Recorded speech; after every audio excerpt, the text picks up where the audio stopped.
like this. Cheers, Thank you. man. Appreciate it. Thank you. Okay. Good job. Good job. Fuck better. Stay focused. Fuck them all, we're going to destroy them. Yes, yes. And then,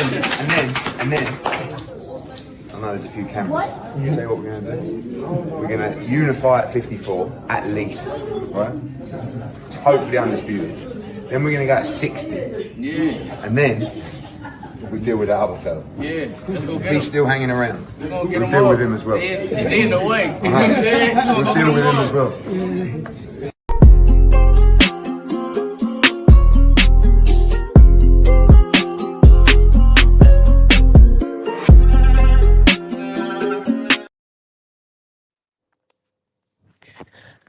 B3 Picks TV, we back again with another video. It's a road show. Y'all already know I've been out working.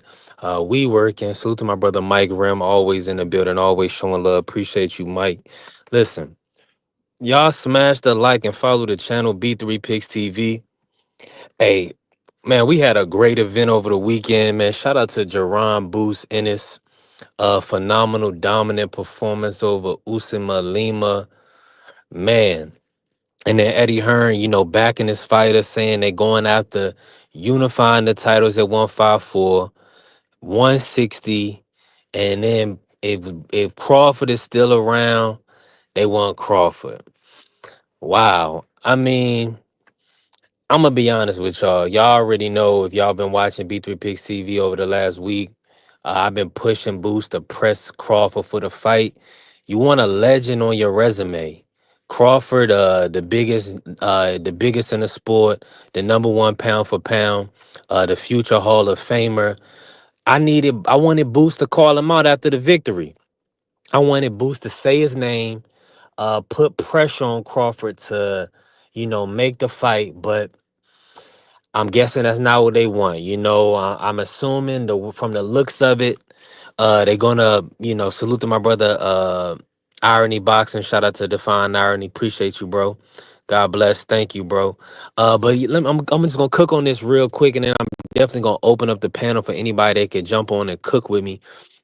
Now, so Boots, man, he let me down. He said all the names, you know, he said what everybody was thinking he was gonna say, talked about all the guys at 154. But what about Bud Crawford? I mean, there's two most skillful guys showing right now. I mean, y'all tell me if y'all see somebody more skillful than Jerron Boots Ennis, or Bud Crawford in and around welterweight and middleweight divisions. I think they're showing to be the cream of the crop. Now, what they want, so what's going to end up happening is we're going to be hoping and praying that Oscar De La Hoya and Golden Boy bring Virgil out and sign the agreement to fight Boots Ennis. I can't see it. I don't foresee it. So Boots doesn't need to wait around. Go up, fight the big fish, fight the guy that's the champion at 168 that doesn't have a fight. You know, we trying to send Crawford over to the UK to fight Eubank Jr. or Shiraz. Nah, absolutely not. We want Crawford versus Boots. We need Crawford versus Boots in us at 168, and that's just what it is. Oh, okay. Salute to the queen, Miss Bitch in the building. Hey, they need you, so you be all right, late, but hey, listen, better late than never, as I say. Shout out to the queen. Now, now y'all gotta let me know. Boots looked phenomenal against Lima, a dominant performance. He had a brutal stoppage victory, first round KO. Amazing work. Shout out to the queen, Angie, baby. Always showing up, always showing love. Appreciate you. Be sure to hit the like and subscribe for more content. We working. 100% we working. Listen, this is a road show. As soon as I get the panel popping, I'm definitely going to be moving around and working. Let me go ahead and drop the link for anybody that want to pull up early. Y'all already know we be going for hours, stamina for days, on B3 Picks TV. So The landscape is this. I'm looking at 154.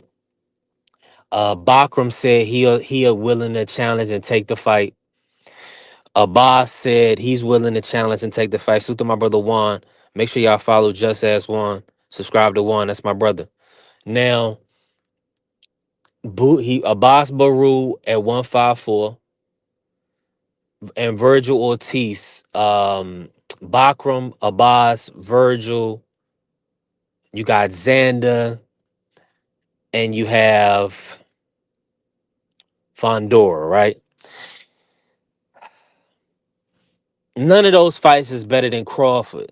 Crawford, I mean, talk about a tall task, but at the end of the day, you need to challenge yourself, man. Guys got to dare to be great. Guys got to put it all on the line, challenge themselves. Um, Angie Baby want the Fondora fight. Yeah, Fondora just got a hand injury and had to pull out against Thurman. Thurman calling him a duck right now. I saw that on social media. Thurman called him everything but a child of God over the weekend on social media. So it's gonna be interesting to see how Fondora and his dad take that. It was highly disrespectful, excuse me. Juan said he wanted the Virgil fight. The Queen say Crawford versus Fondora would be great. Yeah, yeah.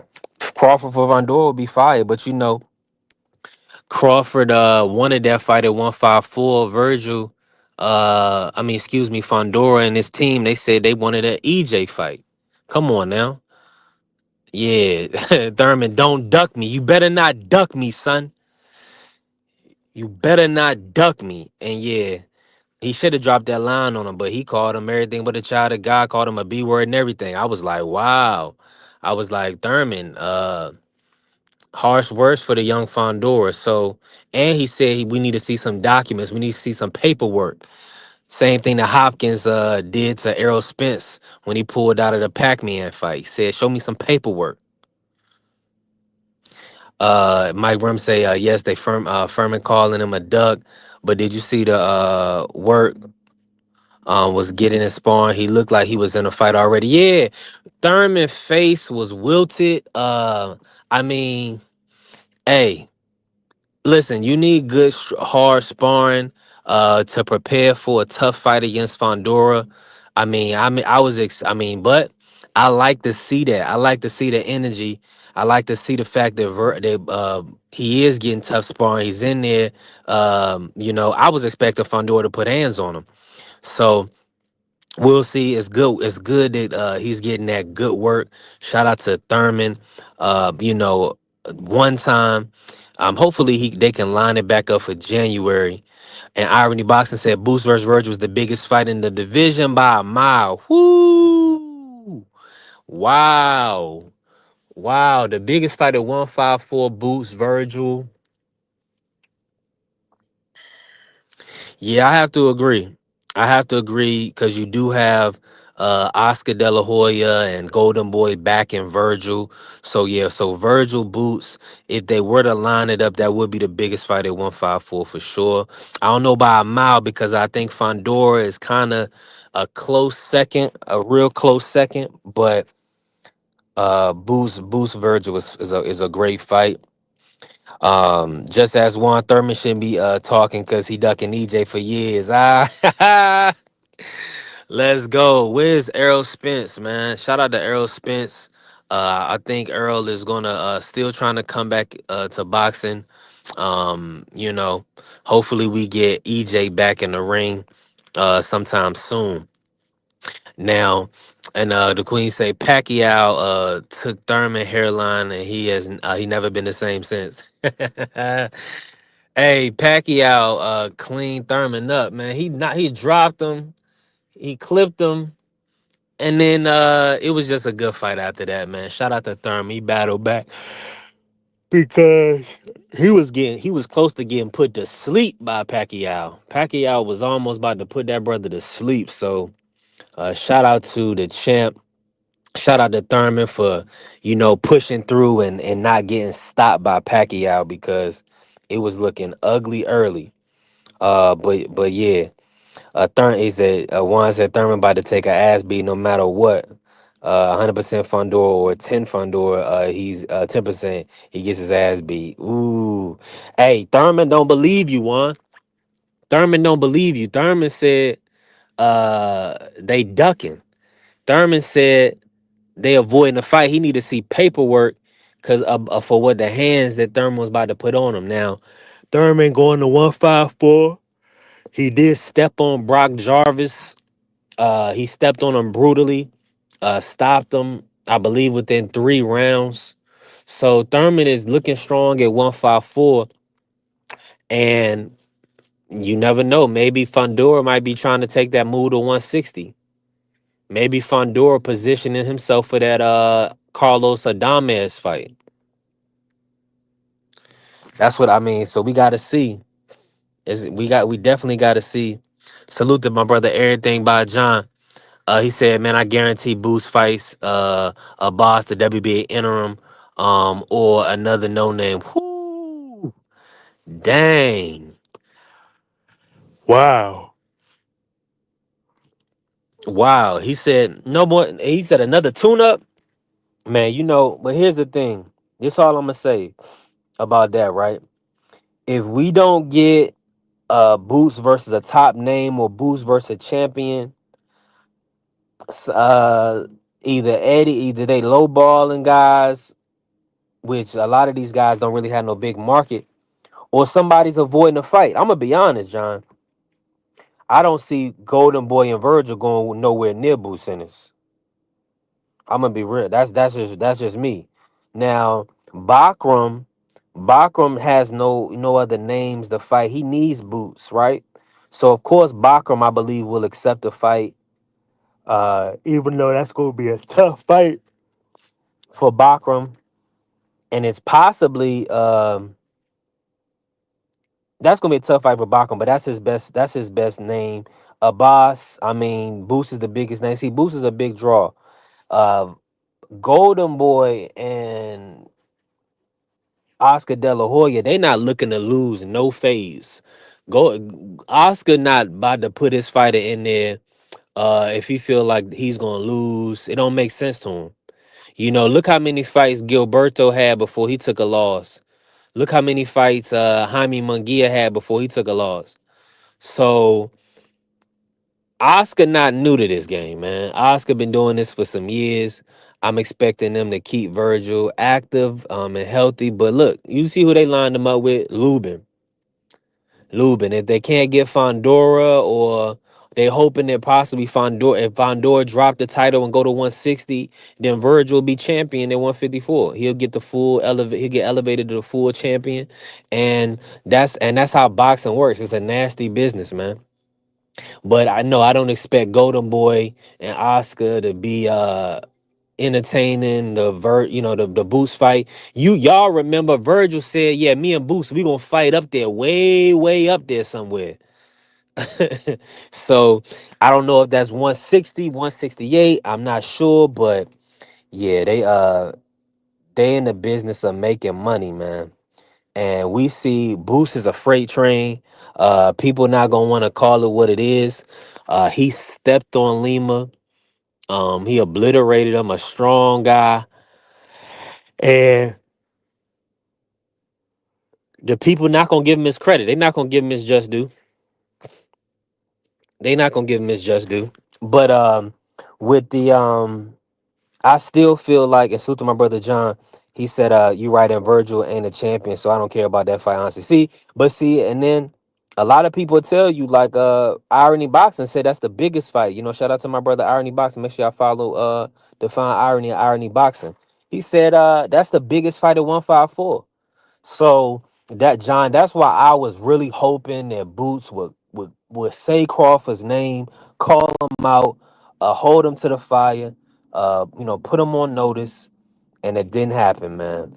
They mentioned everybody except Crawford. I mean, Boots did. So I know he don't want to act like he cloud chasing. You know, it got to be Crawford making the decision. Well, uh, respectfully, the fans don't care. You just heard John. John said he don't care. I mean, because at the end of the day, we want to see the best skilled fighters go up in the ring. We seen the Boachuk fight. You know what I'm saying? So the expectation is not there for these guys. Now Bakram, yeah, Bakram is looked at as a boogeyman. He's a big, strong puncher, and he stepped on Tim Tszyu. So Bakram, the fans want to see that boost Bakram. I'm gonna be real. That's a big fight for the fans. The Virgil fight, Lubin might destroy the Virgil fight. Lubin might ruin the Virgil fight. So y'all better be ready. So that's what I'm saying. Boots needed to put his foot on the gas and do his best to get a legend on the resume. That's what he should have did. John said true, but Crawford said he's not going back down to 154. Hey, you know what time it is, John. You gotta go meet the champ where the champ is at. Yeah, I know the WBA.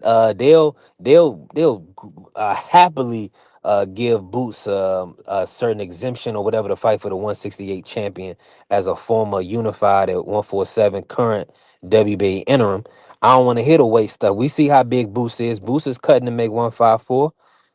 So line them up. Salute to my brother Just Do in the building. God bless. Appreciate you just pulling up. Always showing love, always supporting. Appreciate you, Just. Make sure y'all locked in with Just Do. Always working, man. Always grinding. Yeah, they got it. They got to go see the champ where he at. Mike Rem said Crawford already said he's going to 160. He's not going all the way back to 154. Okay. And Boots can fight Charlo, who's not flat foot. Okay. Okay. I see that. He did say Charlo's name. I don't really want to see Charlo. I need to see Charlo back in the ring. You know, Charlo, he been inactive. Um, he's been out of the ring for I believe 2 years now, over 2 years. So man, we got to see Charlo mix it up. Charlo need to get some work in at any weight. I think a lot of people going to start positioning the 160. If Crawford, like you said, Mike, if Crawford is going to 160, I believe people going to position themselves to go to 160 to see if they can get the Crawford fight. That's the biggest payday for a lot of these guys. Crawford is with Turkey. So, hey, Carlos Adames, you a hot commodity right now, man. I know Fondora and Sampson, they probably positioning for that 160-pound WBC strap. I mean, who is Crawford gonna fight next, man? Y'all let me know.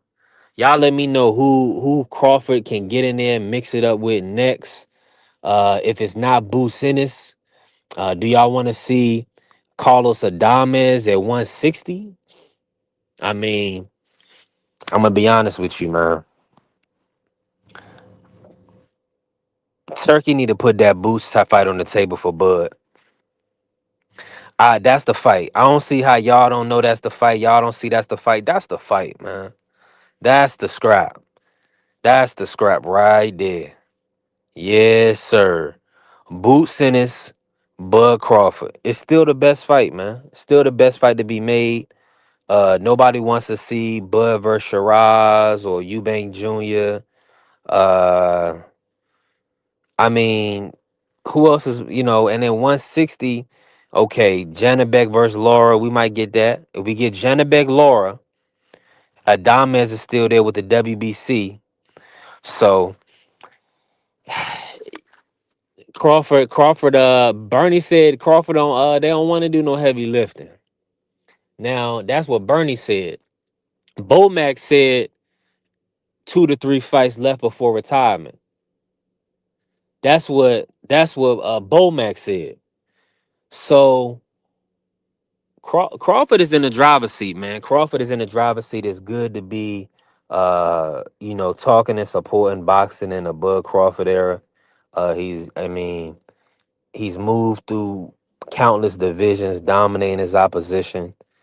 I mean, what's not to love, man? This guy is truly dared to be great, and he dominated Canelo, man. He dominated a generational great, the one of the greatest Mexican fighters of all time, Canelo Saul Alvarez, man.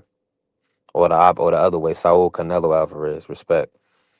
My brother Juan said Bud trying to get a crazy payday. He's not trying to go back down 20 million. He wants that big bag fight. Yes, sir. 100, 1000%. So Juan said Boo's name isn't big enough yet.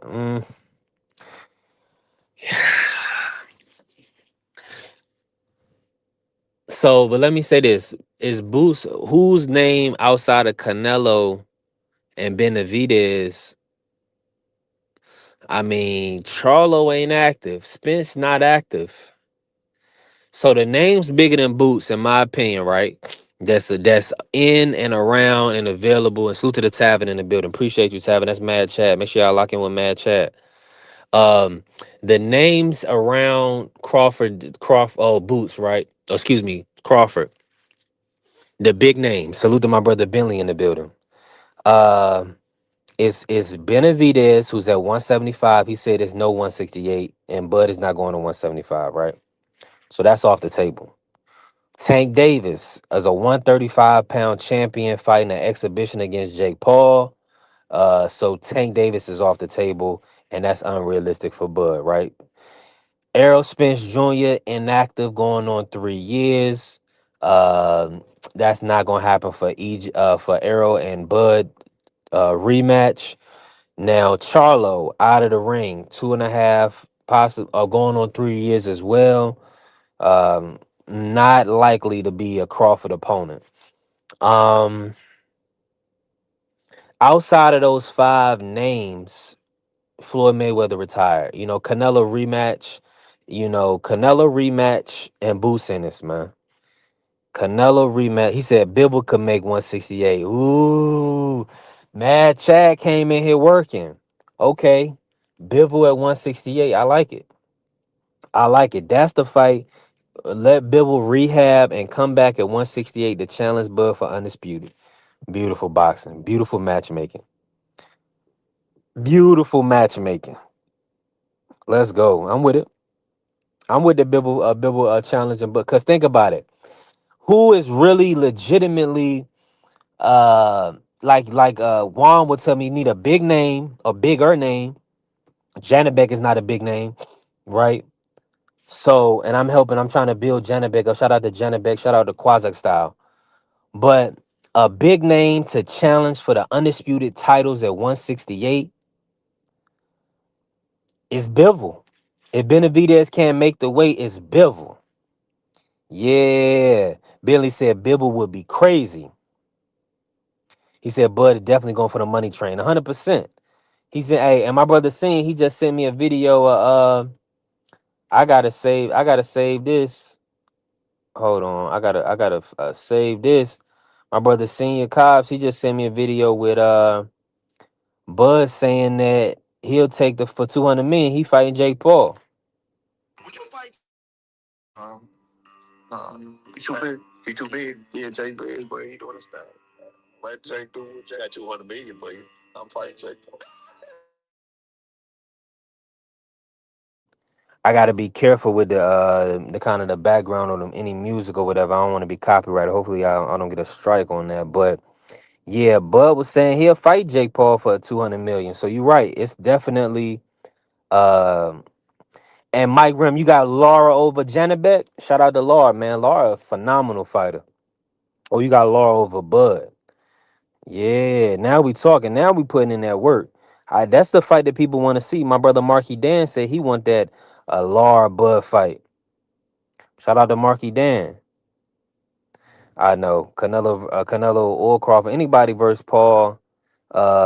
I mean, that's an active fighter, man. Let Paul fight at cruiserweight. Try to become a world champion at cruiserweight, and then get a Canelo fight or a big name fight.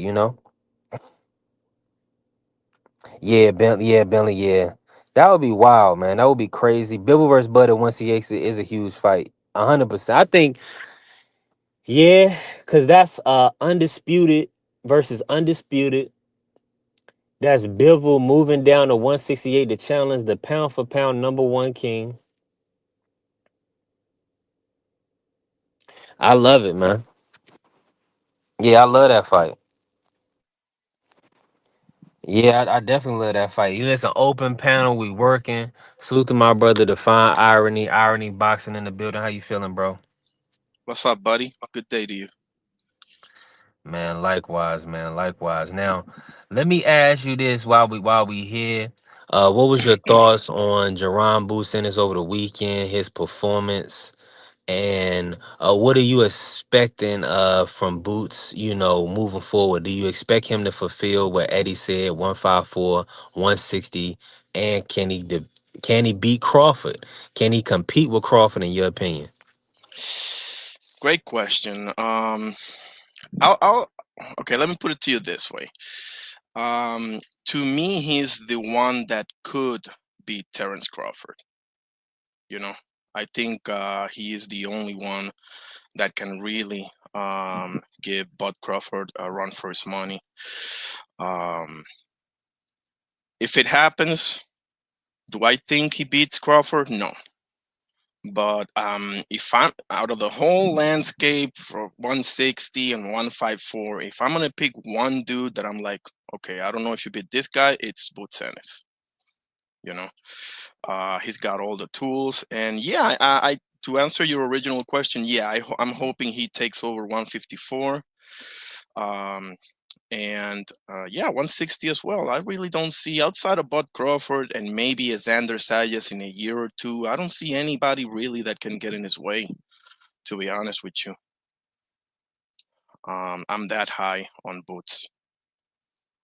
He should be the face of boxing by a year or maybe a year and a half or something like that. When Bud finally fades into the sunset, you know.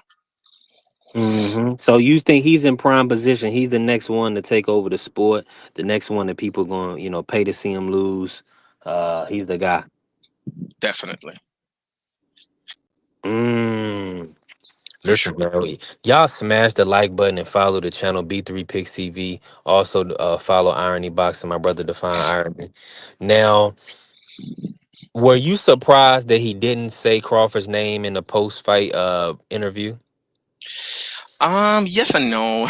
I mean, okay, so first of all, who knows what Bud Crawford's gonna do, right? He may retire. He may. I think he should go to 160 and clean that up. That's what I think. So I'll say, because in all actuality, I don't think a win over Uisma Lima, should get you right to a Bud Crawford fight. I don't think that. I think you should get a win over at least Virgil in order to really, have some serious talks about the Bud Crawford fight. I wouldn't mind it if he did, but I understood why he didn't because you just got to 154 and you don't want to be known as that guy that did a hit and run in the division, so to speak, and then go after Bud Crawford. If it's on the table, do it, man. I would do it too. But I think he should, first things first, he should go ahead and pack Virgil up, and then I would go after either Fundora or Bakram. That's just me because I believe Abbas is gonna fight Xander. I believe that's gonna happen. I don't know that for sure, but something tells me that's the fight that's gonna happen now. Yeah, I'm hoping that Xander get that unification match with the boss. I believe they were saying that he possibly was pricing himself out of boss wanted quite a bit of money. But we'll see if they line it up. Now let me ask you this. Uh Boost versus Bakram. How you see that fight playing out? Dangerous fight. Um, I think Bakram can make it interesting for a while.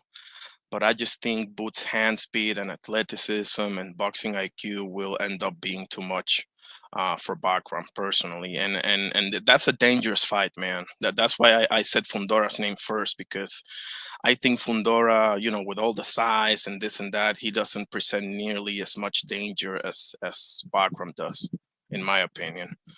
Um, so yeah, Bakram. I mean, Bakram's a dangerous fight. I think Bakram personally probably murks Virgil and Fundora. just not Boots Ennis. Boots Ennis just got too much skills, in my opinion, for Backrom to deal with, and Backrom doesn't have the quickest hands either. You know, so yeah, I think Boots beats him. He probably stops him late, but he gotta be careful, man. That left hook from hell that Backrom has, that's a real threat, man. Yeah, it is. He stepped on Tim Zoo brutally. Yeah. That was, I mean, that was a dominant performance. That put Bakram in the limelight of the public and turned him into a boogeyman. Do you? And now, so let me ask you this: skillfully, because Boost just got to the division. How do you see it? Give me your top four. Um, they don't have to be champion, but how do you have? Who's your top four at 154? Um, Let me try if I can do this in order. Boots. Okay. Xander, Virgil. Nah. Boots, Xander, Bakram, and Virgil. Yeah. So no Fondor. You're not high on Fondor. Nah. I mean, I just think I don't know if it's entirely because of his vision or not, but I don't know, man. He fights the wrong fight. Like the reason why I think Bakram is a horrible matchup for Fundora. I mean, you see the shot that Mendoza hit him with, and you can hit Fundora with that shot basically any day because he fights in the kitchen with his chin way up in the air. And if Bakram is the one that hits you with that shot, I mean, man, he might put him to sleep, bro. Seriously. So I just think he makes too many mistakes. If for all the physical advantages that he has, he almost never utilizes it. So that's my biggest issue with Fundora. He's been in wars that he probably shouldn't be in. If he just boxes from the outside and utilizes his advantages, his physical advantages, he will be a much tougher puzzle to solve. And I think he's starting to do that because on the Team U2 fight, he did box a lot from the outside, so that was a pleasant surprise. But with that being said, I mean, I don't know, man. That those bad habits, man, like uh, nah, I think Fundora's gonna get found out pretty quickly. I mean, there's a reason why he ain't in any rush to unify or anything because I mean you're getting these guys that he got Team U after the Backroom KO and after the win over Joey Spencer, and he's getting Thurman right after the Brock Jarvis win.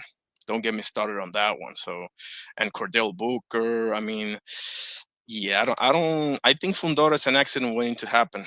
Personally, I like the Hmm. kid. I like his sister. I like his father. The personality and all of that. Don't get me wrong, right? But in the ring, nah, man, I don't see it. Mm. Now, Thurman is under the impression that uh Fondora ducks. Duck is ducking him. He doesn't believe the injury, the hand injury. They say in boxing that's one of the easiest ways to get out of a fight, a hand injury. But he asked him to provide paperwork. And I mean, Thurman even went as far as calling him everything but a child of God. Called him out his name, called his dad out his name. I was wow. I didn't expect that from Thurman. I guess he wants to keep the pressure on him. I guess he needs this payday. I Absolutely. mean, you know what I'm saying? It sound kind of desperate, Thurman, for you to be talking like that. Somebody first. Beat somebody first yourself. Yeah, that sounded extreme because Keith Thurman, he's very clever, and he always carries himself very respectful. So I don't know how that video is going to come across. I mean, I knew how it come across to me, but I'm as a son of God, when you calling a grown man a B word, uh Yeah. and that's and somebody's father, you always out of order. But let me ask you this, Irony. Let me ask you this real quick. What was your thoughts on the Thurman Fondora fight, and who did you have winning that matchup? Good question.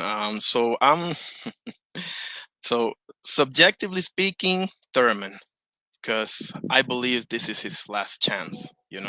I could be wrong, who knows? But I think this was his last chance at the big time, so to speak. So I was definitely pulling for Keith Thurman, but in all actuality, bro, I think Fundora's um, physical advantages and everything's going to be probably too much for Keith Thurman. Now, if Keith Thurman can turn back that clock and turn into the Sean Porter or Danny Garcia, Keith Thurman, yeah, I would definitely, go all the way for Keith Thurman. But the fact that he beat Brock Jarvis, like I can't even, like I can't get there because it's too high of a jump from a what D or F level fighter all the way up to a championship fight. That is what had me in doubts more than anything. So yeah, objectively, if I was a betting man, I would for sure bet for Fundora.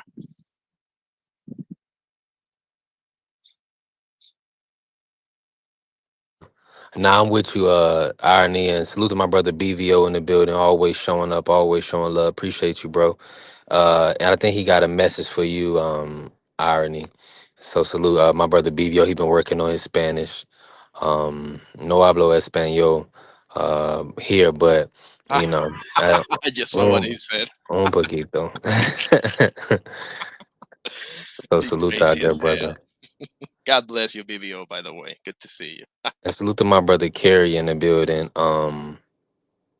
Yeah, I think Tim Tszyu was putting hands on Fondor before he had the head gash. That's a good point. Keith is better than Tim Tszyu. I agree. I agree. That was gonna be a pretty decent matchup, but like the length and reach, all of the intangibles of Fondor was gonna make it tough. But hey, if you can land that shot like Mendoza, you can hurt. Or if Lubin hurt Fondor too. Yes. So he can be hit. He gets hit flush a lot. You know what I'm saying? So that's something that we gotta watch out for and be mindful of for sure. Now, let me ask you this, Irony, why I got you in the building. What do you want from Bud Crawford next? I mean, I've been putting Boots out there. I want to see the Boots Crawford fight. I want Turkey and to put up the money to make that matchup happen. But I think the people they're really not on my side with that. They don't believe it's going to happen. What's your thoughts? What do you want to see from Bud Crawford next? Personally, I want to see him go to 160 and become undisputed. I think it's right Okay. there for the taking. To be Yeah. honest with you. For the taking. Yeah, I mean they're good fighters. All of them. Lara's obviously past his prime. I think he's fighting Janibek now, so they're gonna unify. So that's good. Carlos Adames is gonna go for it. Um, but he lacks the skill, in my opinion, to beat Crawford. Low key, I think Adames is probably the toughest matchup out of all of them. I'm not high on Janibek. I'm not. Um, and that to me is the best choice for him. The Boots fight, I don't think it should happen right now. To be honest with you, I think it will be an even bigger fight if Boots beats Virgil or maybe picks up a belt, and then Bud Crawford becomes undisputed or picks up another belt over 160. Then it will be much bigger. And obviously, Bud is getting up there. So if you're gonna make that fight, it's gonna be a quick, fast, and in a hurry. But um, yeah, I think he should go to 160 for sure. Yeah, I'm with you on that. Salute to my brother Juan in the building. Hey, when y'all in the building, smash the like button. If you ain't follow the channel right now. B3 Picks TV. Make sure y'all tap in with Irony Boxing and my brother Just As Juan. Juan Claudio in the building. How you feeling, Juan?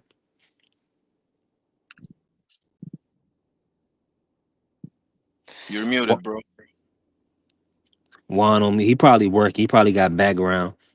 Salute to my Okay. brother Juan. Hey, you already know Juan. Just yeah, he said give him a minute. Yeah, he probably got background. Salute to my brother Champ Ross in the building. Listen, make sure y'all smashing the like. Now, they saying, and yeah, Carrier saying I'm still pushing the fight. Yeah, I'm still pushing the fight, bro. I want to see the best versus the best.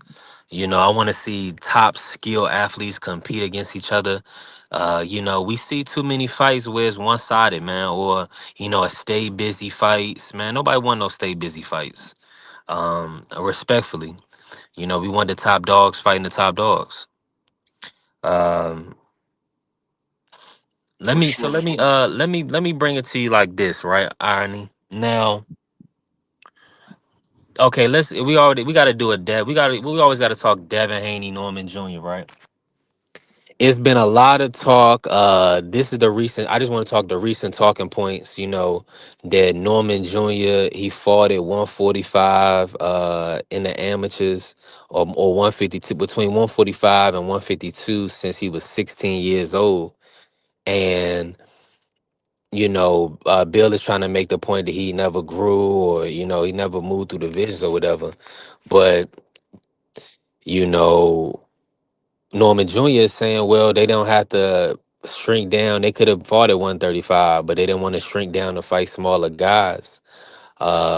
What's your thoughts? And let me ask you this. I just want to ask you from this perspective. In the Norman Jr. versus Devin Haney fight, will size matter? Will the size play a difference? Or do you think it's more so going to be based on skills? Interesting. I think it's gonna be more based on skills. I could be wrong for sure because either way I slice it, I ultimately see this as a 50-50 fight. But I have Devin winning this fight because I understand his first fight in the division and he's not necessarily coming off of a great performance, right? But at the same time, I just think that he has the perfect style for beating Norman Jr. He uses a lot of foot feints, a lot of pre-slips. He has a great jab.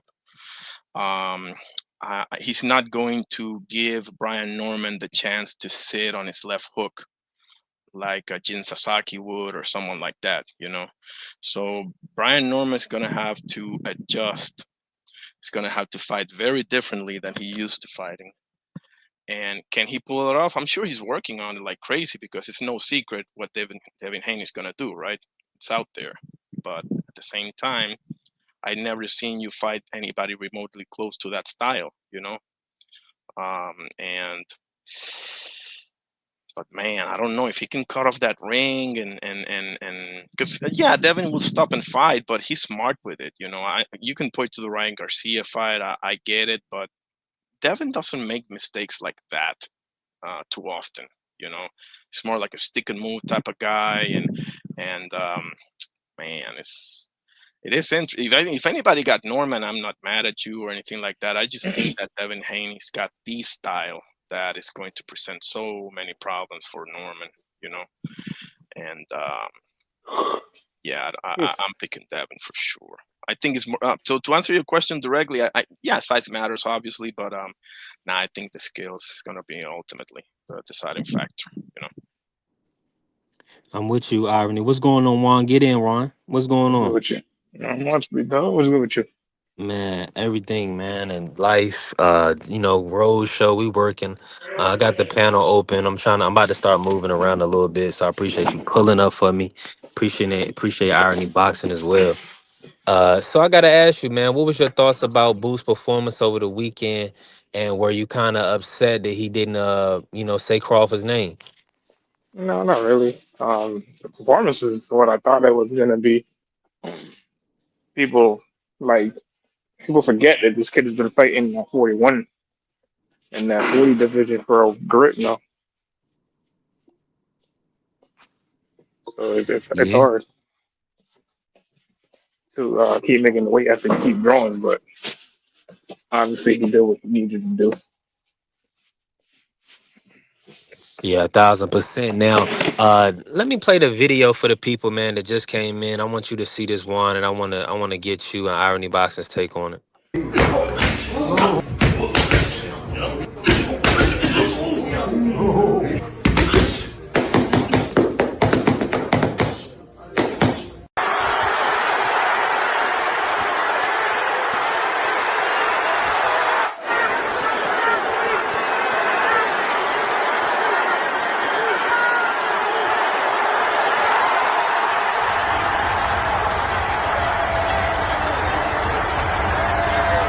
Like this.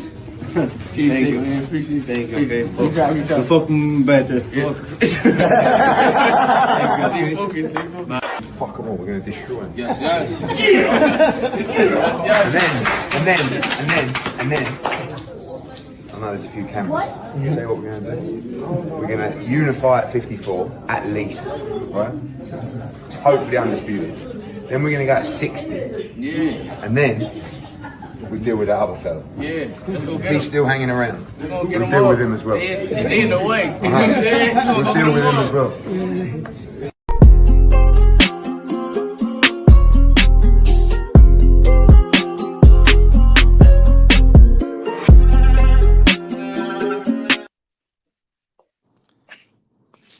All right, Juan. Now I gotta ask you, what's your thoughts on the 154? Do you believe Boots is gonna unify the division, go to 160?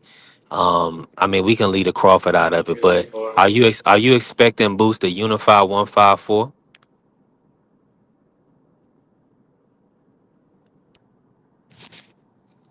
Hold on. Me or Oh no, Juan said hold on. Well, you can. I'm gonna swing. I'm gonna kick it to you, Irony. What's your thoughts on the fight? Well, on what Eddie Hearn said. Are you expecting Boost to unify or undispute 154? yeah. As strange as it is for me to say this, I agree 100% with Eddie Hearn. I think that's what should happen. You know, he should be undisputed. To be honest with you, I know he said hopefully undisputed. Yeah, I get it, but he should be undisputed. But with the unification, I'm kind of good. You know, if a unification comes and then nobody wants to, fight him or give him the chance to be undisputed because they're holding the belt hostage or whatever. Yeah, go ahead and go to 160. 160. I don't. It's no disrespect to all the champions, and obviously Joenli is coming up, bro. But it's right there for the taking, man. Like for sure, that's one of the story divisions in boxing, and the same for 147. To be honest with you, they're right there for the taking, both divisions. So yeah, that's what should happen. Now, obviously, if you're gonna do all of that, you're probably gonna miss out on the Bud Crawford fight because I mean, how long is it gonna take you to do all of that? Maybe 2 years. But it's gonna be 40. I don't think Bud's gonna go for it at 40. But I mean, it's gonna come down to if it's on the table, take it and screw everything else. If not, just make your name, man. This is your time. Yeah, yeah, I'm with you. I'm with you completely. Now, Irony Boxing, we got a lot of people in the chat that have been watching boxing for a lot of years. When my brother Juan, we know I bring him on some other questions. Salute to Timothy Taylor in the building. Appreciate you, Tim. Now, I gotta ask you this, Irony Boxing, all-time status, like in comparison to a Mayweather. How competitive is that fight in your opinion? With a Bud Crawford and a Floyd Mayweather. Let's say both at 147, and who would you have coming out on top, both in their prime? Let's say both at the age of 36 at 147. This is gonna be a hot take, bro. I got Bud Crawford. Talk about it. Speak about it, man. I, there's some dudes that just give you a certainty that they can just figure things out, and Bud Crawford and his whole team has given me that certainty. And this is way before even the Errol Spence fight. Just the boxing IQ, the fact that he can box in both stances seamlessly, which is something most great boxers cannot do.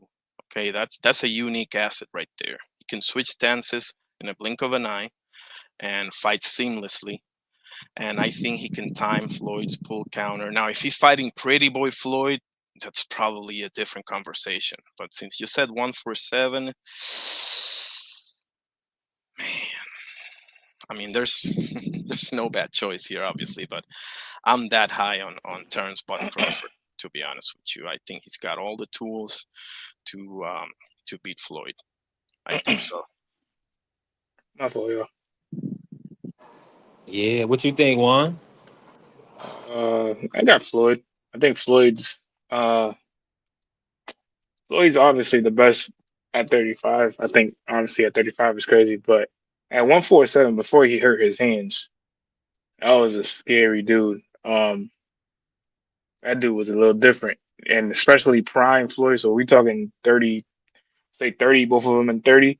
Yeah, ain't nobody really fucking with Floyd at any time of his career, but especially at 30, like go back and watch him at 30, just at 30, and you'll see what I'm talking about. Like that dude was a different animal right there at 30. Now, what about 147? Floyd versus Bud. Both of them No, 36. I'm saying at 30, at 147, 30, he was a 30 at 147. He moved up throughout the divisions. He was at 20, at 29, I think he was still at 40, and then at 30 he decided to go up to 30, to 47 because he was draining himself. And even then, you know what I'm saying, you seen what he did. You know what I'm saying? He fought Zad, dismantled Zad, and you fought Baldomir. You gotta just beat Baldomir literally with one punch the whole damn time. I think he fought one more fight. I forgot who he fought at 47. I think it was Sosa at 40, at 47 also. He beat him up.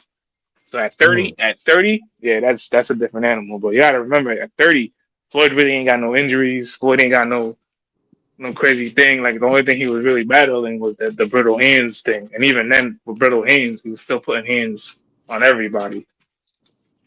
Yeah, yeah, that's a fact. Yeah, I'm with you on that. Now, let me ask you this one. While I got you with, what's the next big fight for Bud? I don't think people are not buying. Well, let me say this: Boots didn't call him out, right? Mm, And I believe the fans they not leaning with me, and they ain't leaning in with me on this for the Boots being the best fight, the that's biggest because fight for Bud next. the What, name what? is not big enough. That's why, yeah, like that's the biggest thing. Like the name got to be big Who enough. has a big name now? That's the thing. It's a weak era. Like I like the Yeah. Bivol fight, but is Bivol really Hmm. going down there to 68? Is that really an option? Yeah. Oh, So yeah, he said yes for Canelo, but that was a couple years ago, right? yeah. And your body changes. You know, man, people forget your body changes over time. So it's not like you're fucking 28 the whole damn time. So Yeah, I don't know. I don't think Bivol wants that fight. Yeah, I don't think Bivol would look for that and matchup. even then, the Bivol fight is not really a big fight. It's a big fight for us casuals. Because again, Bivol still doesn't have an amazing name. Yeah. It's just Bivol. Yeah. That's Bivol. You think about it, and then you got Benavidez. But again, eventually Benavidez was just gonna outgrow Canelo. No matter what, how long what Canelo waited, he was gonna outgrow him. No matter what. So you guys got to think about it as saying these guys are all in the prime of their lives right now. So at 68, he was at 24, 25. I don't know how old Benavidez is now, but your body changes over time. So no matter what, you know what I'm saying, he can't make the weight no more. He's not going to be able to make the weight no more, especially now going to two training camps at 75. He's not going to be able to make Right. that weight no more. Yeah, that's he gonna be struggling. He not gonna end up fighting for the belts. I see what you're saying. Yeah, so you got to Uh, think about it. So you if don't want him to we be stuck really, at 170. yeah, so if we really want to sit here and talk about who's fighting who, I would say like Iron you just said, go undisputed, go that undisputed route because we don't know how long those boots take to collect a belt or collect belts, and then we don't know how much time Crawford really has. It could be different. It could be changing different. This next fight he can be like, all right, well, this next fight probably be my last. It's not gonna be really something. You gotta remember, he Mhm. already came out and said he wants that big bag. You don't want that small bag on. Yeah, I'm with you on that. Shout out to my brother Mike Rim. He said, Boots walks around 190. Why can't he fight 175? What's y'all thoughts on Boots going up to challenge Bill at 175? Do y'all Too have a small. do Too y'all give small. Crawford a chance? Oh, Too okay. small. That's So Nah, too small. Bill beats him. nah, Yeah. they're too big and too. Nah, let's pump the And brakes. I said 75. 75 is a different animal. I fought For 75. sure. And I'm taller than Crawford. I'm 5'10". He's 5'8", maybe. Maybe. That's a big ass maybe. And yeah, nah. Bro, that's not 168, they're too big for him. Imagine it. 175. Like, nah. Yeah, yeah. You know what I'm saying? He did that with Canelo. Canelo fucking basically the same size. They just both. But A big you fight know, for Bud Crawford, I think, is Charlo.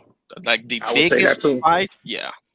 I would say more. I wouldn't say no. I would say more. Take on more, knock out more, and if Mel wants some, give him some too. But you know what I'm saying You I would said say, knocked out Maul like it's just full a foregone conclusion. nah, he gonna knock his ass out. Yeah, nah, I see that. Wow. That's he knock his ass out. And if BBO hearing this, yeah, he knocks his ass out. I said what I said. And I said, Mm. So he knocks out Jamil and Jamal. yeah, he knocks both of their asses out because they fight the same way as Spence did. That style is not working. They all kind of fight the same. That style don't work. Hmm. That Yeah, that they he walk around. Yeah, he walk around 190 Mike round. But see, the people they don't want Crawford to dare to be great.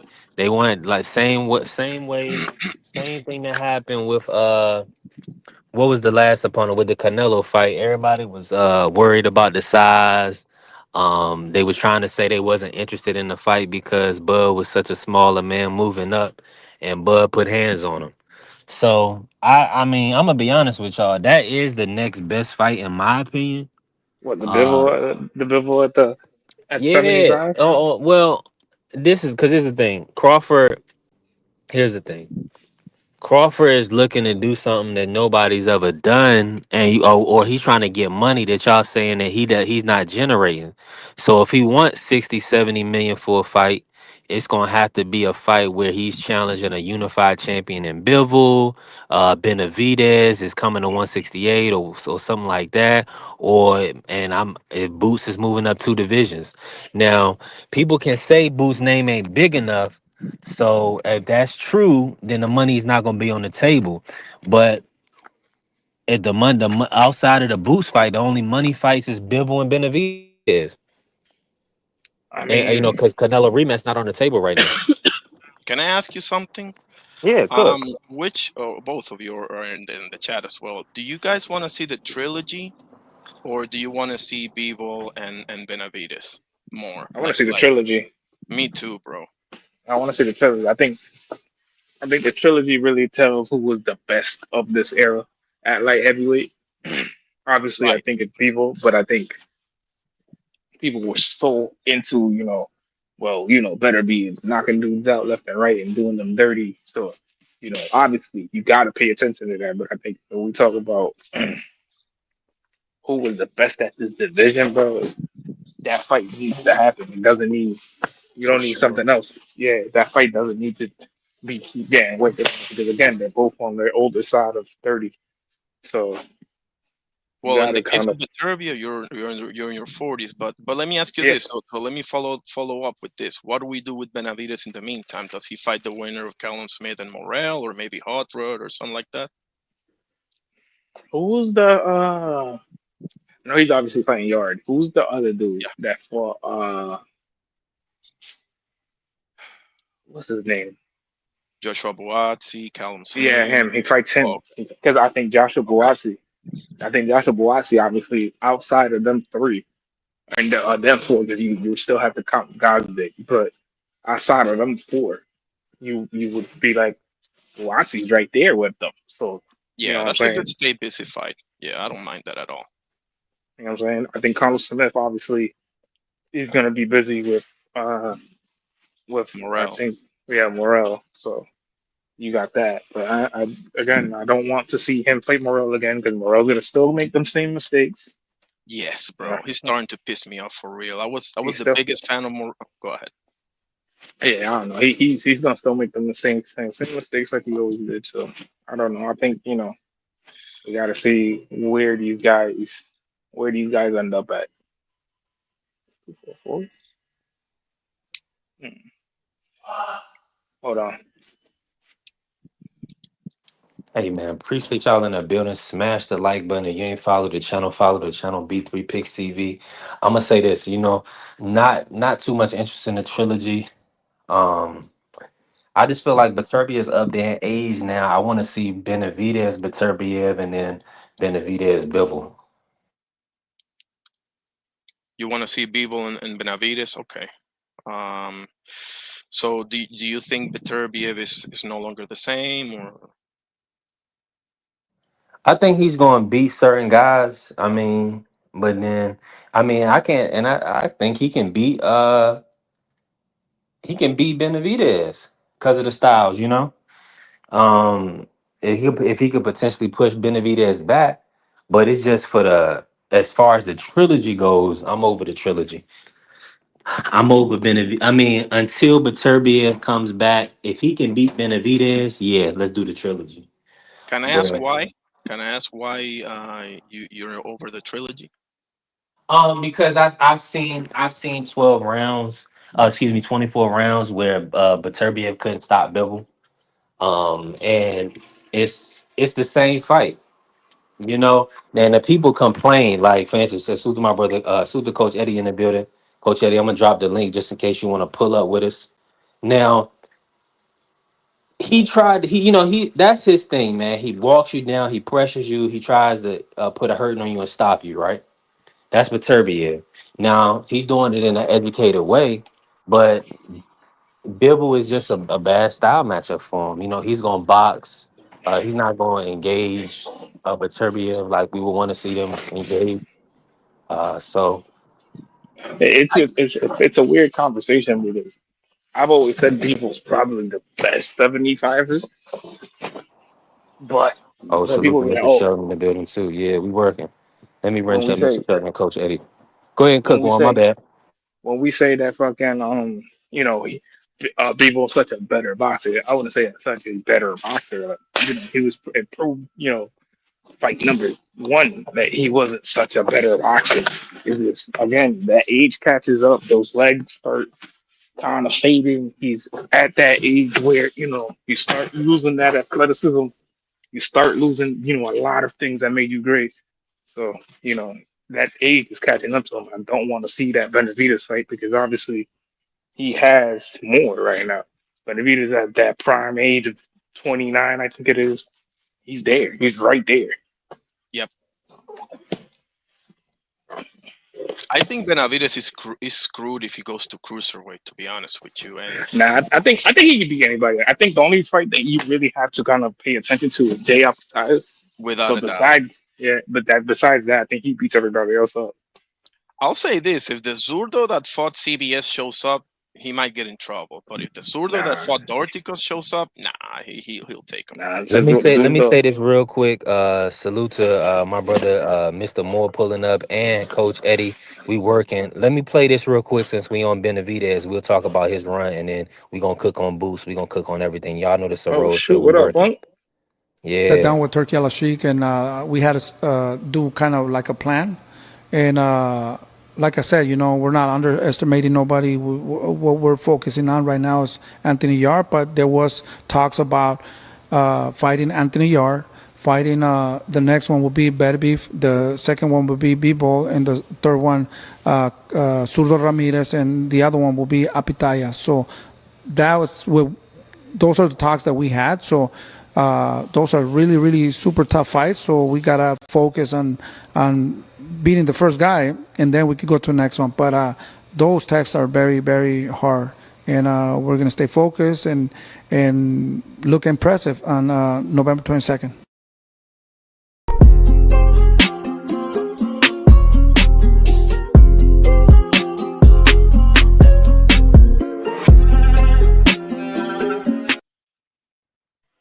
Yeah, I could have cut that up a little bit better. But so yeah, so that's the plan, man. Yard, you know, Berterbiev, Bivol, Zerto Ramirez, and Zhao Pataya. I gotta bring you in, Mr. Moore. What's your thoughts on Benavidez at 175 and also moving up the cruiserweight? And I want to bring Coach Eddie in. At 75, what's up, fellas? How's everybody doing, first of all? We doing good, Mr. Moore. At, Appreciate you se- pulling up for us. at 75, I think his challenge is Bivol. Because the thing about Bivol is, Bivol's not going to give you what you want. Whatever you do well, he's going to take it away. He's going to Bivol makes you fight his fight. That's what he does. So I think Bivol will be the hardest fight. I think he can win it, but I don't think he will. I don't think he can box well enough to keep up with Bivol. Now at cruiserweight, there isn't a version of Zerto that could beat Benavidez. Zerto's just too slow. That's why Bivol beat the brakes off of him, because he was just too slow. Wasn't that he wasn't good enough? He's just too slow. Opataya at cruiserweight beats everybody. There is nobody up there that can fight with that guy. That guy's too athletic. He boxes too well. He got too much pop, and he's mean. He's very mean. When he beat Maris Breedis twice, I knew he was for real, because Maris Breedis can fight. Yeah, he can. You beat him twice? Yes, sir. Yeah, you're good. So, yeah, I don't see anybody beating Opataya. Bill needs to stay far away from that guy. Don't even go near that guy. Stay away from him. I'm with you on that, Mr. Moore. Yeah, stay away from him. He'll beat the brakes off of him. But And Zerto, I like Zerto. Everybody knows that Zerto Ramirez is one of my favorite fighters. But Zerto's just too slow. He can't compete with those guys. Go ahead, Coach. and let me just say this real quick before Coach Eddie. Now we definitely gonna talk about the Bivol Bud. But I had lost my train of thought. But getting on this, Coach, what's your take on Benavidez' run? How do you think he fares? Yard, Beterbiev, Bivol, Zerto Ramirez, João Pataya. Okay, salute to everyone on the panel. Salute to you, brother. Thanks for having me up. Yard, I think when he's fighting Yard, man, that's going to be an interesting matchup, man. That's not a foregone conclusion, in my opinion, man. I think Yard is going to present some challenges that David hasn't seen. David has always had the luxury of being the bigger guy every time he fought. Most guys that he fought, they were either coming up on 54 or 60. The David Lemieux, the Kyron Davis, the Demetrius Andrades. They were coming up in weight, and David was just simply too big, too strong for these guys, man. And he could take their punches and he just walk right through it. We seen a glimpse when he fought Vosnik. Vosnik was able to absorb David's punches, his best punches, and never really showed any signs. Never even got buckled in that fight, to be honest. And this is a Vosnik who was a little bit past it, still a decent fighter, but he was past it. And it showed on David Benavidez's face when he had this big old softball-sized lump on the side of his face, and saying these guys are punching different up here. Even the Morrell fight, that was another 168-pounder coming up, and he didn't. I mean, he beat David. He beat him, but it was a pretty good scrap. He won the fight, no doubt about that. Yard possessed the physicality. We never seen David get pushed around. And that's one thing that Yard specializes in, is pushing people around, because he's a physically strong guy. He has a tendency to be able to put guys on the back foot, get them up against the ropes, and then he works the body. Same thing he did with Lyndon B. Arthur. Lyndon tried to box with him. Yard just kept coming. Double left hook to the body, body head at Holyfield style. The overhand right is coming at a looping shot. He sneaks that sucker in. He throws these uppercuts. And he pushes you, and he shoulders you, and he elbows you in. And we hadn't seen David fight off the back foot. David's most of the time coming forward. Not only that, Yard has this little Philly shell that he does, and that he kind of operates pretty decent out of it. I ain't saying he's Mayweather or Shakur, but it's not bad.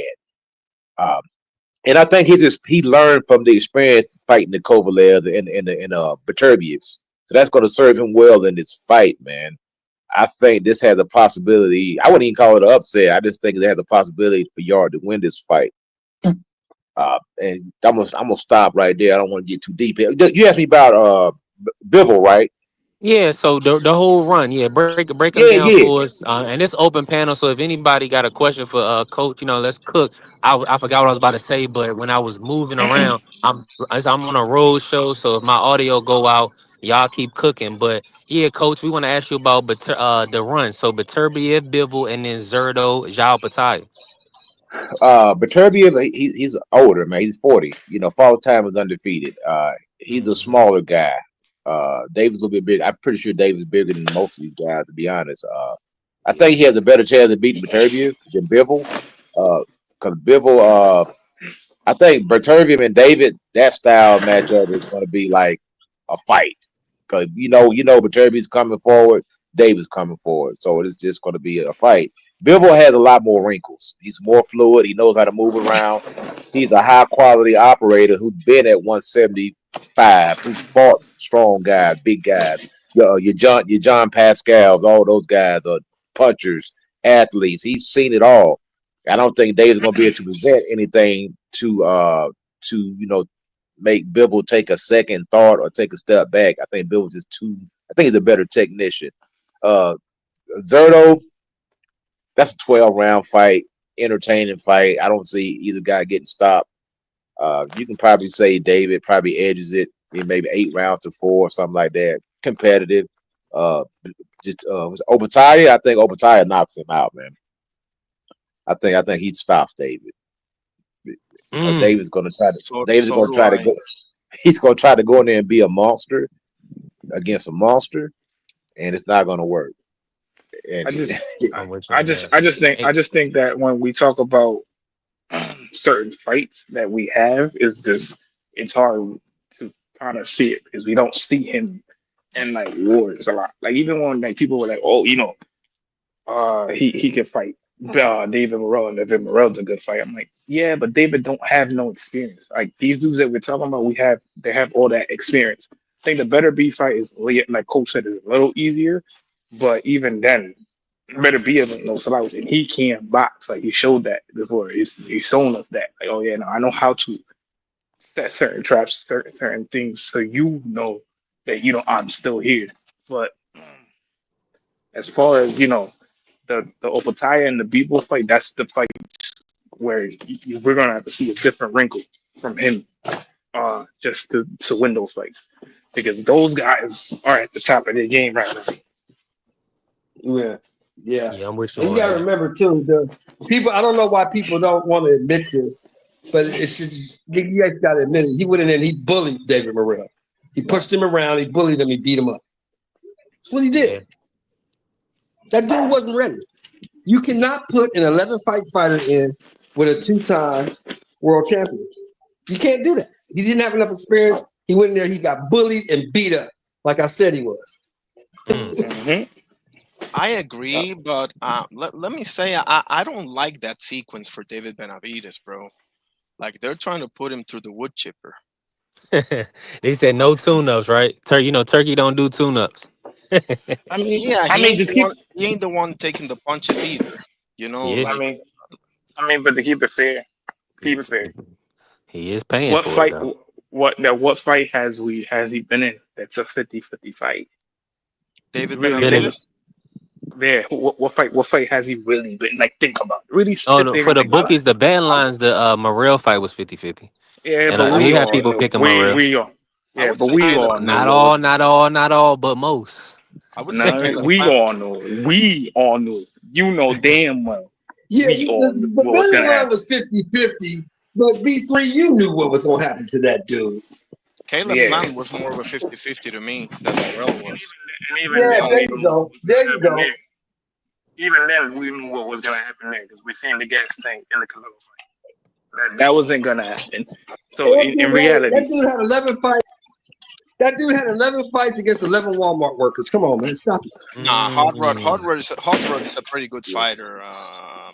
yeah, I Hot Rod's think a I That good dude ain't gonna fighter. wasn't lie. ready. Hot Rod, He Absolutely. had no Hot one. Rod, He had Hot no Rod's a good. one. He had no one to prepare him for David Benavidez. No one. Hot Rod's a No, Right. I hear you on that one, but you got to remember the Cubans and the Eastern Europeans, they don't need to have, 20, 25 fights because they have that amateur pedigree, So I See, get but it. Well, that shit don't get you ask him nowhere. how That the shit don't amateur get you nowhere. pedigree worked out for him. That Yeah, get, that get, that tell Ask that worked him to out how for the Loma. amateur Loma. pedigree It Tell worked that worked to out out for for Loma, him. bro. Loma. Tell that See, to but Loma. but the difference, but the He ain't difference Majamal. between, Loma. but the difference He ain't between Majamal too. Loma, Manjamal.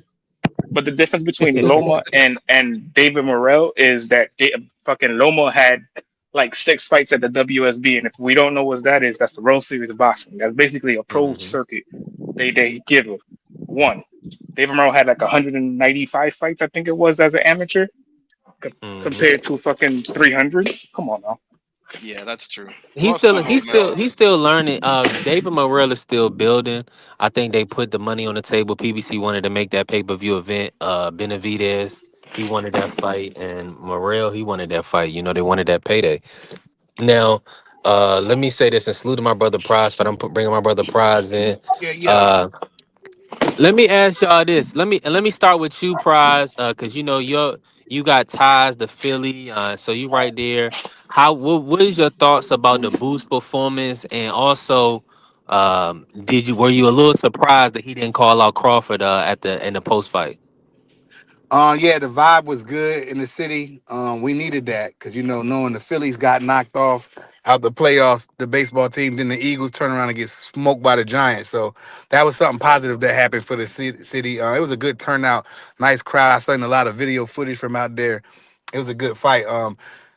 As far as Boots, he kicked the door in at 54, just like what Crush said. He kicked the door in. So I don't want to hear any no more excuses now. It's time to fight. I want to see the people that had that same energy keep it up. I don't care if he ain't called out Crawford. What are you calling out Crawford for? He's fighting at 154. Crawford fighting at 68. He's a super middleweight champ. So I didn't care about that. He called out who he's supposed to call out, and we'll see what happens. We'll see if Virgil gonna sign the contract or not. If he don't fight Virgil, then fine, fight one of them champions.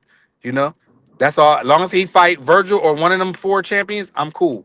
Other than that, I don't see him taking a name that we ain't gonna like. That's not gonna satisfy No more brother stay Shelton and busy them. fights. Huh? No more stay busy fights. Nah, no more stay busy fights. Boots, you see his face in there after he dropped Bull. He looked like he wasn't playing around. He felt Yeah. great.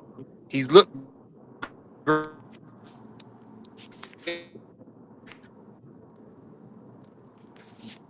I think you're cutting out. Oh, okay, Prize. You cut. I thought that was me. Appreciate you, Define Irony. Yeah, you cut Yeah. out a little bit, The Prize. best But let thing, me swing that, Mr. Moore. Yeah, cook on that real quick. The Boots situation, and then not calling out Crawford. But he said Charlo name but though, which was interesting. he did what he was supposed to do with the level of competition that was in there. When you got a guy in the ring with you who don't belong there, you get him out of there. He did that. That dude didn't belong there. Now, Yeah. when it comes to Crawford, the best thing Ennis can do is stay as far away from that guy as he can. Don't go nowhere near that guy Mm, because that guy, those little mistakes that you make, mm, jumping in and out and showboating it, you do that with him, you're gonna be slick. mm. That's not gonna work against that guy. Stay away from that guy. Let that guy go on and do whatever he's gonna do. You focus on a Virgil, a Bakram, a Fundora, a Boss. Focus on those guys. Crawford, stay as far away from him as you can. Mm. You hear this boost. You hear this boost. The people saying stay away from Crawford, man. I don't like it at all. I want to see the two switch hitters in there against each other. Now let me add. So let me say this. And Prize, you broke up a Prize back in the building. Um, How my audio? yeah, you good. You coming through good. I gotta Yeah, ask I'm you in this. shitty ass Delaware right now, so he don't got no reception out here. Hey, did you started that started the new construction work? You ain't started that yet, have you? Tonight, I start Oh, tonight. tonight. Okay, good. Okay, Yeah. good. Let me ask you this, bro. Boots Bakram. What's the next fight that you want to see Boots in? If you could choose, what opponent would you choose next? And then I want to shoot it to the panel. Everybody, open panel. Let's cook on that. It don't matter to me. Like I said, Virgil, because that's the fight that people been calling for a while for Boots. Even though he tailor made for Boots and Boots has smoked this dude. But as long as he fight, like I said before, as long as he fight either Ortiz or one of the champions, I'm cool. It don't matter. He get Bakram, that'll be a good fight. But I think all them champions are tailor made for him. The only one that I think give him trouble is Fondor until he figure him out. And then Fondor has to get whooped too. We just seen him knocked out. Mm. Is Mendoza, can he hit harder than Boots? I mean, that'd be debatable to some people. So I Nah, mean, he not. He not. But he can crack though. yeah, he can crack one. I'm Come with on you. now. Yeah, Coach Eddie, what's your thoughts on it? Who is the best opponent in your opinion next for Boots? Man, to be honest, man, Booth cleans out that 154 division easy. I don't see nobody Yeah. holding a candle to this kid, man. Fondors, that's easy work, man. That's like a tall tree, bro. You can't miss it. There's a lot of windows on that skyscraper, man.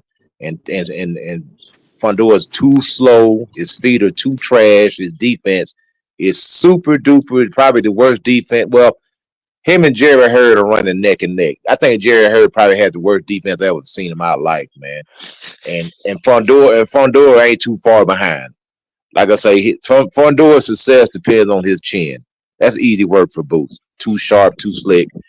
Virgil Ortiz, tailor made. He's going to stop Virgil. He's going to stop him. Virgil fights the same way, no matter who he's in there with. Virgil will take a C plus fighter and turn it into a war. Virgil would have went to war with Lima. That wouldn't have been no one round stoppage. That's what Virgil does. He went when he fought friggin' Maurice Hooker. He turned that into a war. When he fought Madimov, he turned that into a war. When he fought Boacek, that was a war. Every time this dude fights, he goes to war. When he fights Lubin, that's going to be a war. And by the time Virgil gets to the Boots, he's going to be trash, brother. You know what I'm saying? That dude's gonna have a short career because he fights the same way in the gym. You fight how you train.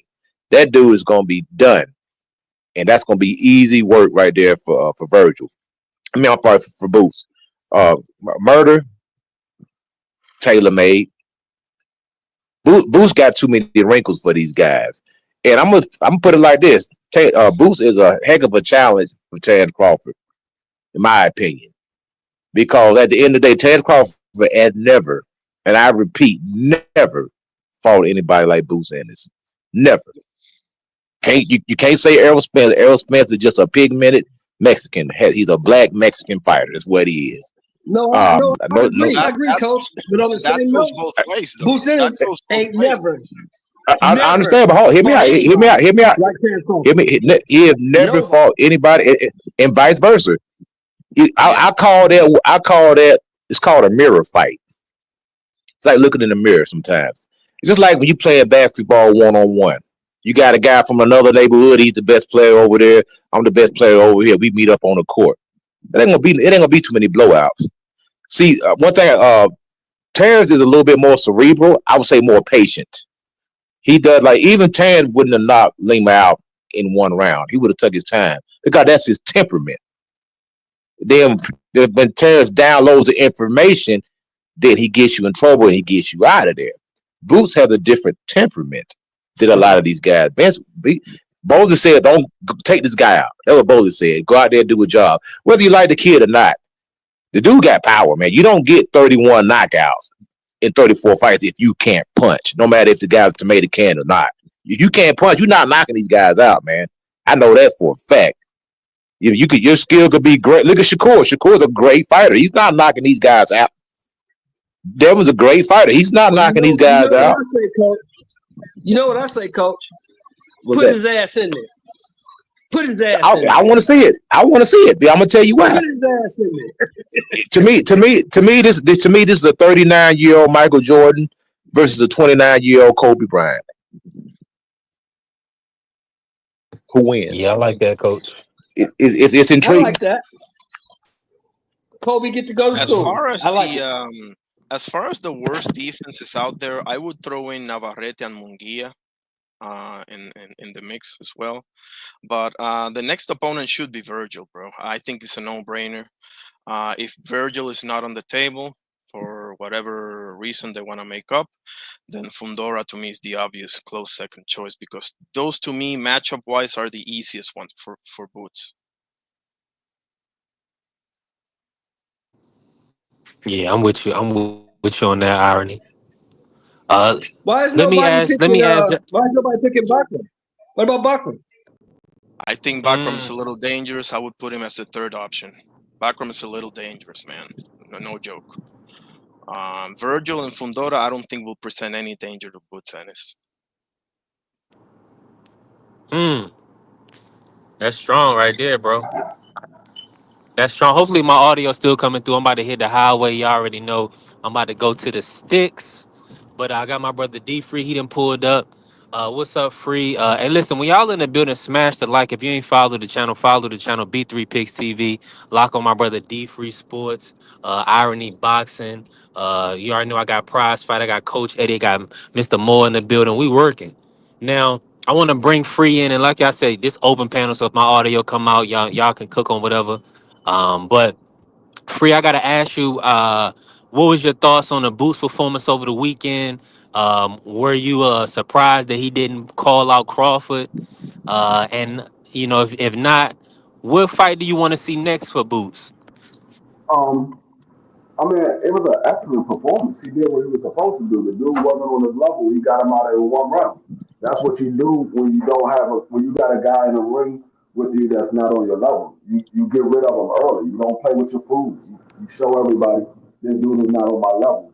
I wasn't surprised that he didn't call out Crawford because let's be honest, Crawford is in position now to fight at a much bigger weight class. We know Crawford is not coming back down to 54. He knows Crawford not coming back down to 54. It's time for him to make his own legacy. Don't do like a lot of these other guys did when they were sitting here waiting around for Canelo and kept begging for a fight. You was the man's mandatory. He basically he told you that you were high risk, low reward. He wasn't planning on fighting you. So once he tell you that, ain't no use to keep barking up that same tree. Go out there, and make your own legacy, and start your own career Could you based repeat off that? of Could you your repeat that last part again? Could you repeat that high risk, go. low reward again? I mean, he basically told Bud Crawford. I mean, told Jerome Booth Phillips, you're a high risk, low reward. So Mm. ain't no use to waiting around for him. I mean, don't you ain't gotta make your name off of his name. Make your name off your own name. I mean, I have no problem with that. But the fight that I want to see next is who he called out. He called out Virgil. He called out Botrom. He called out all of the top guys at 54. I expect to see him in there with one of those guys. I don't expect to see him in there with no more tune-up. And I said it at the end of that fight. I said if he gets in there with another tune-up, I gotta cook him. I mean, I don't need to see another tune-up. You said this the best you ever felt. You feel much stronger. You feel much faster. So he said when he was at 47, when he would finish with his training, it was time for him to weigh in. He didn't want nobody talking to him. He didn't want to do nothing because he didn't feel right. He said after when he got to the weigh in for this one, he had a lot of energy. So I expect you to go in there and get with these guys that's that's in your weight class that's at the top of the weight. Go in there and get the Virgils, get the Sebastian Fedor, the Bartrams. I mean what's his name? The guy that just won the IBF belt. I mean the WBA belt. I forgot the guy's Abbas Abbas. name. Farouk. Abbas. Abbas. Abbas Yeah, Farouk. yeah, get those guys, get them out the way. You still got Tim Zoo there. You still got Xander Zayas there. You got a lot of guys that you can get in there and make a name for yourself at that weight class instead of trying to go after one of these older guys that's on their way out. We know Bud is looking for money fights. He ain't got but a couple of more fights left, and he's trying to have money fight, and he wants the big names.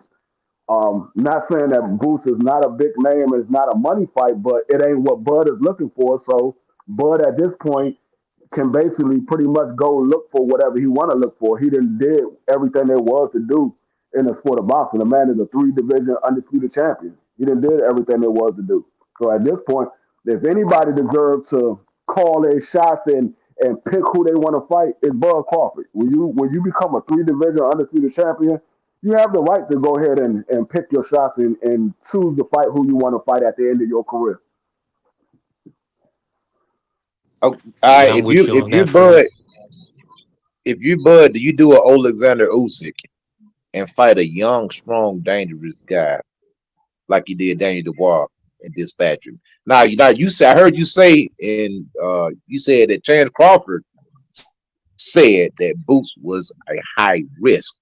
See that's the thing. See, the fans think that Terrence Crawford is just gonna walk a mud hole through Boots. It's not happening. Even Terrence Crawford himself recognized this guy is a high risk. Meaning this guy could possibly beat me. That's what high risk means right there. There is an element of danger in fighting this guy. Yeah, And people, yeah. you have Nobody to has be said blind not to anything recognize. different. Hey, But I'm gonna nobody tell you has like Yeah, said this. but anything no, no, different, I'm Coach. not saying. Anything I'm not different. saying on this panel. I'm not saying on this panel. But I'm just Oh, saying a lot of these Oh, okay. fans go Oh, okay. crazy, man. You know what I'm saying? no, yeah. Bud over Usyk. I mean, I'm taking it to the extreme, but a lot of No, these fans just want to dismiss these guys. I'm like, bro, this it's dude can only fight. it's, it's, Boots can it's fight, only man. it's only the diehard Bud fans I'm not even gonna call them fanboys. I'm gonna call them diehard Bud fans. The diehard Bud fans are the only ones that really say that because anybody that knows the sport of boxing, you know, Jerron Booth Ennis is not a pushover. You know, he's not a easy fight for nobody. He's not an easy fight for nobody. Now, whether you believe he wins or not, that's your opinion. But it's not going to be an easy fight. And we know Bud is talented. We know Javon Booth Ennis is talented. But we know that that's going to be a good fight because they're pretty much a similar style of fighter. They're pretty much a similar style of fighter. And Bud knows his reflexes and his speed is slowing down. He's an older guy. He's slowing down. And Jerron Booth Ennis is a lot faster, probably just as strong or a lot stronger than what Bud thinks he is. So I mean, it's gonna be a tough fight for Bud. Bud is not gonna go in there and get Jerron out in 1 or 2 rounds. It's gonna be a hard tested fight. And so if you don't believe that, then like I said, you just a Bud diehard. And plus, like you said, Free, who gonna put 50 to $75 million behind Boots? There's only one guy. Turkey Al-Sheikh, man. It's Turkey. Only one guy. Yeah, he gotta But want I'm to telling fight you because that's what that fight has that's wheels, man. That fight has wheels, man. Now I mean, I can pay promote for your fight. that fight. I can promote that fight great myself if I had the money. I know you. But the fight Come has on, coach. wheels, That's the man. easiest fight to Especially promote. exactly. I mean, bro, you got two. Come on, man. I mean, you got a guy who. Why do you think that Eddie Hearns continued to leak Terrence Crawford's name to that? To Yeah. I mean, sorry, Bud's name to Terrence Crawford. Every time he mentioned Boots, he mentioned Terrence Crawford. He's fishing for a fight. Eddie He's doing Hearns it for a is reason. fishing for a fight. That's all he's doing. And if Boots can go in there and he can capture all them titles quickly, like what Canelo did, okay, hey, I'm undisputed at 154. And we've been getting undisputed versus undisputed. That's been the theme for the past 2 years. Hey, I want to challenge Terrence Crawford. Hey, Canelo gave you a shot, give me a shot. You know what I'm saying? And now that fight has wheels. That fight has legs. I can beat you. You're old. Yeah. You know, you dog the man. You on your way out. I'm the new thing. I'm the best. I'm the future. You an old man. You washed. I got you. And that's how you build that fight. Old lion versus young lion. Yeah, the passing the Yeah. torch type And thing. Yeah. I'm with you. Somebody got a little static, but hey, we working. I'm with y'all 100% on this. Now, hopefully Turkey adheres, man, and they'll make the offer to Bud. Hopefully he can get upwards of 50, 60 million for this fight. Let me ask y'all this. Do y'all foresee $100 million fight? Do y'all see $100 million fight out there for Bud Crawford? Canelo rematch. That's it. Yeah, I No, agree. no, no, no, no. Mm, No one is interested enough in a Canelo rematch to pay $100 million because we know how the fight's gonna end. It's not gonna end any different. yeah. Yeah, you know what? You're right. Because even Bivol fought Beterbiev, those guys didn't get nowhere near that type of money, man. And that was undisputed. You know, I think Canelo was just, he just got his huge fan base, man, and he's always been able to get that type of money because he has this huge fan base. And do you expect Coach Eddie, and I'm gonna cook on this? Do you expect Virgil to sign the fight boots? Him and Oscar. I mean, Oscar. He Not got really. Mangia to almost 50-0, and Zerto had about 40 fights before he fought. He lost. I don't. I mean, Golden Boy. I mean, Eric Gomez is doing a phenomenal job with the Golden Boy roster, respectfully. But do you expect him to line up with boots, Coach? Nah, not at all. No, sir. Unless he gets like a Mm, shitload of money, whereas you cannot say no. yeah.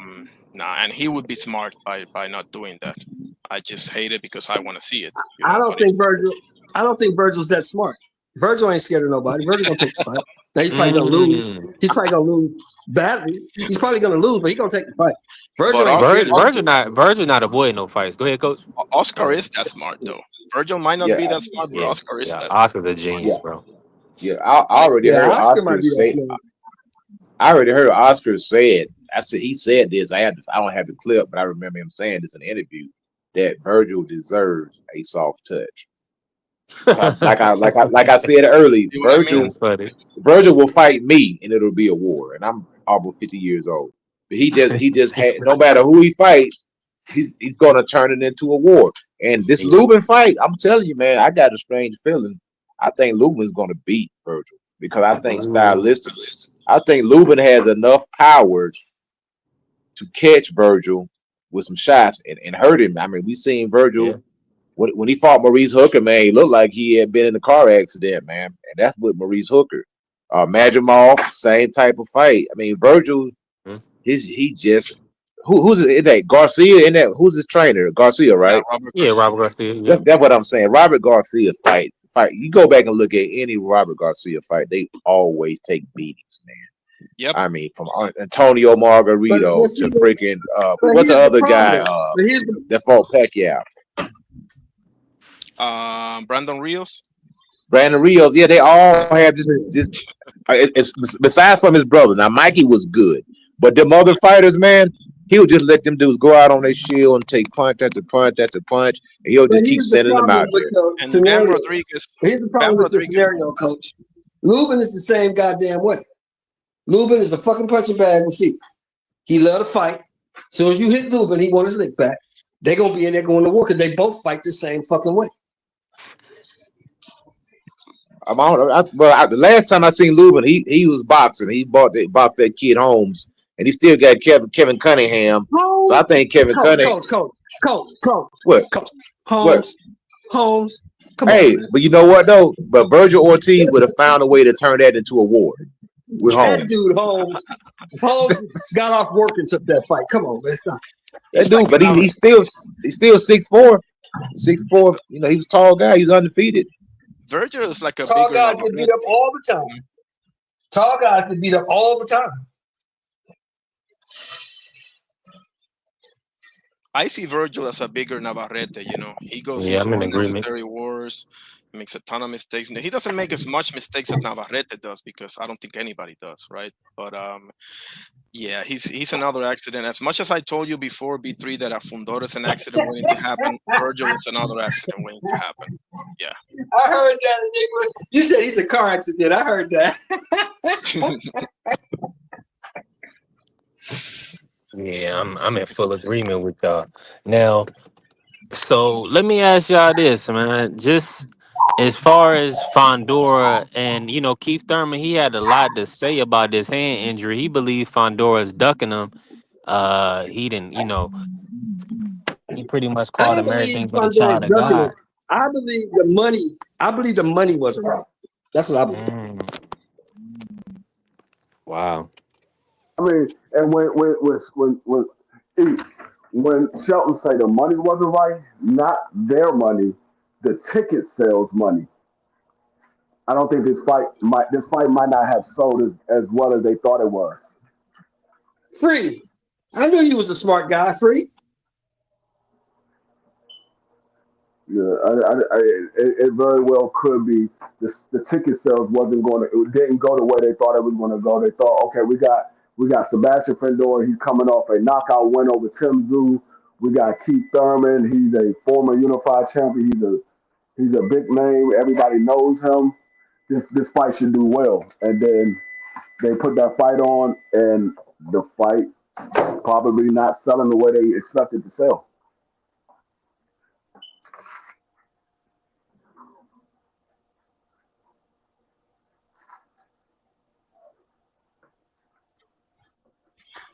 Yeah, I believe that the powers that be came to Thurman and Fondor and said, "Look, y'all going to have to take a pay cut, or this fight ain't happening." Yeah. Yeah, that's Very well nasty, could be. bro. Especially for Cool Boy and I so Shockey and Stephen Fulton fight. That's the second time it's been rescheduled. So because it was supposed to be the tank card. So yeah, this is bad for them. Yeah, I'll let you know Keith Thurman not that big a star because they won't even find him a replacement, man. Just just to stay busy, just to keep the How show many going. You times know what I Keith mean? Thurman fought in Yeah, the to last keep 6 him years? hard and everything. How many times he Probably about fought in the last four. 6 years? maybe 3 times, if maybe. that. Nobody knows Yeah, who Keith Thurman is anymore. They don't care. Yeah, he fought 3 times in the last 6 years. He Yeah, fights that's every bad. 2 Yeah, years. they don't care about that dude. Nobody cares well, I about think that dude. That's well why they could put it on pay-per-view too, man. That was up. They put it on that's pay-per-view. that's why I don't understand why Fundora picked him. That's why I don't like Fundora at all, to be honest with you, because Man, I mean he Fundora just cherry picker, man. yeah, I mean let's be honest here, right? Like he just fought Tim Tszyu off of the Backroom massacre and off of beating Joey Spencer, and you're fighting Keith Thurman after beating Brock Jarvis. Something wrong with that picture. Not only that, he fought Booker. Then nobody did court. I mean, he didn't get any Exactly, stick for fighting exactly. Cordell Booker. He's a champion. You know what I Yeah, mean? and y'all remember what happened in that fight. What happened before the Keith Thurman fight was made. He dropped his belt, and that's how Zayas got that belt. He dropped that belt to rematch Tim Tszyu. Instead of going to get that belt from Xander Zayas, he decided to fight Keith Thurman. Yeah, I forgot about that. Yep, that's a fact. Yeah, that dude, he a duck, man. He really not that good. Yep, He really not, man. Because Xander Zayas wanted that fight with Sebastian Fedor. He wanted definitely that fight, did. and he wanted the Virgil fight because Virgil claimed that they sent him a contract that you got an hour. Xander Zayas said, "Well, I signed it within 10 minutes." And Virgil said, "Well, we're You going to got to fight remember boxing." that he don't really care about fighting, man. That dude's gonna go to Harvard in the fall, in the spring. So in the spring, he don't care about boxing, man. He gonna go take his engineering degree from Harvard and do some other things. That dude don't really care about fighting like that. He's trying to get Sander young because he knows that a year from now he gets smoked. Yeah, fight boxing to him, like you said, Enigma. Boxing to him is a means to an end, bro. It's not. He's not in love with boxing like that. It's a means to an end.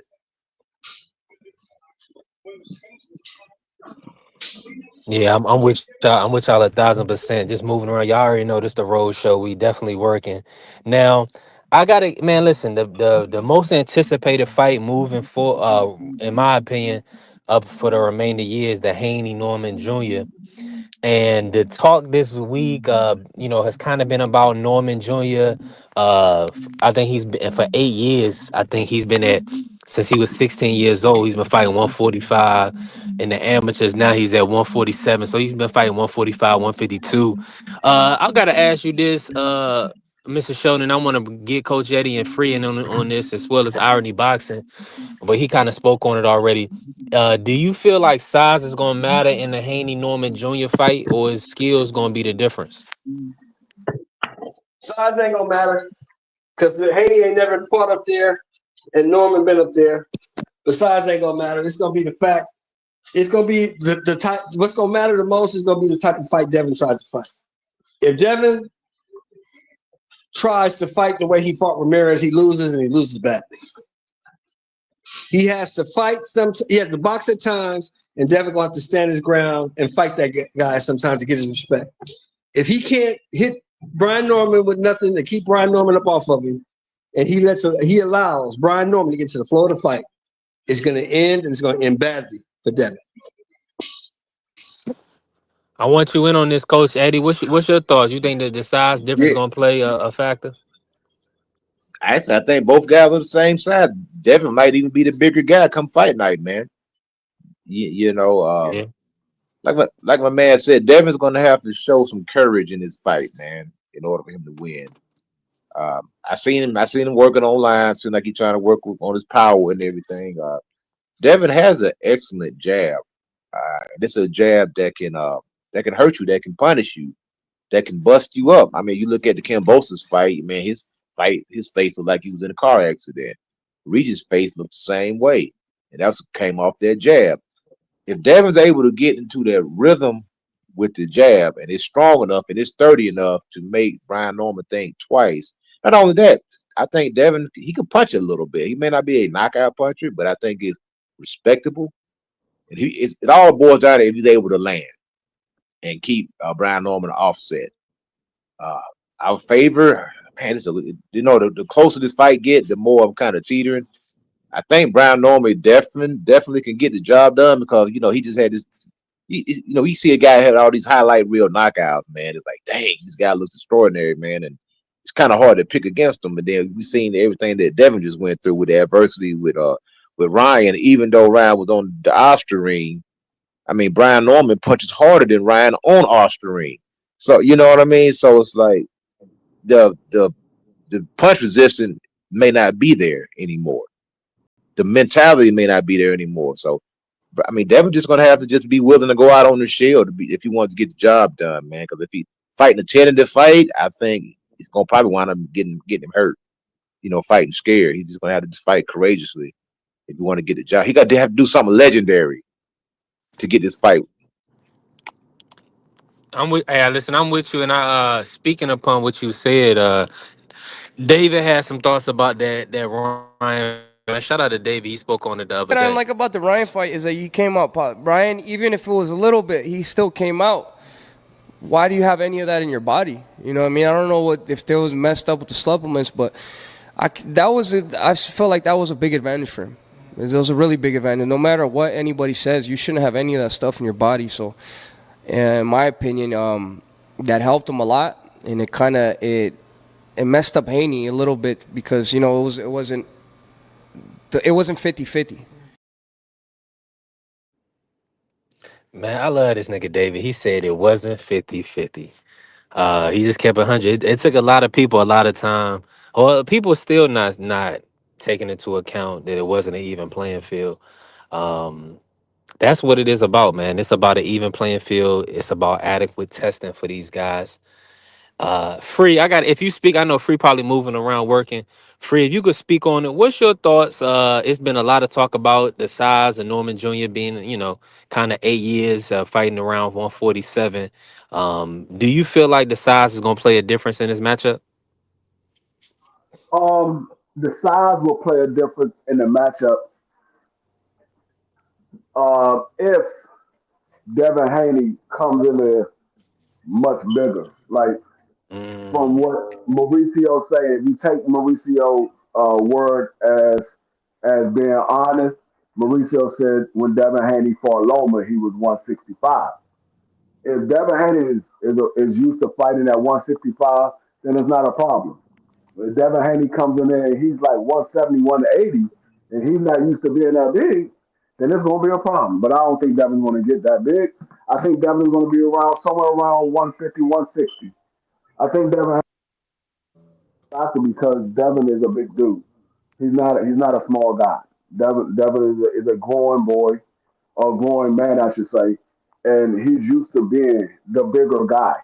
So I don't think Norman is bigger than Devin. I don't think Norman is bigger than Devin. I think Norman is stronger than Devin, but I don't think he's bigger than Devin. I mean, you saw them when they had the face off.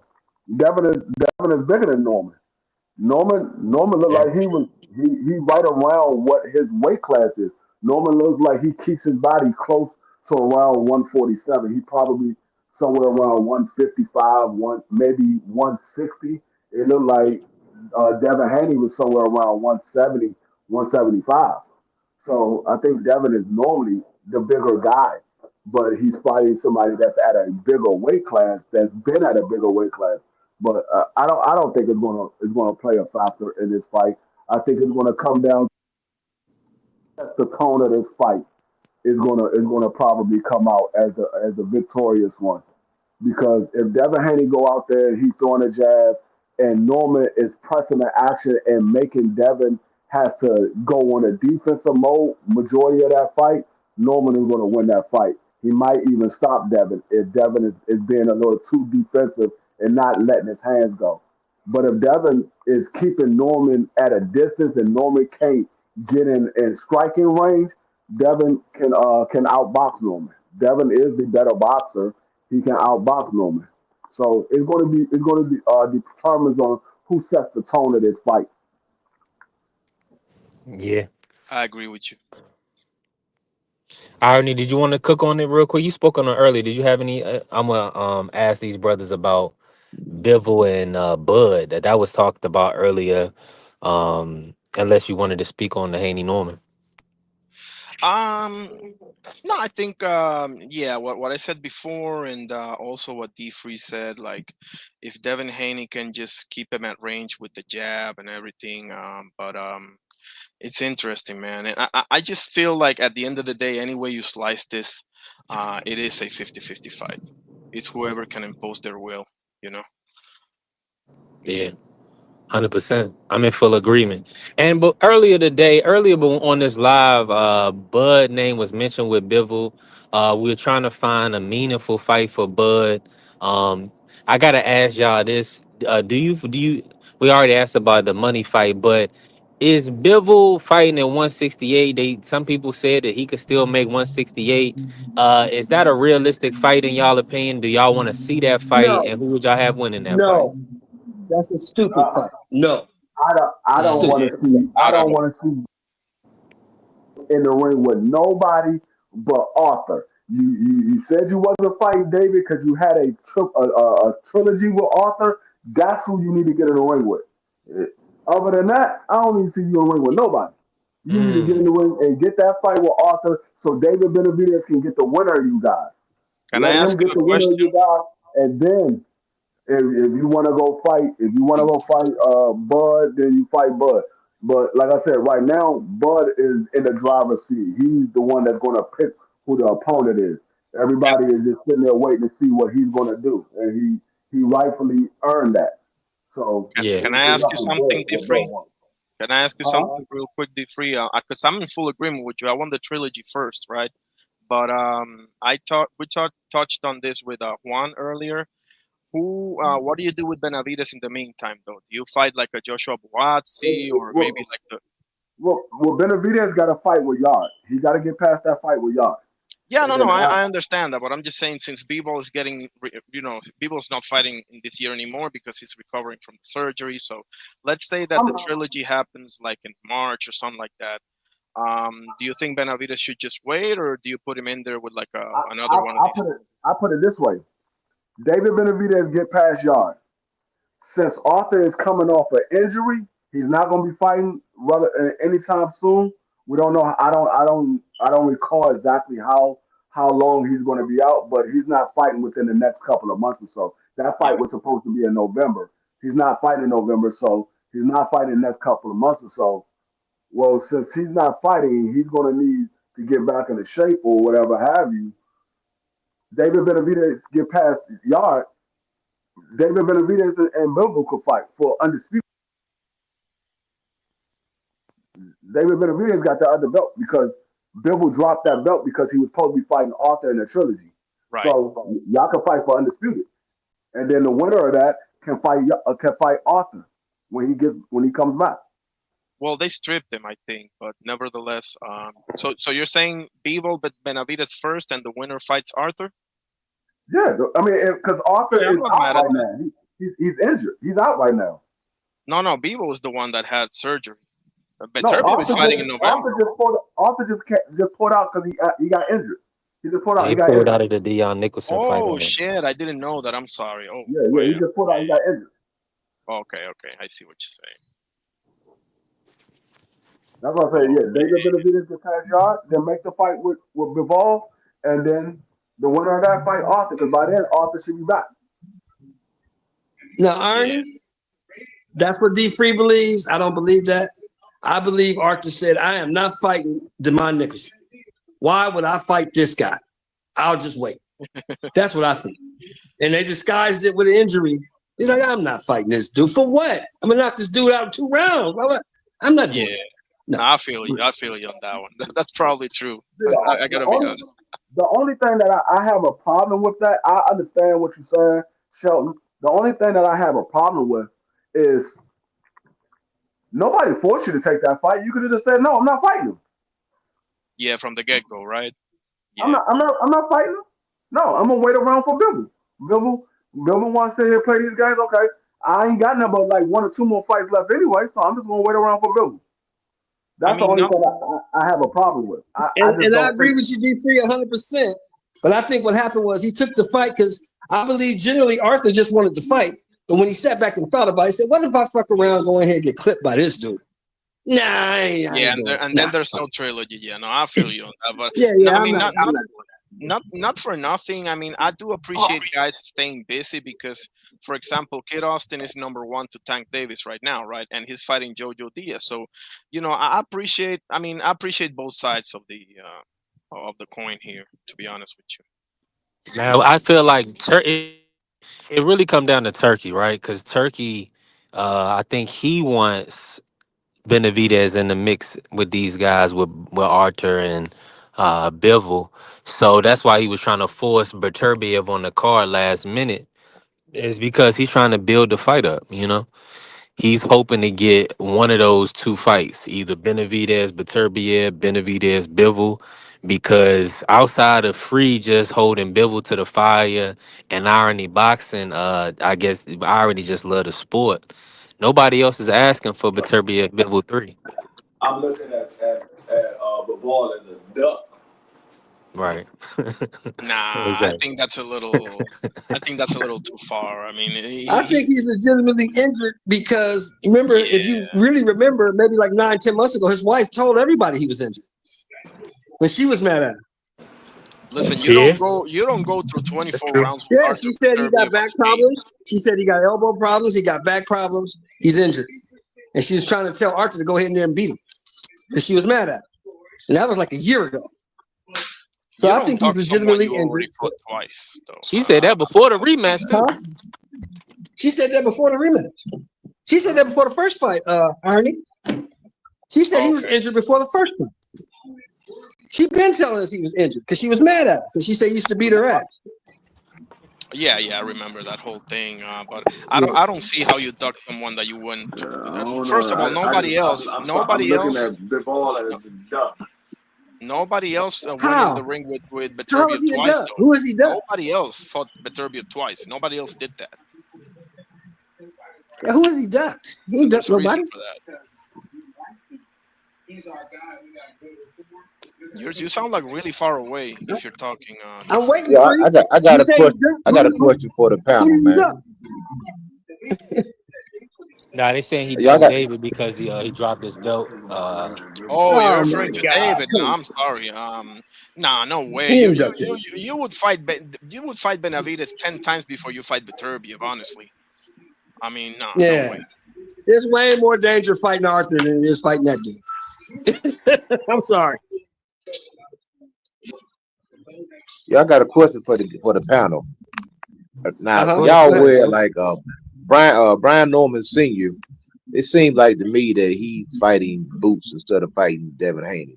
Every time I see him, You too? and I shout out, You too? yeah, I'm like, bro, what is the obsession with Boots Ennis? You fighting Devin Haney? I hope just like the fighter needs to be on board, need to be on track, need to be locked in. The trainer needs to be also. It seemed like to me that Brian Norman Jr. Senior is distracted right now, and he's not I focused on the know the task guy. at hand. And I I know him know the too, guy. man. And I've I'm like, spoken to bro, him. what is the And I problem? told him straight to his face. I said, look, dude, that dude fights at 54. Your son is in a world title fight at 147. Focus on that. Leave that dude alone, man. That dude's in a whole nother division. Why are you talking about that dude? Let him talk about that dude. Yeah, I mean, you got some work to do at 47, man. And Yeah, man. it What are you may doing? not be an easy task either. Devin Haney, he's a talented fighter, man. I still think that Junior's gonna get the job done, but I don't think it's gonna be a cakewalk. I think Devin's gonna present some challenges and some puzzles that Brian Norman Jr. is gonna have to figure out. So what do you think I it don't is, coach? You think the media spotlight is getting to him? What do you think it is? I don't know why I don't know. Every time he turn around, he got talking about Boots. I was like, why you talking about Boots for? Boots ain't even thinking about you guys, man. This guy's going on his merry way, doing his own thing. He never even mentions you. So I don't understand what the obsession is. It seems like every time you turn around, he got some criticism for Boots. It must be something personal. It's got to be something personal. He got some criticism for the guy, even with the 1 round knockout. It's like in that fight, if Boots goes to distance, that would have been worse to get the 1st round knockout. If he knocks him out in the 8th round, what took you so long? If he knocks him out in the 6th round, why take you 6th round to get this guy out of there? If he knocked him out in 3 rounds, I mean he couldn't win No other way. And God forbid if he lost. Oh my God. If he would have lost, the guy dropped, the guy hurt or something, man, it would have been over Oh my with, God. man. I mean, it would have been like the boots. It would have been like when AJ So got cooked irony. by Andy All Ruiz. by It would have been Ruiz. worse than that, Yeah. probably. So irony. What do you think it is? You think the spotlight is getting to Norman Senior, or you think what do you think it is? You think it's an interview, or what do you think it is? I mean, Norman Senior. I look at that dude with how do you say do you remember when Boots beat the hell out of Stanionis? He said that was a regular Yes. performance. Yeah. Ever since he said that, I've had one eyebrow raised on that dude. Yeah, because I don't know how in God's name, but anyway, I mean, I think he knows deep down that his son cannot fuck with Boots Ennis, bro. At the end of the day, he has to know it because he was a boxer, you know. And listen, Norman Jr. is a dangerous fighter. Okay, he's very dangerous. I gotta give him that, but nah, bro. No, I don't see a way that Norman beats Boots, to be honest with you. And what was the question about? Was that the question, or oh, Norman Senior? I mean, That and the yeah, Beterbiev question. Free said that Bivol ducked David, and I don't see how that happened. I don't understand. nah, me neither. I, I mean, why would he? But first of all, Benavides' power hasn't really translated well into 175. I think that's pretty clear. And I mean, David Benavides, to be honest with you, it's kind of like a tailor-made matchup for Dimitri Bivol because Dimitri Bivol is not going to get tired like Caleb Plant did, for starters. And I mean, I don't. That's why I said before, like I don't like that sequence that they have mapped out for David Benavides, bro. Like they're literally gonna run his ass to the ground because he might go 0-4, bro. For real, he might go 0-4 because Beterbiev is gonna put him on his back foot for the first time ever, and that's a horrible. Unless Beterbiev is like done over the hill, just can't do it anymore. Beterbiev is a How horrible old is matchup. Archer now? Anybody know how old Archer is? He's How old either is he now? 40 or 41. 41. 40 or 41, one of the two. Yeah, Arthur But is So by the Arthur time is he fights the 41. Benavides, he's like 42. could be, but he hasn't taken too much punishment. He's not living that Western lavish lifestyle. He's very disciplined. I don't put that much stock into that. I look at your mileage more than anything. So Um, you saying that Archer only comes down off the mountain to fight? basically, yeah. I mean, look at the way he talks. I mean, he's a very faith oriented and He's a family Muslim. oriented Yeah, man. he's a Muslim. Yeah, devout And Muslim at that. yeah, I mean, you don't ever. So when do you see that guy like in the club or acting a fool or He don't no? do that. He He don't do doesn't none of roll like that. that. So that's what I look at more than anything because you can be 28 and Nah, have the body of a 40-year-old. You see what I'm yeah. saying? Like, When it comes to Arthur, he doesn't watch the sport of boxing. He doesn't watch right? boxing. He's a family man. He does everything It's a job outside to of him. boxing that does not deal with boxing. Yeah, he literally said this is a job to me, and what I take from that is that he treats it like a job. Like he's super disciplined. Most of those dudes from over there, bro, they're no nonsense type guys. So he's 40, 41. Unless the injuries are Salute to the catching up Queen to him, Vacay Bay. that to me is a horrible matchup for Benavides, bro. I wouldn't take that fight if I'm Benavides, to be honest with you. And don't get me started on Petaya. Petaya would massacre him probably. So nah. Now, I would love to see that with David Benavidez, but he would have to move up to cruiserweight. Yeah, even less power. So nah. I'm with you on that. Listen, smash the like button and follow the channel B3 Picks TV. We working. Salute to the Queen Vacay Bay, always showing up, always showing love. Go ahead and keep cooking for you. Was about to say something? Yeah, I was about to say I would like to see how John Obertai faces off against a guy like David Benavidez. He never faced a guy like David Benavidez. Now David Benavidez faced a guy similar So John Obertide, as far as a boxer, he fought Caleb Plant, he fought Bubu Andrade. Those are boxers. But John Obertide never fought. He never fought anybody that was similar in style to David Benavidez. Somebody who's going to throw roughly 70 punches around and going to keep nonstop pressure on you. He never faced anybody like that. So I would love to see what he does Let, with let, somebody let, like that. I don't think they are similar let to me tell Jao you something, Pitaya at Free. No, no, all. no, no. When I say similar style, I'm talking about as Let me far as tell you something, Free. when I say as far as Let me tell you a something, Free. boxer, a boxer. He faces boxers Let me before. tell you something, Free. John Listen to Obertide me never faced closely. anybody like David. Listen to me closely. The best thing that David Benavidez can do is stay as far away from that dude as he can. Don't go No, nowhere near him. no. I don't. He I will don't. I beat don't think. David up and knock David out. Jao Maybe. Pitaya fights a lot too, Maybe bro. He the doesn't only only the box. only the only proof that you have of you saying that is that's what you believe. That's not what you know. That's what you believe. So we won't know Put it this if way: that's true or not Maris unless they get in the Breedis, ring. Maris Breedis would have beat David up and knocked David out. That's what you believe. That's not what you know. That's what you believe. Maris But Breedis gave Usyk his toughest fight at cruiserweight, fellas. Maris Breedis we is a don't know tough that until fighter, they get in the man. ring and they fight. That's what you believe. I Okay, mean, a well, lot of hey, people, you know what I say, a Free? lot of I people, don't go back and a forth, lot of Free. people. You know what I say? No, Put his ass you in there. heard what I said. Put his You ass heard what in I there. said. You heard what I said. I don't care what you say. What you said ain't the law. They That's what want you to. believe. David is If gonna get it happens and he chipped get him for and sure. he beats him up, then I would say you are right. But if he go in there and he loses David Benavidez, I would say you was wrong. We won't know that. That's just what you believe. So, and in order for that to This be way. proven correct Put or it this proven way. I'm wrong, so they will confident. actually have to I'm fight. so confident. I'm so confident. I'll put money on it. Ain't no way, no If how if Benavidez beating Joe Pitaya. Ooh.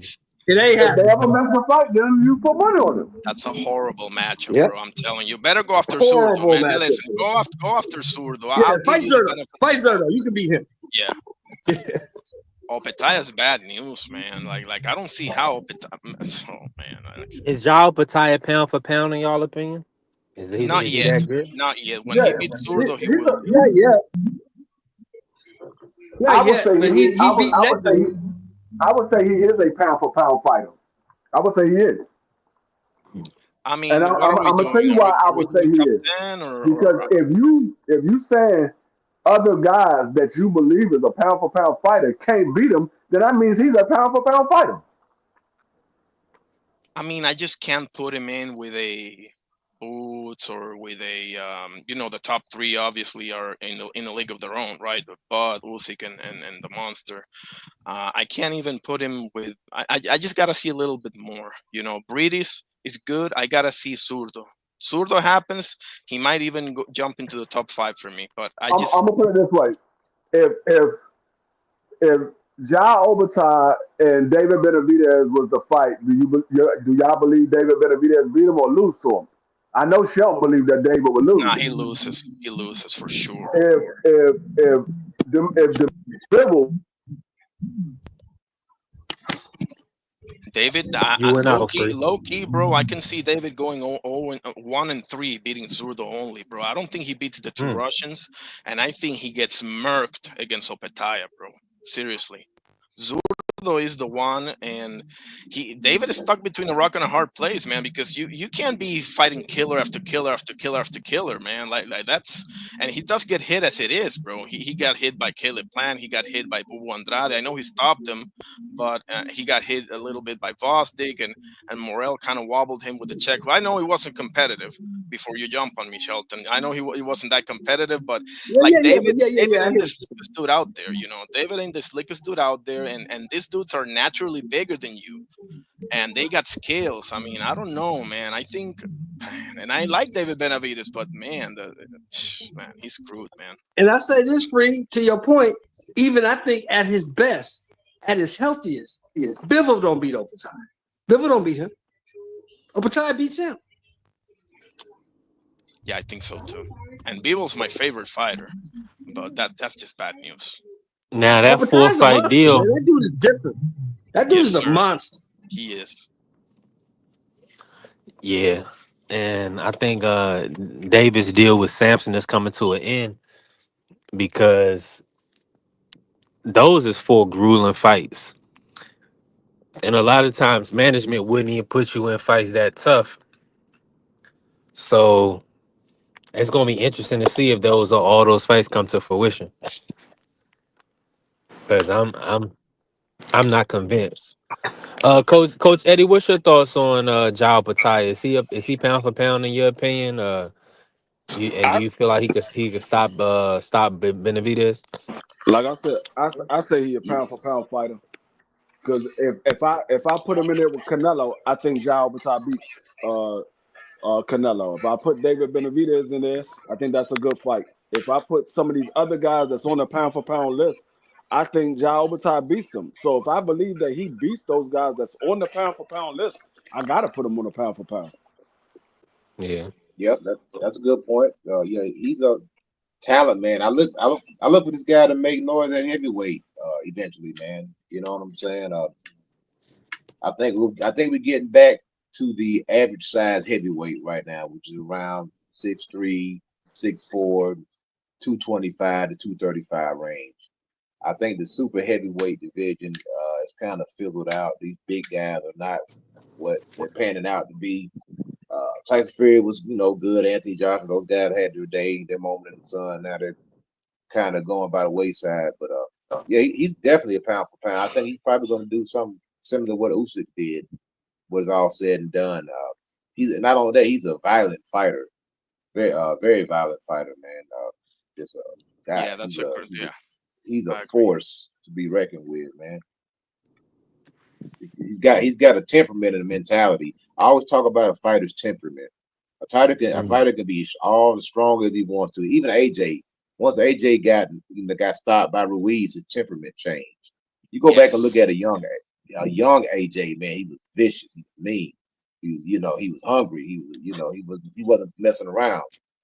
Then as he got his temperament changed, he went to a safety first mentality, and it changed the way he fight. Even Deontay Wilder, look at his temperament. He's changed. He got stopped a couple times. He's no longer that seek and destroy guy. He's trying to be safe and all this stuff. And it happens, man. Guys start making a lot of Well, I money. think in Over, Wilder's case, I over, think it was more so the ayahuasca fiasco and Malik Scott and all of that. But go ahead. yeah, and that's a point too. The philosophy. I think just like if you the Rocky 3 movies, man. Even the Rocky movie, they kind of imitate real boxing. Even though the choreograph wasn't that good, there are a lot of key moments and key takeaways in that fight where you can see Rocky go through different stages in his career. And in Rocky 3, he got scared. He Hold got on, is that civilized. is that I, free? I, Is somebody cooking? I guess Sound like a Whoa. can opener or you something. know. Is that a can opener or a vibrator? What is it? Yeah, that's Oh no, crazy. that freaking phone was ringing, man. Oh, Oh, okay, from I that. was gotcha. trying Okay. to call you, man. Yeah, Okay. no, my Yeah. phone was Thought it ringing, was but like a blender or Uh, something. now, Wilder. People And see. salute to People my tend to brother Marky forget. Dan too. Marky Salute, Dan, the salute, salute, historian. salute, People salute. forget. People tend to forget when you talk about Wilder. When Wilder won the title, he was already like what 33, 34 years old when he won the title. Oh, some bitch. Yeah, Yep. probably like Yep. 31, 32. He was older. So by the time Wilder got to Fury, that athleticism had waned a little bit. Wilder beat people because he was way more athletic than them. He could close distance real fast and catch you with that shot. That's how he beat people. As he got older and more fights, like Coach always says, more and more training camps, more and more wear and tear, more and more fights. That athleticism started to go. And once that athleticism went, Wilder all he had was that right hand. That's all he had. Hey fellas, I gotta go. I appreciate you all. B3, you already know. Shelton, D All right, Free, all Ernie, the rest man. of Good them. talking to you, bro. Eddie, you Always too, good bro. talking to you. Salute, Okay. Irony salute, salute, salute. bro. Listen, make sure y'all all follow right, brother. Define Salute. Irony, Irony Boxing on YouTube. A good brother. He breaking down fights, giving you great content. Salute to my brother Define Irony. Let me bring you in, Marky Dan. How you feeling today, bro? And what was your thoughts on Boost overall? And were you surprised he didn't call out Bud Crawford? I'm doing well today, B3. Like I said, salute to everybody on the panel. No, I'm not surprised he didn't call out Bud Crawford, and I was entertained by his performance. I mean, he beat the guy half dead. It's what I wanted to see. I mean, the guy was a bum to begin with. He was a truck driving dock boy. Um, what's that guy's name? Lima? Yeah, I mean, I didn't know who Lima Yeah. was before the Yeah. fight. I'm Really? not Damn. gonna know Truck who he driving dock was boy? after the fight. Wow. Yeah, he a truck driving dock boy. I mean, it is what it is, Shelton. Dang, And that's not a for little this harsh, top bro. level stuff. I mean, you could say it's harsh, but it's a fact. And I Hey, don't hey, deal I with got my. nice Let me guys. But hold drop. on, Let me but play my drop for my brother real quick, Coach.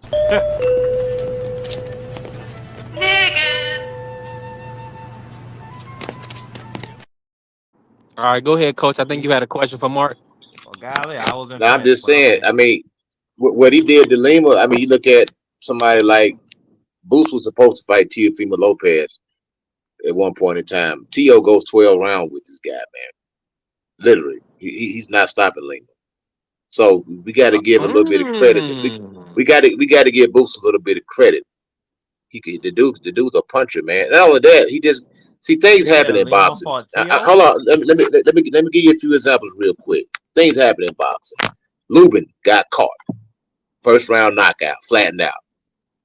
Okay, Peter Quillen when he fought Danny Jacob, first round knockout, got flattened out. Badu Jack, first round knockout, flattened out. I can continue to go on. Things happen in boxing. You get caught early, and it can happen to you. Boots was able to catch this guy, and the key word was he finished him. How many times have you seen a guy get dropped in the first round, and then you look up 8, 9, 10, he's still there? Boots got him out of there. Yeah. So You making my point for me. Boots went in there, and I'm not saying he is a dock boy. I'm saying Boots treated him like he was a truck driving dock boy.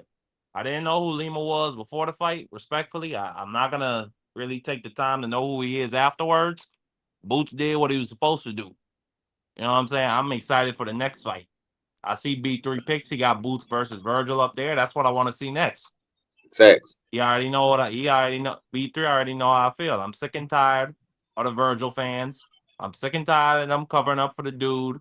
Okay, Virgil father just came out and said, "You ain't gonna force us to fight nobody." These guys came out and said, "We need 48 months to fight Boots." Now all of a sudden, oh, Boots don't fight nobody. Boots is this. Boots been down there collecting belts. Became lineal champion. Get this kid a chance. Now I give you this. If he by this time next year ain't fought no damn body, I'm gonna be on his ass. I will say that. But I'm willing to give him this benefit of the doubt that he gonna fight one of these killers next. You know what? I don't think just me speaking, thinking out loud. I don't think for one reason that they brought that guy to come in and get knocked out in one round. Because as a fan, if I'm a Boost fan, yeah, I'm glad. But man, I want to see you fight a little bit. I think now it was definitely set up for him to be, showcased. But I was thinking they probably thought this guy was going to give him 4 to 6 good rounds, and then Boost going to get him out of there, and it didn't happen. Yeah, I Coach, he mean, blew coach, up the coach, no, I'm being serious. As a matchmaker in your yeah. hometown, you're not bringing a guy in that's only going to last one round. Because as a fan, I'm upset. Man, I spent my hard-earned money waiting for this fight, and you got this But, dude out but of let me 90 ask you a seconds. question, coach. I get where you're coming from, but let me ask you one question. Were you surprised that he got knocked out in one round? Yes, I was. I thought the I guy was going wasn't. to at least. I thought the guy was going to go about 4 rounds. About 4 rounds. I I'm really sorry, did. coach, but I wasn't. I told everybody, I told Marky Dan before this fight, this dude was Roman Veer, a carbon copy. But Roman Roman Veer went with a little 12 bit of rounds pop. though. No, He how went many rounds 10. did Roman Yeah, He go? went but 10. He went 10. That's what I'm saying. Roman So went 9 that's what rounds. I'm Yeah. No, he saying. went 9 rounds. But He bro, went 9 rounds. listen, hear me out though. If you're a matchmaker, Okay, I'm listening. I'm listening. just hear me out. Just play devil advocate. If I'm a matchmaker, I got you fighting at Mm-hmm, home. I don't want you to knock this mm-hmm. guy out in one round. I mean, in 90 seconds. I mean, the fan, some dude probably went to the concession stand, came back, and the fight Came was back, fight over was over. with, man. I Yeah, mean, I I don't mean, want listen, that. that's You how know it what I'm be saying? though. yeah, That's how it be. Mike Tyson was one of the great stars, and that was like a signature theme of all fans' experiences with that nigga. There, everybody, all the OGs I talk to, they have a story about I either went to the bathroom or I went to the fridge to get something, or I went to the concession stand and the fight was over. That Yeah. you gain a little bit of a legend doing stuff like that. So I don't mind it if my Mhm. fighter come in there and put somebody to bed.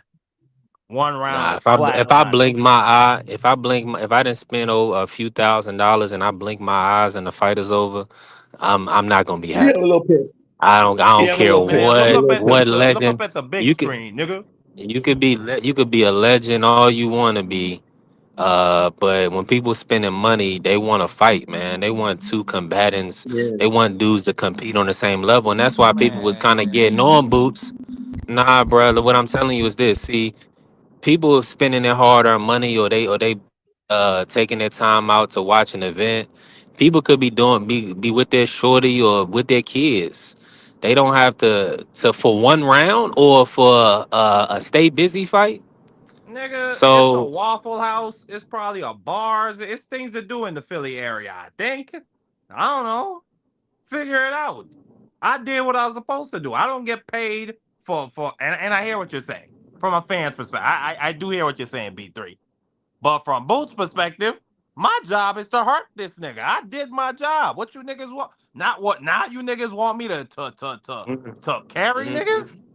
Is that what you want from me? Uh, we want you to be in there with the right opponents. Like for instance, Stanny Onis. That was a unification fight. Well, he had about 17 fights or something like that. We already knew he was being protected to ensure he didn't he didn't fumble the bag, right? Who else? Lima, he had about 14 or 15 fights with a loss. Boost has 30 fights, bruh. You can't fool. I love Boost, and I'm just talking. I'm just keeping it 100. You can't fool real people, man. Like we know what time it is. Ain't nobody with no 16 fights with no amateur background beating no unified champion. I don't give a damn if he is fighting his first fight at 154. It ain't Hey, happening, bruh. But what's but your you know point? what? This was a You tune-up, remember B3. Thomas Delorme, right? Thomas Delorme. He knocked him out in the first round. This is a guy who went, I think, 6 or 7 rounds with Crawford. He got Yeah, the guy out of there in the first round. So this isn't the first 100%. time that Boots put somebody out in the first round, but I was expecting the guy to do at least, like I say, at least maybe three, I 4 rounds. expected him to go to bed. No, I expected him to lose, but I thought it was gonna be like maybe 3 rounds, 3, 4 rounds. I didn't know the guy was gonna come out there. And like I said, he got caught, man. It happens. That could have easily been Virgil Ortiz last night. If good fighters get caught. I mean, look at It will freaking be. Thomas Hearn. Thomas Hearn got put out in 3 rounds. He was done. Got floored in 3 rounds. He's a Hall of Famer. I just I pray mean, and hope they get in there with Virgil next because I'm sick and tired of the talk. I want to see it.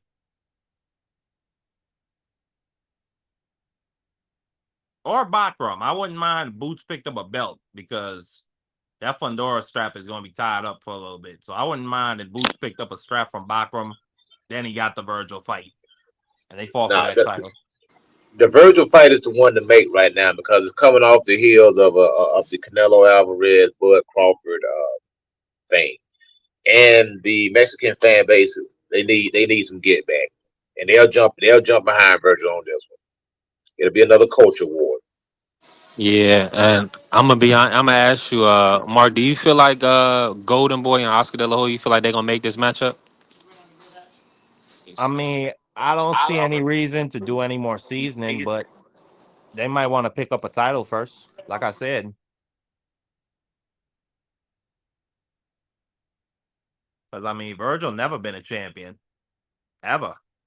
And not only that, Virgil ain't no ticket seller. Boots, like all these niggas could talk about, oh, Boots ain't a seller like that. That's bull compared to Virgil, bro. This man is a superstar. Like every time I see Boots out there, that Philly arena is packed out. When he went to Atlantic City with Stanionis, he sold 10,000 tickets. Virgil don't sell out nowhere as the headliner. I even look back at some of these fights. Virgil be having half empty arenas. So I think it will be incumbent on them to go for the belt first. Yeah, Unless Turkey is just gonna come in and pay both of them a flat fee and it don't matter.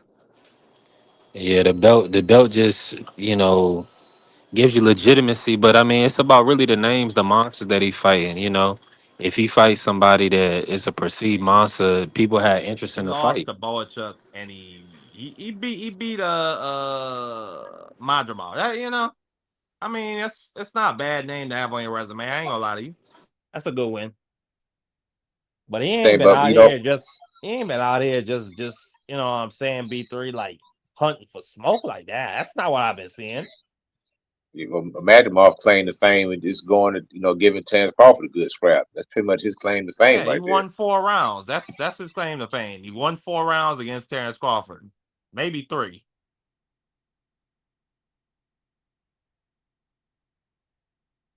But yeah, I want to see that Virgil fight next, B3. You can move on. Is that the best? Is that the best fight to be made for Boots Ennis? I think my brother Juan's or Irony Boxer said that's easily the biggest fight at 154. Do you foresee that being the biggest fight at 154? Nah, I think Xander versus Virgil will be the biggest fight at 154. Yeah, I'm in agreement with you. Well, hold on. You said Xander versus who? Virgil. Hell no, brother. See, that's the Yeah, thing. That's yes. the thing, The man. I winner out of understand. that fight is a Hold on. Let me say superstar, this. Let me B3. say this. Salute. Who's the superstar? Whoever wins that goddamn fight, that's Oh, Mexico versus Puerto Rico. yeah. Nah, I that know don't He might matter, got everybody. a man. he I know might got a everybody want to little, say that. yeah, That's but that's We played you out, talking can't about folks. just culture ignore that wars. though. Yeah. You can't Nah, we're ignore not that. going to ignore it, but we're not going to just see. I think it's pandering, and I love all people. Y'all know I'm a child of God, but it's pandering. Everybody keeps saying the Mexican fans or the Latino, all this other, they're grouping in 300 Latino countries and saying this is the biggest fan base. Of course, you grouping in 300 damn countries. Respectfully, the blueprint, Mayweather was able to be the highest generator. Mike Tyson, you know what I'm saying, Muhammad Ali, Sugar Ray, Roy Jones. These guys, uh it's the black fan base, bruh. Put some respect on it. It's no way in the world Boost Ennis is not in the number one fight or the biggest fight at 154. It's not even possible to have it without Boost. Boost is a draw. He's the biggest ticket seller out of all the names. He's the most recognizable out of all the names. He's done the most out of all the names. Well, I give you that, but Xander just started, and I think Xander is a young superstar in the making. That's just my opinion. You do have the data on your side with Boots being the ticket seller. I give you that. I'm just saying, historically, Mexico versus Puerto Rico has always been a big time rivalry, and in this social media era, I think that they would turn it up even more. And if Xander were to beat Virgil Ortiz, bro, come on now, that young man is gonna be a superstar. It's not even a Nah, question. And I think it would be vice versa for Virgil. I think Edgar Berlanga and Canelo kind of shot a hole in that rivalry, man. The biggest fight to be Nah, come on. That made, was some bullshit, man. the biggest fight to That was be the made wrong. would be That was the wrong. You remember what Canelo said at the press conference? yeah, You not even on my level. I gonna fuck you up. He had yeah. no respect for Canelo, man. He dragged his nuts on him. Excuse me, no respect Boost for is the Malanga. man right now.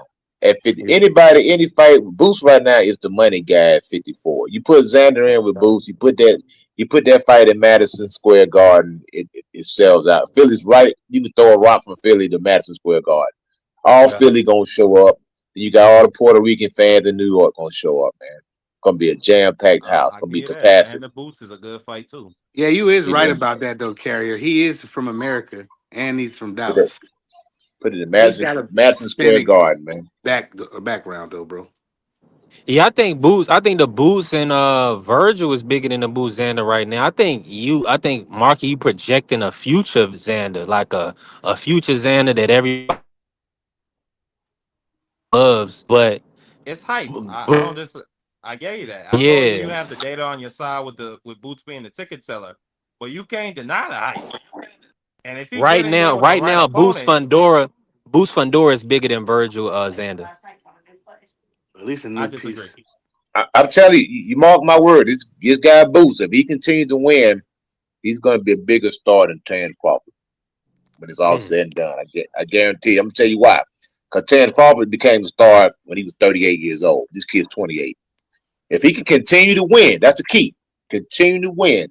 Continue to put butts in the seat and continue to go conquer division after division. He's going to be mentioned in the same category and sentence when it's all said and done with Terrence Crawford. If he can do the similar thing that Crawford did.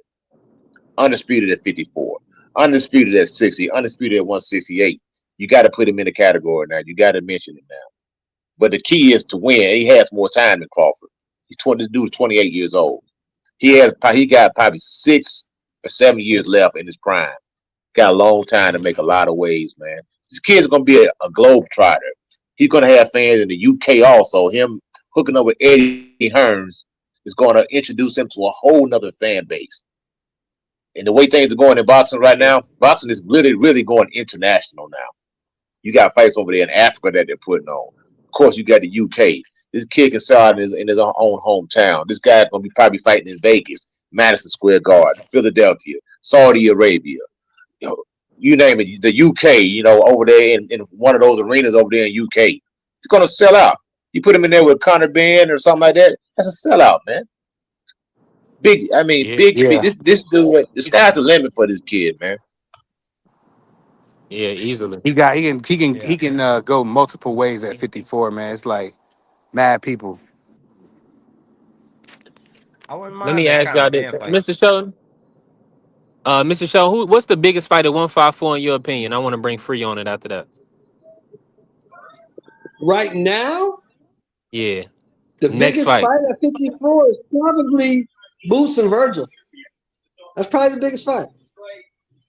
Yeah. For no title. Bigger That's the than biggest fight. Fundora. Is Virgil a bigger star than Fundora? By leaps and bounds. Yeah. By leaps and Virgil bounds. ain't never did But nothing. based on I don't what even know if though? has he sold. I don't even think he did Vegas yet. No, like It's not. It's not. every card Virgil headlines is half empty. It's not. It's not. It's not Brother, the fact. listen It's to me. not the Listen to fact me, whether brother. Virgil did anything. It's the fact that Yeah, tell him, Free. Tell Virgil him, is Free. connected. He's connected to Oscar De La Hoya, so his name is going to be bigger than Sebastian Fedor because he is connected to Oscar De La Hoya. It's almost like the Tank and That's it. Floyd That's effect. all. Tank Davis Yep. was connected to Floyd. That's how Tank Davis blew up so big because he was connected to Floyd. The same thing with Ryan and Oscar. Ryan blew up because of Oscar De La Hoya. Yes, he has his social media, but in the boxing world, he blew up because of Oscar De La Hoya. Oscar De La Hoya was promoting him. Y'all know Same I thing go after. to multiple boxing events. Y'all know I go to Yeah, multiple same. boxing events. Every Yeah, boxing and event I've same. been to, the reporters, the people with the cameras, they rush to Virgil Ortiz to interview him. That man Yeah, Xander Ain't Zayas, nobody checking for he Sebastian got Fundora bad like money that. on his And side. you can't miss him.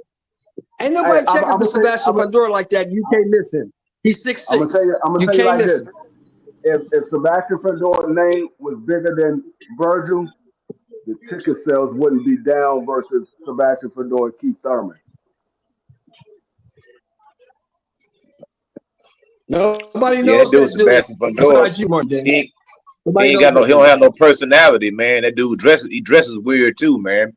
Like a dude I mean, he dress out ain't like got he no coming choice. from a Where the hell else you gonna shop for clothes for 6, 7 niggas? man. He got enough money. He can get his stuff tailor made, man. That dude look like he Man, just left the disco last time when they did Yeah, that he's first a press Mark conference, man. he's a Daniel. Harvard. He got Marky into Man, Dan. Harvard. He's a different man, type that of dude had guy, Marky Dan. and that it's dude not Nobody had a knows fly relatable. that collar, dude, man. Marky Dan. I'm with you. It's what? white collar. Nobody It's knows that dude. yeah. I think a few people know that dude. You got to be relatable, Mark. In Coachella, yeah, in Coachella, California, they know him. In Mm. Coachella, I they don't mean, know him in That LA. dude, if you really want to be honest about things, Gabriel Fedor's name is bigger than Sebastian's name. Damn, Wow. If you That's really damn. want to cap. be That's honest, cap. if I'm gonna you call really want cap. to be I'm honest, gonna call cap. Gabriel Fedor's name is bigger than Sebastian. I'm gonna call cap. I'm but just saying Wow. that. thing Shout out about to Gabby Fundora, Fundora. he don't call nobody out. He's always he don't really call nobody out at the end of the fight. He always just got these Humble. dry interviews that he do. You know, he don't got no energy. The guy ain't got no Good energy, respect man. for You your know what No, I'm he man. saying? What can't. do you want from him? Carrier, Yeah. Carrier, Jordan. He always had some goofy. Jordan never had no swag when it come to dressing. Look, yeah, Michael y'all, Jordan. Why am I hearing this lately? Prize. Michael Jordan wasn't fresh. No, not to no. me. I thought he used to be corny with them dumbass earrings and that Hey, big hoop earring and them All baggy them ass. niggas from the 80s didn't let know me how let to me let dress. me Look at let me Eddie let me ask Murphy. around the panel. Brother Let me Jordan ask was around the fresh for the panel. time, nigga. Let me He ask was around the smart for the panel because time, nigga. Bunch of fruits. I want to see if y'all think different. Who y'all think name is bigger, Gabriel Fendor or Sebastian Fendor? Sebastian. Gabriella. Gabriella. Y'all a bunch of lying, no Yeah, good. Sebastian name is bigger. Yeah, thank you. 2-2. Oh, so No, we it's got not. 2-2. Eddie, Coach Eddie. What up, man? He Who's the said bigger name, Gabriella or I'm gonna Sebastian? send this picture to B3, and I want you I to got put I this got picture up, Sebastian because I B3. think Sebastian's more well known because he fought on the bigger stages and people know who he is. he I said mean, it. He already said B3 so. picks. We got a 2-2. B3. No, that's 3-2. B3 picks. You to decide and vote between a draw or a decisive victory for Sebastian Fundora over these lies and capery. Hold on, Prize. Who said You who's the said bigger name? yeah. Yeah, Who's the bigger Sebastian or name, Gabriella, Gabriella or in your I'm a Sebastian? opinion. the bigger name. I'm gonna have to go with Sebastian Fondora. Yeah. This is the reason. For one, Gabby respectfully is an undisputed champ. She was just on the undercard. And he has Spider Crab, the Towering Inferno. He has multiple nicknames that people have given him. We still, we still building Gabby. Hold on. Gabriella Fendor was on the undercard to who? Colazo, Oscar Colazo, her last fight. I don't even know who that is. Yes. Nasty work. Oscar Collazo and who else was on the card?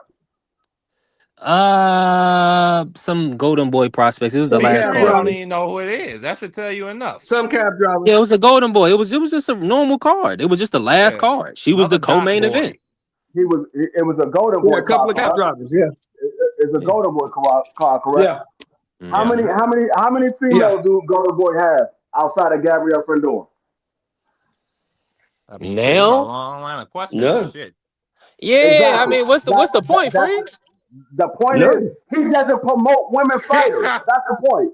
He doesn't promote women fighters. That's why she was on the What does that undercard. have to do but with her that but being that bigger than don't but that don't Sebastian? provide a Listen, case for listen, your listen, point listen. She about not her bigger than having more she not notoriety than bigger her than brother. Sebastian, Free. I know she's not taller than Sebastian, but her name is bigger. I know she's not taller, but her Based name on is what? bigger. I know. Hey, listen, everybody love to keep women names in their mouth. I prefer it as well. But she do you know her nickname? I don't care what her nickname is. I know she knocks women out. That's what her nickname is. Her nickname is she knocks women out. Yeah, but that's what I said. But we all know she needs. I mean, she's 5'9", 5'8". She's fighting little girls. Who So do you yeah. think Sebastian fighting? at least I mean Sebastian. I mean Sebastian He Sebastian fighting getting in fighting there kids. with little. the top guys at 54. He He getting there fighting with little top men. guys. He fighting little men. He fight. Well, he Hey, fighting. Cordell B3. Booker is the top guy. I know you seen them No, Cordell text Booker was messages the I Lubin. top What sent guy. you. about Lubin? Put no, that What picture up. about Tim Zoo and no. Lubin? He Who was didn't the tallest he guy didn't that break Tim out Sebastian his Zoo's the Fedor top fist fought? guy. Then Lubin ain't no top Tim guy. Zoo's the top guy. Tim Du ain't no at the top guy. time? Yeah. No, he's not. No, he's not. You gonna get me in trouble putting this up on Yeah, Mike? I want to just see. I saw. I want had just y'all to saw see Tim this Zoo. picture, especially Carrier, because y'all talking about Jordan got I swag with don't know them if I can baggy pull jeans this and up dress though. shoes. Man, that nigga was corny to me. He ain't had no swag. Baggy jeans and At dress for shoes. the time, he was fly. For the time, That shit y'all wasn't remember fly. 98? The What was rappers he? wasn't dressing. The What was rappers was fly. And that what nigga grade was wasn't you in? fly. What Y'all grade niggas was is you in old. 1998? What grade was you in 1998? 98. I was in 10th grade. 10th grade. Yeah, 10th So you grade. have no idea 27 what years ago. fly was. So you have no idea What? what fly was. Stop it, What? Mr. In Sean. 10th That's grade, Man, crazy. in 10th man, grade, get you don't out of know here, shit. Shelton. You don't know shit, I don't Chosen. know what flight because you don't know me. That's why. Not in 10th Hold grade, on, you let me don't. see if I Not at can pull Okay. this 15. up. Hold You on. have Hold no on. idea what fly I In got a is. 10th question for grade, you. You I talking about? still had the fly shit on. What was we I wearing? gotta Look. see if I can Hot pull this up. polo. Uh, Look how. Look. go ahead, 3. Look how the Nah, go NBA. ahead, Dumbass swag Look how the parade. NBA Eddie. dressed today. Look how they dressed today. The NBA dressed today. Today Look at they that. they You just can't. You can't. today they just It ain't gonna come out rainbow. right. My They bad. part of rainbow. This the way they dress Hold on. now. Good. I'm glad they pulled up like this. It's not showing Mike's face because I can't be slandering Mike. He's over here with a. I don't know. That's not his wife. And but that's his giddy up. That's the shirt he had on. Man, that's Mike Those are is the Mike after he fucking pants. retired, 60, Bum man. bro. at nah. Show the whole pic Mike with is fucking shoes and 60. everything. Nigga got Mike baggy Man, is he jeans and sixty. dress shoes on. Y'all He niggas can't retired, dress. man. Hold on, let Mike me is in see Baggy if his it'll jeans and come 60s, dress up. bro. shoes. Come on, That shit man. garbage. What is an old nigga Bro, supposed to wear? all you can do is put on a pair of pants and a pair of shirts. That's all you can do. Now, either the pants are gonna be tight or they're gonna be loose. That's all you can do with a pair of pants, man. All right, That's it. carrier. Do this, carrier. I mean, Go Google Michael Jordan baggy jeans. Type that in. Watch how many corny ass outfits you see. Nigga, Mike is 60. Come on, man. What are you talking about, bro? But y'all said he had swag. That's no swag. I know 60-year-old He men said he that He ain't had had that swag swag would in have back in the dressed that 98. would day. put Nigga, on that no was shit 30 like years that. ago. Oh, come on, man. That was 30 years ago in 98, 97, 96. He had swag And he 30 had years no ago. swag in 98. Nobody was wearing so what you never would have caught me with baggy jeans and what dress about shoes on nowhere. What about Bernie Mac? What about Bernie Mac? Get Bernie Mac dress? Bernie Bernie Mac was Mac, wearing that shit in 2000. It was I'm fly. just y'all saying old because heads though, so I'm not bro, gonna. you an old head. Exactly. You ain't that much old. Hold You on. an old head, man. Y'all niggas is like 50, bro. Y'all gotta look at the difference. Y'all gotta look at the difference. You, Nigga, when I'm you talking 60 about years old. That shit was when you fly in my talk day. right, Like what I'm about to 60, my say, when mom's you 60. talking, You feel me? but hold on, when you talking Exactly. about swag, That's why you you don't got get it. two different. You got two different types of swag. You got the old head swag, and then you got the young men swag. What Bernie Mac was wearing was an old head swag. The stuff that he wore, it was fly to the older crowd. What the younger crowd was wearing, they was look the same way we looking at the young people now is the way that Bernie Mac and them was looking at us. That's the way Bernie Mac and them was looking at us because we're much younger than them. The same way we look at our kids now, the stuff that they wear, we like, man, that shit is ridiculous. That's the same way Bernie Mac and Steve Harvey and all them was looking at us. So you got two different types of swag. You got the old head, and then you got the younger generation. So you think that's So corny? Wait a minute, free. So you think that's corny? So you think this big 6'8" nigga carrying a purse is cool? Nah, that shit fugazi to me. You right, carrier. Bernie Mac had Fact. tailor-made shit though. His shit fit him to You like think this it look. nigga LeBron running around here with purses and shit? You think that's fly? I don't think none of no, them niggas can dress. yeah, but that's a younger I'm age talking about back in them days. generation. Hold Jordan on, man. had the Bron ain't corniest wearing no swag. purse, man. Man, No, that's cap. LeBron did have Mr. a Show. purse. You say LeBron did have a Man, purse. man, Jordan, LeBron did what? have Jordan A a Nigga, purse. you tank? 60 A seen something that tank? years nigga old, man. What carrying you that Hold talking on, goddamn about? hold on. Birkin bag? Was it a purse or Nigga, was that's it for a bra. a Ain't tank no nigga supposed handbag? to Not carry no considered. goddamn purse. Hold on, was it a purse or was it a handbag? It's It's a considered a purse, purse in my nigga. book. Y'all might call it a handbag or whatever It's a y'all might call it. pocketbook, It's D a free. fucking purse. It's It's It's considered a a for a purse to pocketbook. me. bitch. It's not for a If it nigga. ain't, I'm gonna put it like this: like if it ain't a Motherfuckers running laptop, around here like with satchels on like Indiana listen, Jones. Man, hold pack these on. Let niggas me up. let me Yeah, finish man, what get I'm the fuck saying. out of here.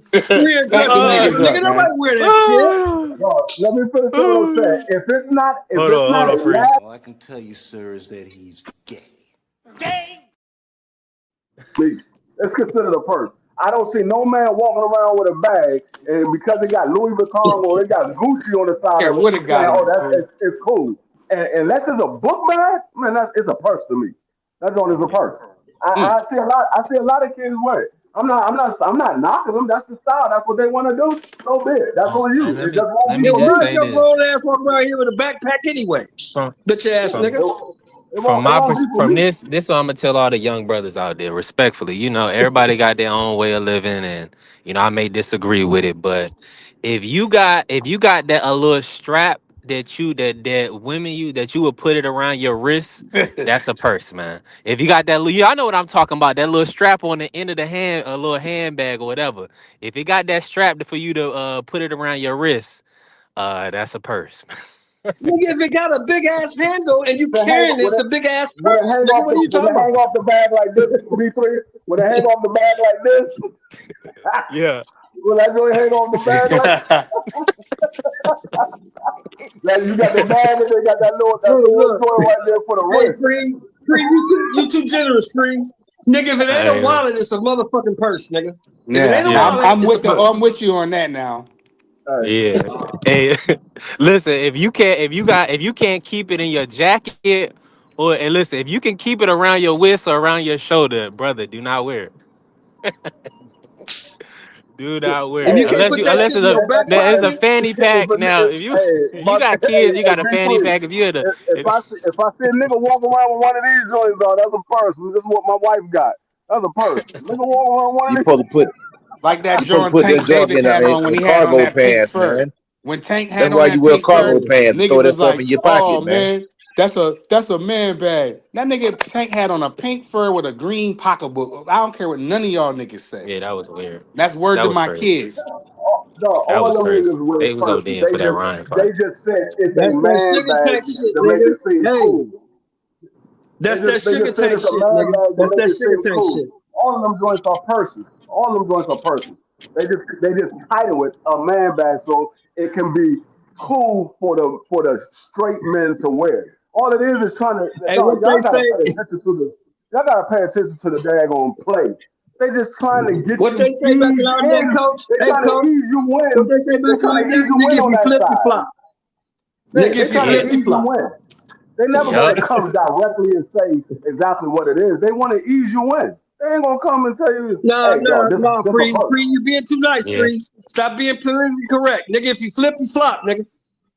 Yeah, I'm just telling you. That's what they trying to do. They trying to ease you in there. They ain't gonna just come out and say, "Hey, this is a purse. Wear it.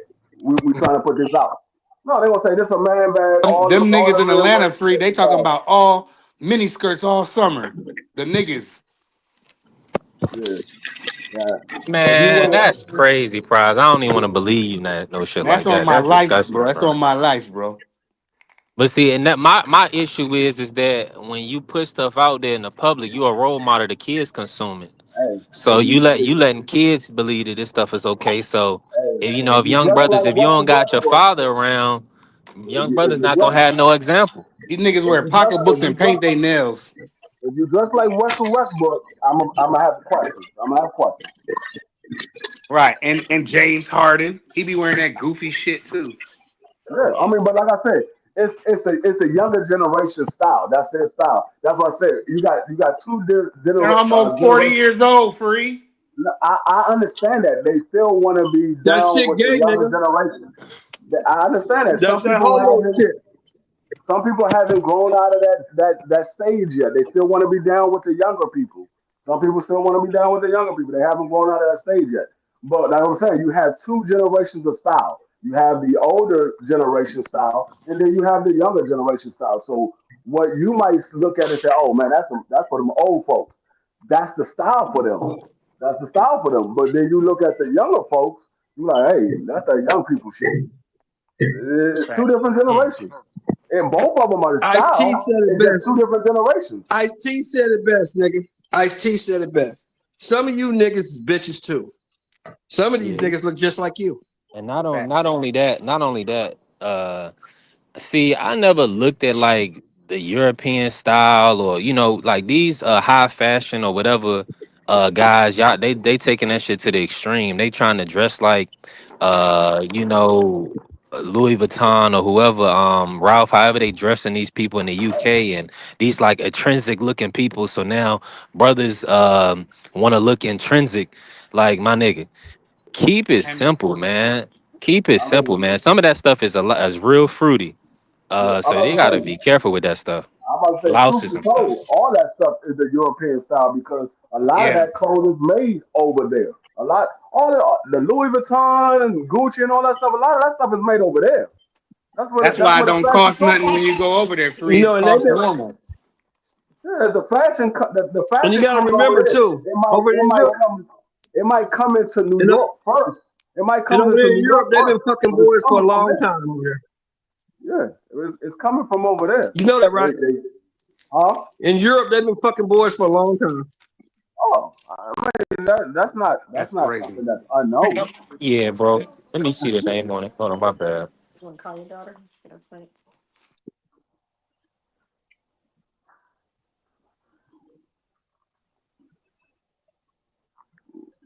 Yeah, you're right, So Angie.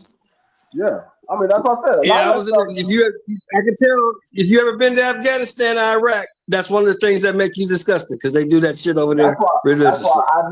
I never been one of those ones that wanted to get all of the latest brands. I will get name brand stuff, but it's gonna be name brand stuff that looks good for me. Right. Not the stuff that everybody else. I never want to wear what everybody else is wearing anyway.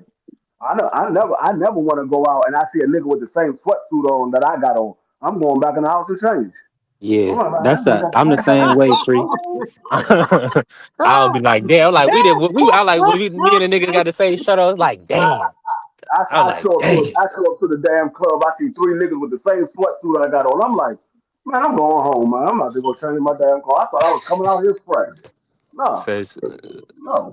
salute to the queen Angie. She 100% right, That's and why salute to I Just. have a lot of respect Salute for to the my brother niggas in Just. Philly. That's why I have a lot of respect for the niggas in Philly. Cause them niggas Yeah. will come out in white tees and jeans and be straight.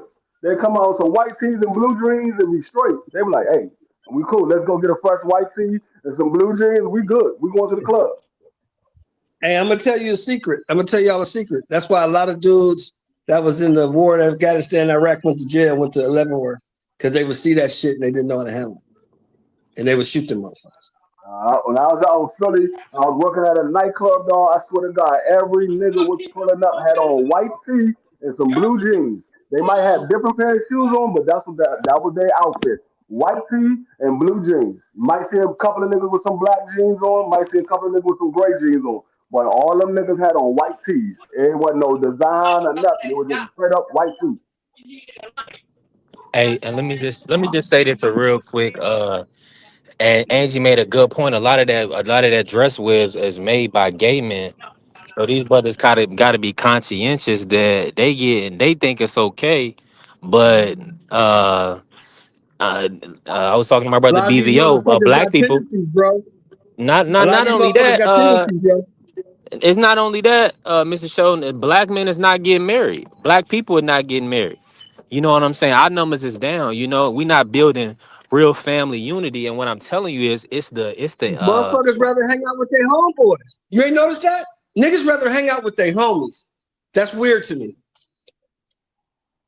it's not only that, Mr. Sheldon. I just feel like uh with this society, it's a lot of negative influences, man. It's a lot of things you got to stay away from.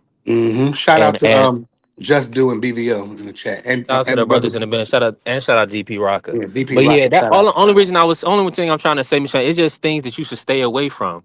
It's like for me personally, right? I got offered to get a massage. It's like I don't somebody wanted to take, have me go get a massage. I'm like, listen, I'd rather let the chair massage me than have a man put his hands on me, respectfully. You know what I'm saying? That's just No, me personally. you I go don't get the want massage. They yeah, ask you, I do you don't want a man or a woman? They ask you that here, yeah, not and not you at every pick. not at every place.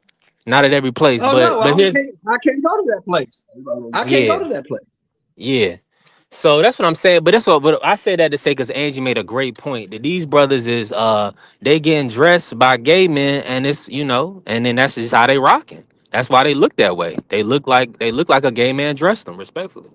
Man, But I ain't but you know what, you know how you was raised, and you know what's gay and what's not gay. If you wear that shit, it's because you like that shit. But And see, if you like Pod, that shit, well, but see, hey, it is B3, what it is. B3, that goes back to what I was saying. They try to ease you into wearing those type of clothes. They're not going to come out and just say this is for these type of men. They're going to say no, this is for all men. This is the latest style. This is what they try to do. They try to ease you in. Then next thing you know, That's why you you start just seeing them. wore Levi 550, some Timberlands, and a polo. Well, In the Avirex jacket in the They wintertime, don't and know you was nothing about Gucci. that, coach. Coach, they don't know nothing about that, coach. Yeah, the 550. Them was the loose joints. Like you see how if I you was come out. You see if how you I was a come out in the skinny dude, wintertime. I come out like this skinny in the dude may wintertime. wear some 501 because he's skinny. But yeah, pretty much 550 the loose joints, or you got some cargo pants. We used to Uh-huh. wear the army pants. We used to wear the army pants, They Desert still Storm, do. or the camos with with the Timbs and whatever type of shirt or hoodie that you want to wear, or a Carhartt And hoodie. you got to You know remember what I'm where these saying? Or niggas. you You got might to have remember a where these sweater niggas was on or Hey, raised something. at too. you had a Carhartt hoodie, coach, under the Averex. You know what I mean? I had the Averex joint Yeah, with the Carhartt and the cargo pants or camel pants, or I rock with the like you said, the Levi's, the baggy fit joints. yeah. You know, Nautica polo. Or I you try might to throw stay a away sweater from on. If you Hilfiger. were going somewhere, you might have your Timbs And on, you but you got to might remember throw a too. sweater on. You know what I'm You got to saying? Something remember like too, that. y'all. Go You ahead, got to Shelly. remember too where these niggas was raised at, man. You know, you can't. You know where we came from. You can't be squabbling with culottes on, nigga. These Culottes and niggas was raised sandals. You by can't their get into it moms, with man. nobody. You got to be extra nice. Most of these niggas don't ever even know they bad. Yeah, You that's the can't be sad outside, reality nigga, of with it, Prize slides though. on, nigga. You might get slid. Yeah. Y'all, he had There's no politics Hey, a in don't it. you leather trip out that jacket, shit, coach? Niggas a, going a, outside with a leather slides jacket on. and a sweater. That was the Niggas winter outside time with either. slides on. When they start that shit? Or How you gonna they go We wearing the outside came with no Crocs all the outside slides, with nigga? time. You might slides get on On slick. back in slippers the and day. socks? We'll tell you to go Bro, back in the crib and put some shoes on. Somebody gonna be smoked your ass out of them damn flip flops. What you gonna do? You get in the fight. You got on flip Nigga, flops. You you gonna gonna get get stomped slammed out. wearing slides, nigga. Nigga might take off on you. Just because you got slides on, he might take off on you. That nigga on house shoes, take Hey off on that nigga. man, listen.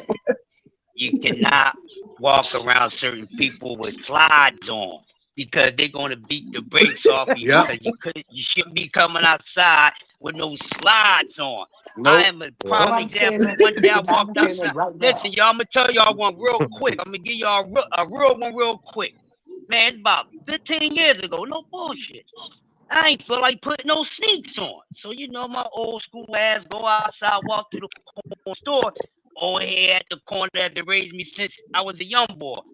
Out of nowhere, body hit me with a body shot, man. I almost cried to every damn God that man made.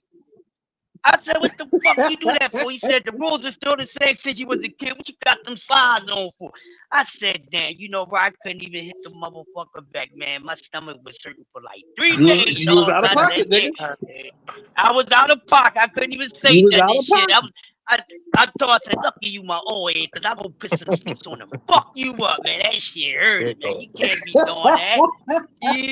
That makes you vulnerable. You thinking shit sweet because you got slides on. That's what So I'm we gonna trying to see tell how. you, Crush. You get chased off the Yeah. block in the city. You come out in some flip flops, you might get What? one of your homies might go upside your head, man. Yeah. Hey. Go back in Hey. the house and That, put some boots or some sneakers on before you get smoked in these boots. And I'm not talking about like kill. I'm talking about get your ass whooped. BBO yeah. said, BBO said B3 wear them thong sandals. That's crazy. Oh, diabolical. He talking See about the flip now you flop. going Yeah, that's what yeah, that's now what you Jordan now you're used to gonna do. make This me nigga wear open toe sandals and jeans. These This niggas is is the type of weird. stuff I would wear just to Hey. go outside and chill. I just put on Yeah, a you white better be playing basketball or something, carrier. white pair of You ain't blue coming out jeans. on the block in no flip flops if you are outside, nigga. Just out. I don't get too fancy. I just put on something nice and comfortable. I ain't getting too Yeah. fancy. I don't need to get Right. all Right. fancy to go outside. Hey, nigga, that's why B- they call them BBO. motherfuckers house shoes. Cause they for in the house. You don't wear house shoes outside, nigga. Hey. Hey. I didn't see Hey, niggas motherfuckers might want to be comfortable turn. outside. They might Look, want to be comfortable. I'm finna tell. I'm gonna see how old you guys is. I know Mr. Shelton You know, know about comfortable to these. get your ass beat Them outside. old Florsham dress shoes. Florsham Oh with shit! I'm old the enough to dress know about shoes. them joints. God Oh, the Yeah, damn. flush yeah, times, I Yeah, I'm still got old enough some, to nigga. know. What you talking yeah. about? I got some wing tips up in this motherfucker right now. Facts. Damn, shut Florsham dress shoes. You had a up. black pair. You had a brown pair. Yeah. I I got a think pair I of think those the thing already. about Mike though, Prize, is that he started dabbling with white women and respectfully Started sisters. dressing like a black man that don't know what he doing. The nigga wore baggy jeans and big cowboy boots and button ups. But his jeans would have like rips and like it would be like young people jeans. But then you look down, the nigga got on some dumbass looking boots and a stupid ass button up shirt with a long trench coat. Man, that shit wasn't no smack. I know some old Oh, heads back in the day that had them Who gold was chains wearing and that? Ain't nobody wear no shit like that. Who was prize, wearing Salute to that? the Queen Charlotte. prize. Hold it. Hey, prize. I seen Jordan wearing some grandpop jeans. I don't know about the ripped up What's going Eddie, on, but Shaba? I seen him I'm wearing the saying grandpop jeans a whole damn lot, man. he Shit, got them I'm on real. right Yeah, he now had I in got the jeans all up to some background the picture. grandpop navel and shit. pants, man.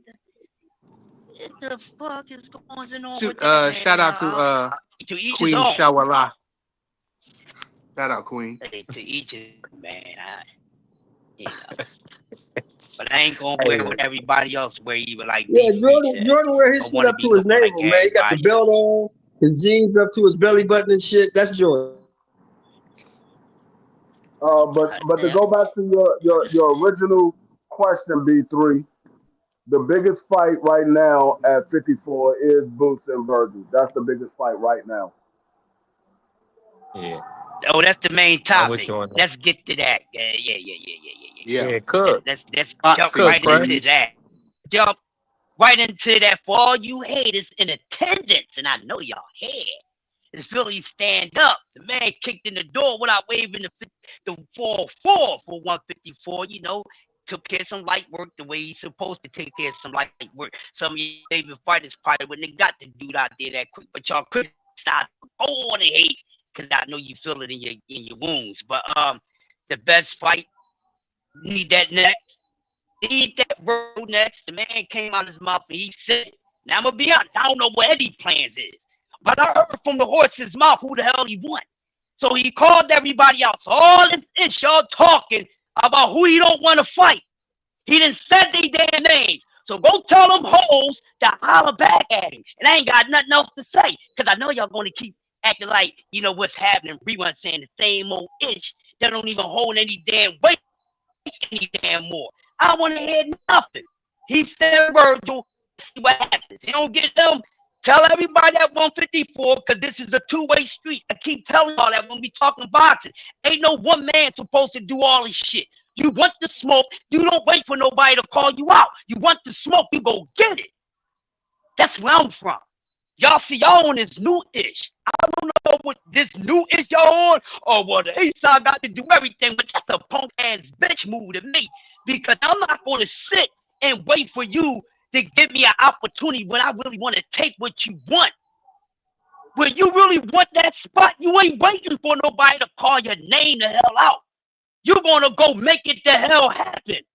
Oh yeah, but I forgot. There's some things that happened in boxing recently where fighters made that type of move, but there's other things about those fights you don't like, so you don't give them that type of credit.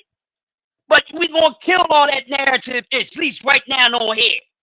So all that crap y'all been talking, go tell everybody at 154 to start. His name is Prince Beyond midnight, and I got say, I'm want y'all money. I got boots on everybody at 154. That's all I got.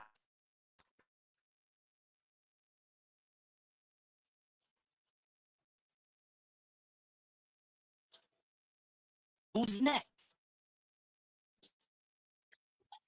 Facts.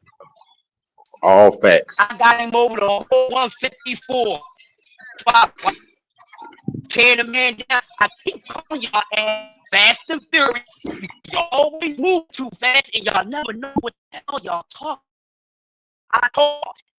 I'm telling y'all again, they ain't want y'all ass no more.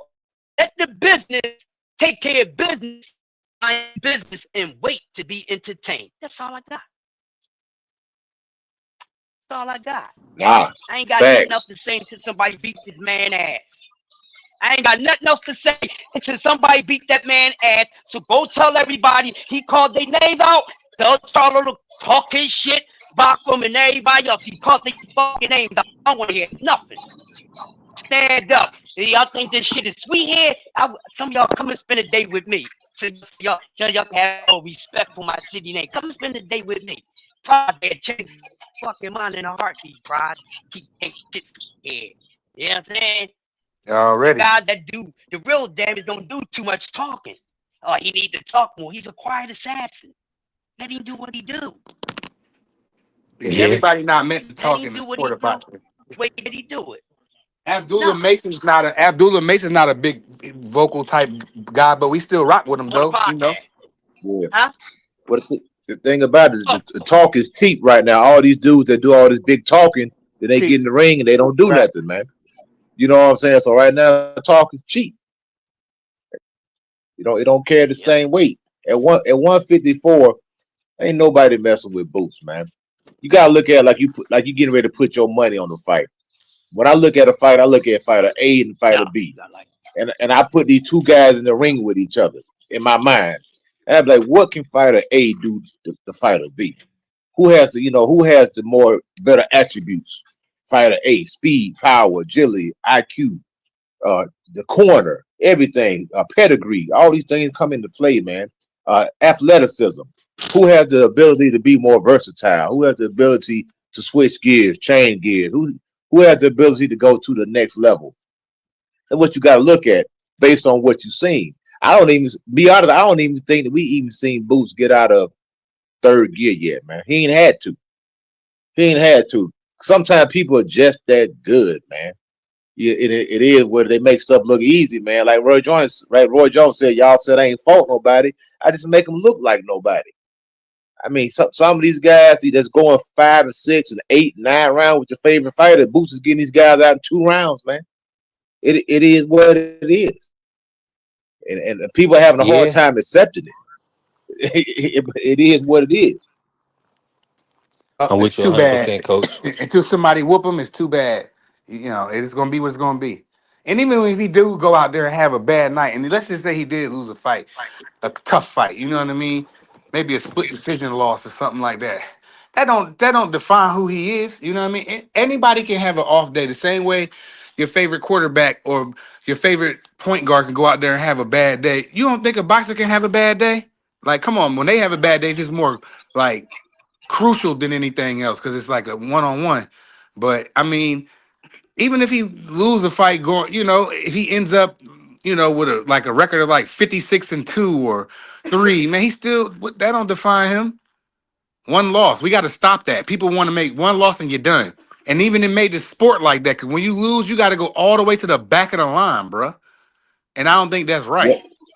that's the same thing they did with Demetrius Andrade. He got beat by the Mexican monster, somebody who's been steamrolling everybody, who Canelo was scared to death of, and now all of a sudden this guy's a bad fighter just because you Right. got beat by David One Benavidez. guy, one loss, bro. One loss, coach. And this is a guy who's arguably going to be in the Hall of Fame. Ain't no doubt in my mind. I think David Benavidez is going into a Hall of Fame at some point in time, and he Yeah, had I the think he'll potential make to it. be a pound for pound Absolutely. fighter at some point in time. I think Yes, he'll get sir. there. I think once it's all said and done, he'll get there. I think he's on. Well, at least he has the right mind frame. Make his own legacy. Stop chasing Canelo. He's making his own legacy. And you crazy carrier. Andre's not trash. He just didn't control his career the right way. That don't mean right. somebody trash because skill wise, he's Demetrius Andre is an Olympian. He's very good, but he didn't. Mm, He got in there with a Couldn't monster get the and names. couldn't get the names. Yeah, Canelo ducked him for $40 million for undisputed at 160. Demetrius Andre had the WBO belt. He had the last belt. I seen the interview when someone asked Eddie Hearn about, yeah, he said Demetrius Andre is the last piece of the puzzle in 160. He ducked it at the time. Canelo, that would have been his highest payday, 40 million, and he ducked it. He ducked. Boo That's a Boo was fact. with Eddie Hearn too. That's what I'm saying. He had D Free he could tell you this. Any like coach, Yeah. all y'all shutting y'all remember that, right? I'm not tripping, right? No, Triple G ducked him too. And he Triple G ducked him. shucked him. Beat somebody first yourself. I'll give you a fight, and he never did. He shook the man's hand and everything. Said, "Yeah, I'll fight you next," and it never happened.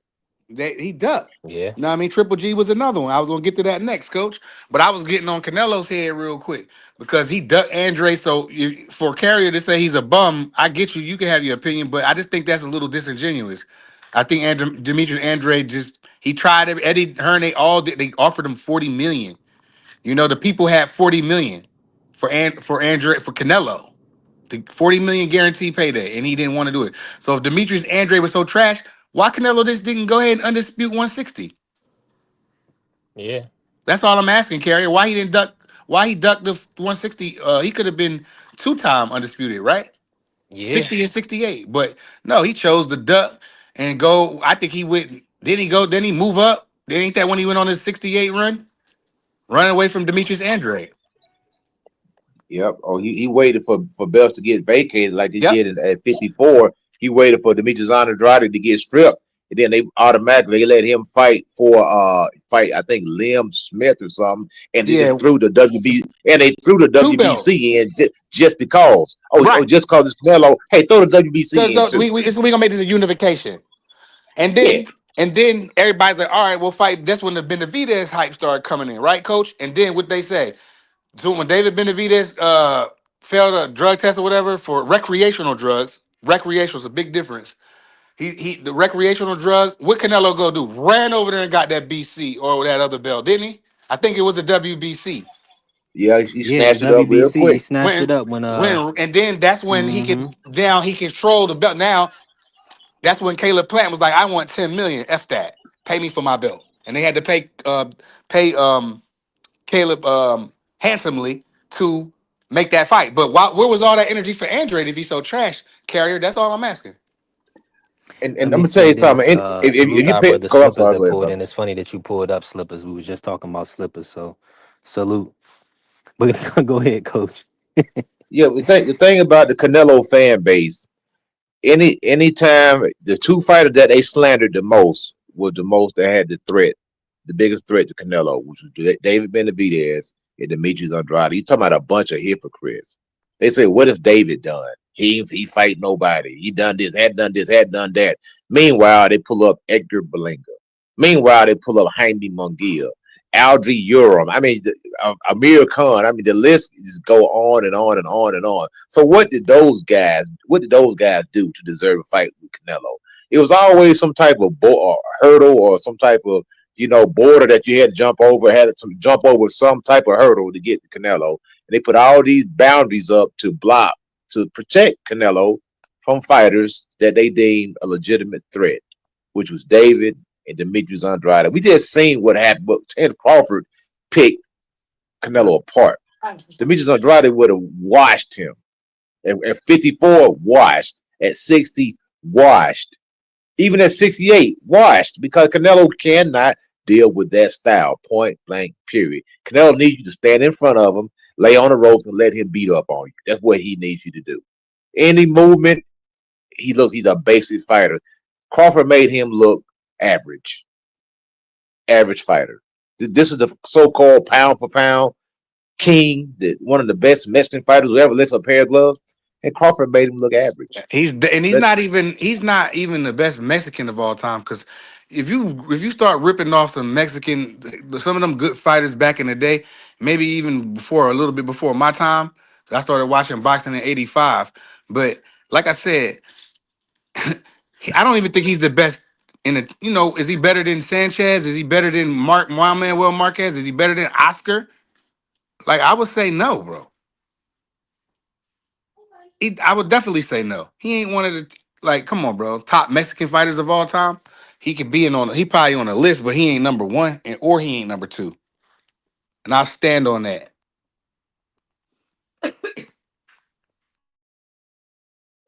it is what it is. Canelo, I mean, he made a lot of money for a lot of people. Got a huge fan base. I can't take no credit away from him from that. But did he move around the chessboard, in a slick manner? And in my opinion, yes. But you also have to give Oscar De La Hoya credit also, because De La Hoya, Bernard Hopkins, those guys knew who to put Canelo in with. They knew who to match him up with to keep the money train rolling, and that's what they did. That's one reason they fell out with the zone, because Oscar De La Hoya like, look, man, we can't keep paying you $30 and $40 million to fight your sparring partners, man. You got to fight somebody, man. And Canelo just wanted to pick and choose who he wanted to fight. So that's one reason why they're like, nah, we can't afford this dude. See, one thing about Canelo, he'll bankrupt a company, man. Because people think they picking up Canelo, they picking up this star that's going to boost their profile. And he just wound up bankrupting them. He bankrupt friggin' the zone with that $300 million deal. He went over there and just kind of buried the PBC when he just went over there with what 3 fight, 100 million. I don't know what was it, $100 million or 150 million deal, guaranteed money, wasn't no back end. My money needs to be in the bank tomorrow, or I'm not getting in the ring. See, Al Heyman did his own fighters, made them earn their money. He said, oh, you want your money? You get what you kill what you eat. I mean, you eat what you kill. You got to do this many pay-per-views in order for you to get this amount of money. With Canelo, Al Heyman gave him what he wanted. How much you want, Canelo? 50 mil. I need it in the bank by tomorrow. I'm not getting the ring. Okay, the money's in the bank. What's up with that? He'll put the gun in your head if you don't give him his money. He'll bankrupt the Yeah, shit out of you, just like you said. yeah. Canelo gonna bankrupt you, man. For sure. But I don't want to take no.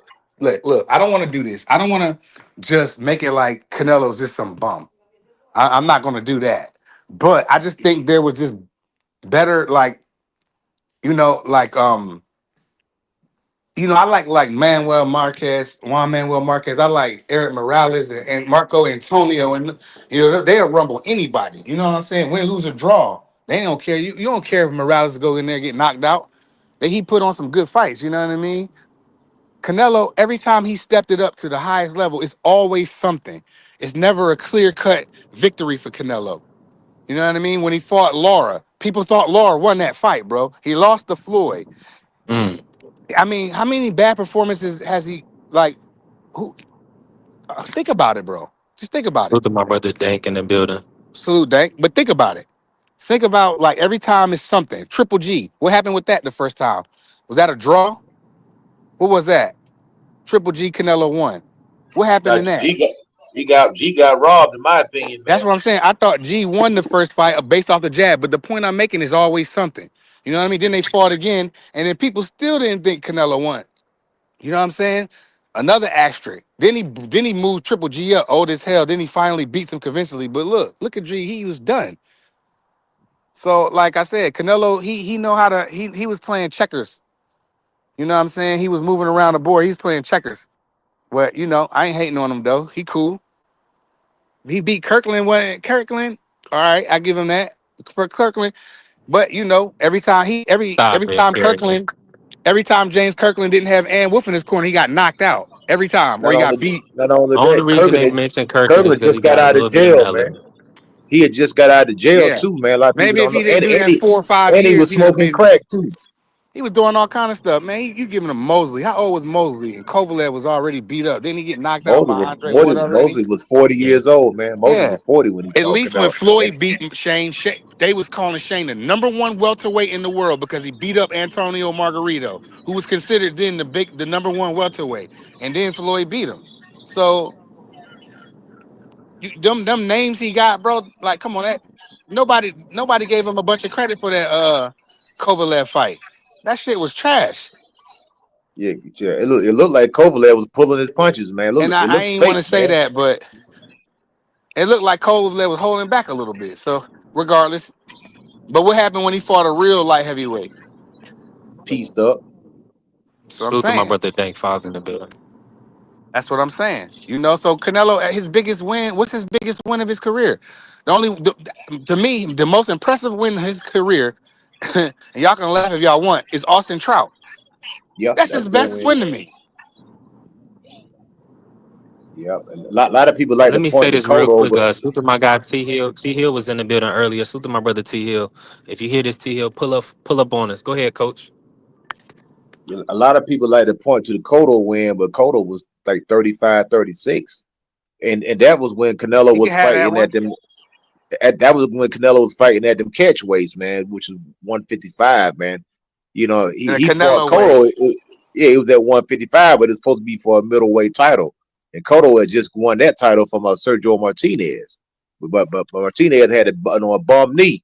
You know what I'm saying? So he basically went out on the stool because his leg went out on it. And so even when Canelo fought Carlos Baldomir, that dude was like 41 years old, man. You know what I'm saying? Canelo went there and slapped him. And then they had the nerve to put Amir Khan in there with him, man, at the Canelo weight. And one thing about Canelo, he's a weight bully, man. Even at 155, he was rehydrating up to like 176, 178. That dude was big, man. You just pushing these And dudes them around. judge and he didn't Yeah. fought Cotto at the Canelo weight. Then he pulled up a welterweight, or actually, yeah, I guess you could say Amir Khan was a It was welterweight. Matthew Hatton. He pulled up Matthew Hatton. Go listen to this. I think 9. He may have went the distance with Matthew Hatton. Crazy. But this is the guy that supposedly could destroy Demetrius Andrade. Somebody who goes 12 rounds with Matthew Hatton. Are you He serious? hating Carrier. The man. So, so You some remember them scorecards against Cotto? Them joints was like 109 to 119, 109. It was like them Jones was real crazy. Like a how far apart they were. It was insane, dog. I think he went. I think he went like 9 or 10 rounds with Liam Smith, the little guy, and Matthew Haddon. I think that was a 12-round fight. This dude went. I think he went 7 rounds with Yeah, that was Alfonso his first Gomez, title fight. a dude off the contender. A contender fighter went 7 rounds with Canelo. Yeah. You think Alfonso Gomez is going 7 rounds with Jerron Boots Ennis? Nope. He's He would getting have got put to sleep. punished. Yes. He's getting put to bed.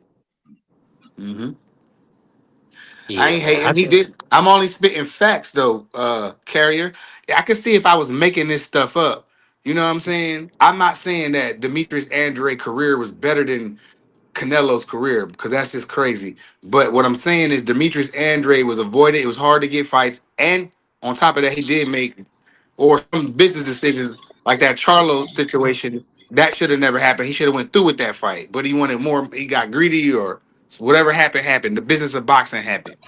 But when Rock I'm out here Nation. spitting facts, and brother Coach Eddie is spitting facts. We're not making this stuff up. I can say we making it up. Then you can say we hating, but we're not making this stuff up, bro. It's there. You can go look this stuff up on your own. Yeah, and I'm gonna tell you something else. This is a fact, not my opinion. If Canelo's name was Leroy Thompson, we would never know him. Same exact fighter, same skill level and everything. Just put his freckles a little bit closer together, and we would not know who this guy was. He had a fan base. He's a redhead Mexican, and they were like, "Wow, this is something that we never seen before. You market that. This is It's a marketable, this is a and this is a this is a gold mine right here. Let's make it and happen." and he can't. He could fight though. Yeah. It's not like he couldn't rumble. No, You he know what can I'm fight. saying? Don't get me wrong, he can fight. And Even and I respect Canelo. Like I know y'all hear me get up here and be like, yo, like I wouldn't speak to Tank or certainly some of these funny acting dudes. I wouldn't speak to them if I seen them in the street. I'd speak to Canelo because he's an honorable man. You know what I mean? As far as life outside the ring, he's a family man. He be chilling. He got the kids. He do the right thing. You know what I'm saying? So I give him all that. He's a good dude. So let me ask y'all right now. So Canelo, Boo Boo Andre beats Canelo at 160. I mean, absolutely. I My know. opinion, though. We need to get the fight. We could debate. This I is mean, if I say yes or no, it's only gonna be opinion. right. And to be honest, that fight could be made to this day. It could be made today. I'm gonna tell you why. How many Canelo fights have we got that just came out of the blue that absolutely made no sense? Think about that. Let that sink in for a minute. This fight actually has a long history, backstory. Now, what Canelo needs and the Mexican fans need for Canelo, they need an antagonist. Demetrius Andrade is an antagonist. Somebody that the Mexican fans will hate and want to come see Canelo slaughter because he's not going to shut up. He's going to kill him at the press conference. They're going to pull up all this film and footage because it's out there. You can probably make an hour-long video of the footage between these two guys right here, or Demetrius Andrade going at him. So it's out. There's a long history. This guy only got one loss, and like I say, he's an antagonist. And I think Canelo fights better when he's antagonized. Terence Crawford didn't antagonize him, but I'm not saying it just seemed like to me, Canelo fights better when people start pushing his buttons. I'm not saying that he'll win, but I'm just saying Edgar Berlanga pushed certain buttons. Billy Joe Saunders pushed certain buttons, and Canelo was like he was different. It seems like he fights better when he's angry or he's antagonized. So let me ask you this, Coach, and I want to bring prize on it. What do y'all want to see next from Canelo? Of course, I believe he's taking some time off for an elbow injury or surgery, whatever. Who do y'all want to see Canelo fight next, if anybody? You know what? Just to throw a monkey wrench in there, this is a curveball or left field, and this is just me just wishfully thinking. And this may be, I'll say Jerron. I say call him out. Just even if you got a cap, they say, "Yo, yeah, man, I went over there, man. I whooped him in sparring, man. Blah blah blah blah blah. I want that fight." I mean, it doesn't make a lot of sense, but it could be clout chasing at the end of the day. But who's left for Canelo? You want him to fight Hamza Shiraz? I mean, I know that was the plan. That what Turkey wanted, but Terrence Crawford ruined that. I mean, who else is there for him to fight? You want? I mean, I think if he fights Billy, I don't think Canelo wants that type of fight. The Billy type of fight is going to make him work too hard. Canelo's not Yeah. interested in work. He's not interested in working that hard. He wants to sit back and box and kind of do things on his own terms. And Billy's not going to let him do it. He's going to make Canelo work a lot harder than he wants to. He doesn't want that type of fight. You can't revisit the Caleb Plant fight. You already cooked him. He's going nowhere near David Benavidez. Terrence Crawford, the fight, Terrence beat him so easy, nobody even wants to see it anymore. So that's what I'm saying. He's in a strange place right now. He needs an antagonist. Because nobody, I don't want to see Terrence Crawford. I mean, we already know what Terrence Crawford going to do to him. Probably be worse this time. I don't think there's any adjustment that Canelo can make that can deal with Crawford. So I don't know. I don't know, man. Dang. Yeah, man. What's your thoughts on it, Prize? Do you have somebody in mind that you want to see Canelo mix it up with? Or would you, I mean, he's basically did everything he needed to do. Do you feel like he should retire? Well, he got that contract. That's what I'm hearing. But Two like more Coach, fights, yeah, 200 yeah. million at least. hmm So like Coach said, he's in a kind of a sticky situation because what is he supposed to do? Is he who he doesn't have an opponent? I mean, he's really in this tough spot right now because I don't think they're gonna pay him just to fight some guy. You know what I'm saying? But I I mean, does he try that Bevel thing again? I don't know if he want that smoke, but if he was an honorable fighter, he would say, I want the Bevo rematch then. I want to try to get my get back, but I don't think he's skilled enough and he slowed down too much to mess with that. So that fight don't I mean it that fight kind of don't make no sense. So like who is he gonna fight? He don't want Benavidez. He's not going up to 75 to fight Benavidez because Benavidez he has no plans on coming to 68 for nothing. So I don't know what he do from here, dog. Like he kind of stuck three. You feel me? Like he Yeah. homie kind of stuck right now. Big homie kind of stuck because he gonna have to take a tough fight? Because Turkey, you know how he do things. He want to see some action. The Crawford, are they gonna do that again? Like I don't know if he does that. I don't know. Put him in there with what's the boy name? The middleweight boy, Jennebeck or something. I don't know what Canelo's supposed to do. He might. I would bounce. He got enough money, but then And again, that's too. and Yeah, that's and it's that's But then again, too much money ain't enough money. But for my and that's what I'm saying. He needs an antagonist right now because he needs something that his fan base can get behind. Because this fan base is when radio silent, man. They are like missing on a milk carton. They ain't even coming out to even defend Canelo right now. what happened You to can them talk. Canelo channels? Remember where they used to be deep? Where they Yeah, at? I mean, anytime you talk about Canelo, there's always about 25 fans that was in there at your head, man. Mm-hmm. They're gone. They're disappeared. That's why I say he needs an antagonist. Um, they need some hatred going on. That's why, in my opinion, Andrade makes is the perfect antagonist. This is literally a 12-year, fight that you can go back that far. Fight has never been made, and you have a loud mouth who's gonna come in there and talk all kind of crazy to you, and the people are gonna get in the whipped up, and he's gonna whip his fan base into a frenzy. You understand? I'm telling you, they're gonna tune in. They're gonna show up to see Canelo silence this dude, and it is what it is. Crawford, we already seen that, man. They don't want to see it no more because they're afraid it'll happen again. I think it'll be worse. Canelo knows it'll happen again. He already said it. That style, he can't beat that style, bro. When you box and turn him and you stay committed to your game plan like Terrence had to do, he's we seen Laura do it. I mean, Laura kind of took a foot off the gas at the end, but man, in some of them in between rounds, boy, Laura was putting that left hand down the pike on him, bro.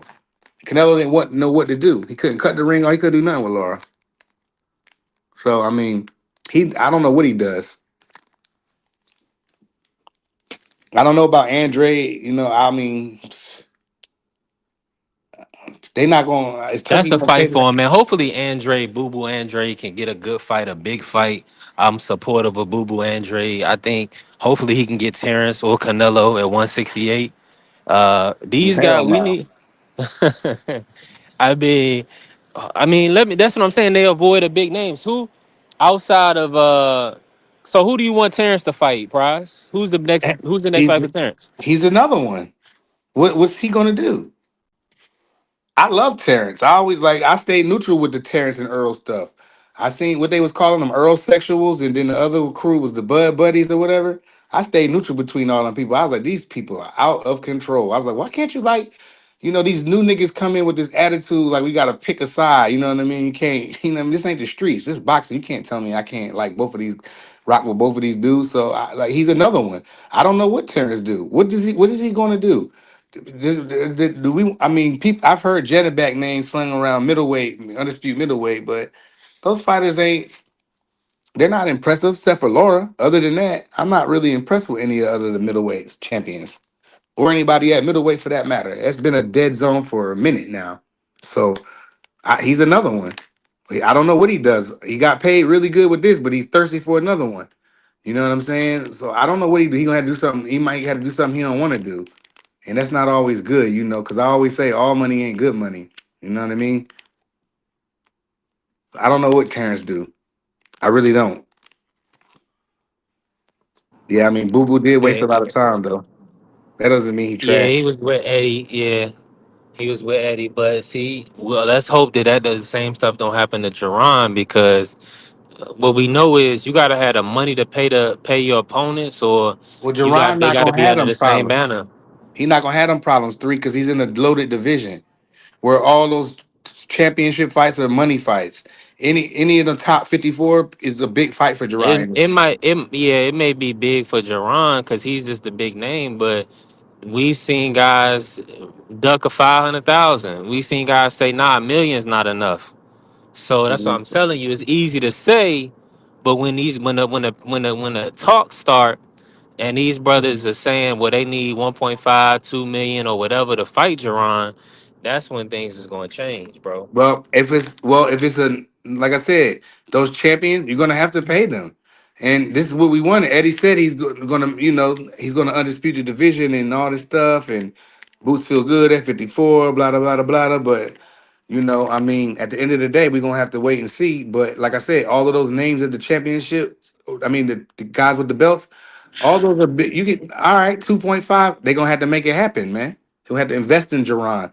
You know what I'm saying? Invest in him. Put some money on. Put 20 million into him. He'll get you some money back because he can fight. It I'm in might full take you 20 agreement. million. It might take you 15, 20 million to make sure he's paid. You know what I'm saying? Make sure his opponents, there ain't no excuse. Take the 2 Mm. million, take the 1.5, or because all those champions other than Xander, nobody knows who the hell they are but us. We the only one that know who they are. Nobody don't know. If I go ask my young boy, he watch boxing. If I go ask him about them dudes, he ain't gonna know none of them but Fondor and maybe Xander because they're like the same age. So I'm pretty sure he knows Xander and he Puerto Rican. So yeah, he definitely know Fondor and Xander. The other two guys, they don't know them. Nobody don't know them. Yeah, So I mean, how that's a much you think fact. they gonna command? They not getting no 2.5. Nobody knows who you are. You selling your belt for 1.5 or give them 2 million. Okay, that's cool. Or unless Turkey get involved. Turkey get involved, he might have a fantasy fight that he wants to put together with Jerron Ennis. You know? So I mean, Jerron Ennis is in a way better space probably than anybody in boxing right now. Who's in a better space than Jerron as up the next He's coming in a star? great. It'd be nice if he can get that legend on the resume. The Queen Shah was saying she was asking Bud to defend it. Fitness undisputed. I think Boost is the perfect opponent. I know everybody. Nah, we ain't Uh, even seen them fight at 60. No, no, no. Man, dare to be great, man. You the one. You Yeah, one of come the on, man. best. You one of the best in the sport. You gonna let the legend retire without taking that torch from him? Come on, man. They in totally different weight classes, bro. Yeah. So was Crawford and Canelo. That's what I'm saying. Crawford is Crawford, the only one Crawford. that could be special. Well, Crawford is God gifted. We still have to see. We Ah, seen here you God go. gifted abilities from Jerron, but we got to see him run through the division. We got to see him do something. You know what I'm saying? He Yeah, don't gotta go chasing it. when he outclassed these guys, they gonna say they was flat footed and he need to And fight then that, somebody black. well, and then I'm gonna go back to all the videos where when I was like, no, no, no, no, no, no, no, because y'all said Boots don't fight nobody. Oh, this he made Philly look bad. Blah blah blah blah. Blah. Come on, man, y'all boys be y'all they be changing, man. So I'm gonna go back and do that. I'm not worried about it. It is what it is. The logic is this, carrier. You fight the biggest fight in the world. That's the biggest fight he can make. So I mean, you're concerned about him getting his ass whooped, but if he fight a legend, uh, like people saying high risk fight, and he win the fight, then what? Then he's on top of the world. But He's see, that's creating his why own legacy. Guys like Carrier told Shakur don't accept the 25% for the Haney fight. Don't fight for undisputed. You know what I'm saying? You worried about the wrong things, man. Put that legend on your resume. Man, Boots is making his own legacy, man. He's not thinking about no 68 right now. He doesn't. He shouldn't do that. He should focus on 54. Let these people run their mouth and make you go to the 60, and then you know what I mean. Take that over, or then do that. Right now, he needs to focus on 154, where he can make the most money at. He But probably will he, make but the. Go ahead, bro. Uh, Crawford's not a 168. He's blown up 168, man. He's not campaigning there. Yeah, He's either going to retire or he's going to drop back down because he has no intention on campaigning 168. So I say if I'm Boots, if I'm Eddie Hearns, I'm in high pursuit of Terrence Crawford. I'm high. I'm on his heels, man. I want that fight. I want that fight for my fighter, and whatever we got to do to make it happen. He's kind of like if I'm all it in will be right a now. good I'm like fight. Now, don't get me wrong. I'm at the crap table, and I'm all in right now. Because it's a winnable fight. It's not in my mind. It's not out of the realm of possibility for him to win that fight. Yeah, I think Virgil is the. I think he should focus on that. He can make I'm some with decent money. with you. I'm Like, in of full course, agreement. he definitely can make the most money if he fought Terrence Crawford. I wouldn't be mad at passing the torch. I just can't see it coming together. Terrence Crawford looked like he had no interest in that fight, and he's looking for something bigger than that, bigger than Boots. Because then if he go in there and smoke Boots, people gonna be like, "Man, Boots ain't fighting nobody." Da, da, da. He just fought tomato cans. See what happens when you fight to step up like that's But you know what I'm saying? there is nobody who's bigger than Boots besides Canelo that we could possibly make right now. Nobody. That's what I'm saying. There's nobody bigger than. I mean, if he fights David, that's like a suicide mission. Yeah, no, I wouldn't. You know what I'm saying? There's Yeah, nobody bigger than the Boots fight except the Canelo fight. he did say You that can't extra you while. can't you can't resurrect Errol Spence. Errol Spence got demolished. The Jamal Charlo fight, he's been on the back shelf for so long. Nobody even knows who he is. He's missing in action. He's MIA. So there really is not another. I think drawing Bruce Ennis is the second biggest fight for Canelo Alvarez. He goes and fight Hamza Shiraz. I mean, he don't want to. They don't want that fight. I don't think. I don't think they want a Shiraz fight. I don't think they want a Christian Billy fight. Yeah, I I don't. mean, the Terrence won fight a makes big sense. name. But that's what I'm saying. There aren't any except Canelo. The boost right now is trending. He's hot. He's hot right now. He can't. He ain't gonna fight. Canelo ain't gonna do that. He don't want to deal with that difficult style. His next fight is not going. It's gonna be somebody where he can hit. He can't beat black athletes, athletic fighters. He can't. Canelo can't beat them. Not the A top level ones. He can't.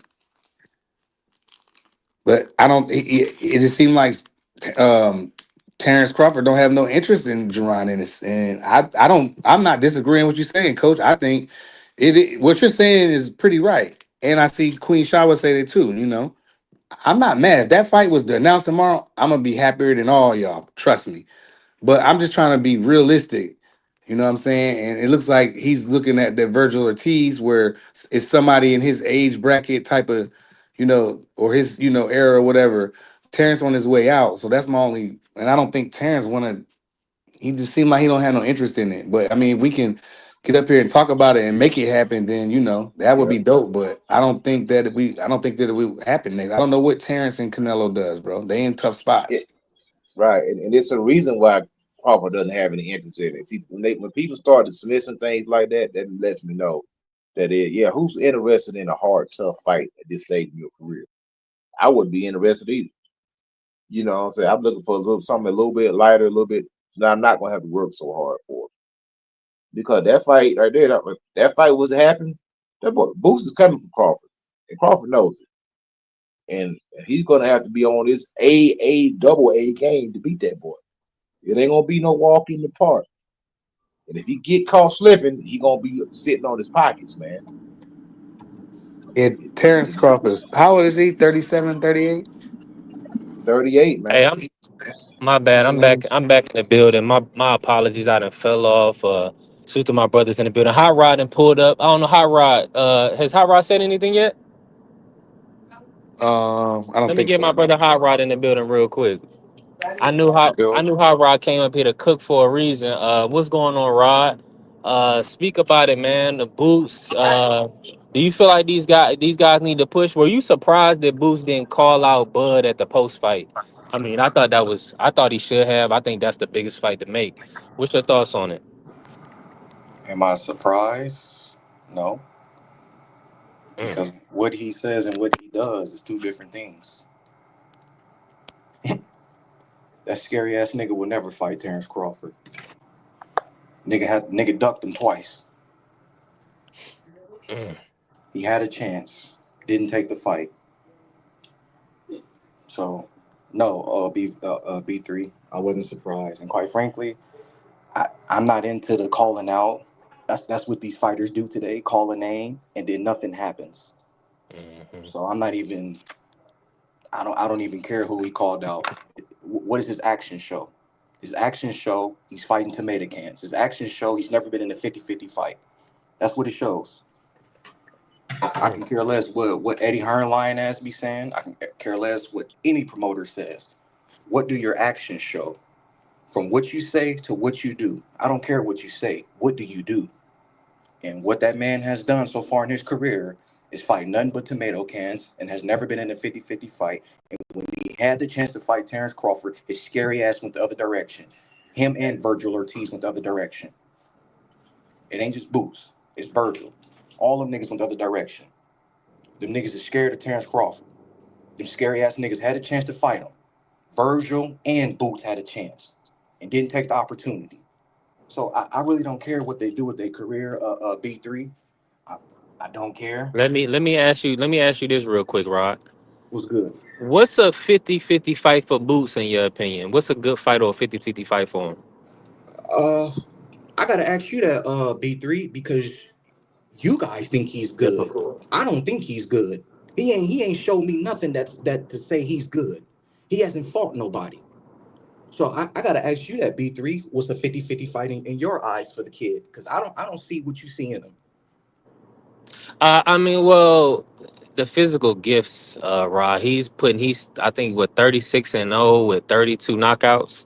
So you don't get to that point, and the way he's stopping these guys, right? So, in my opinion, 50-50 fight is Boots. I mean, Boots and Crawford, man. That's the fight I want. I'm gonna be, Crawford just because he fought at 168. I don't believe he's all that much bigger than Boots. Has Boots proven it against the level of competition Crawford has? No. I think that's the only reason why people are not pushing the fight is because Boots don't have the names. But like stylistically, right, from a skill perspective, I want to see two switch hitters, a guy in his prime and Jerron Ennis, get an opportunity to fight Terrence Crawford, the number one pound for pound. Now, without seeing a lot of Bakram, I mean, maybe Bakram is closer to a 50-50, 60-40, maybe. But see, Bakram hasn't proven it to me. So I'm at this point where I'm at with it, Rod.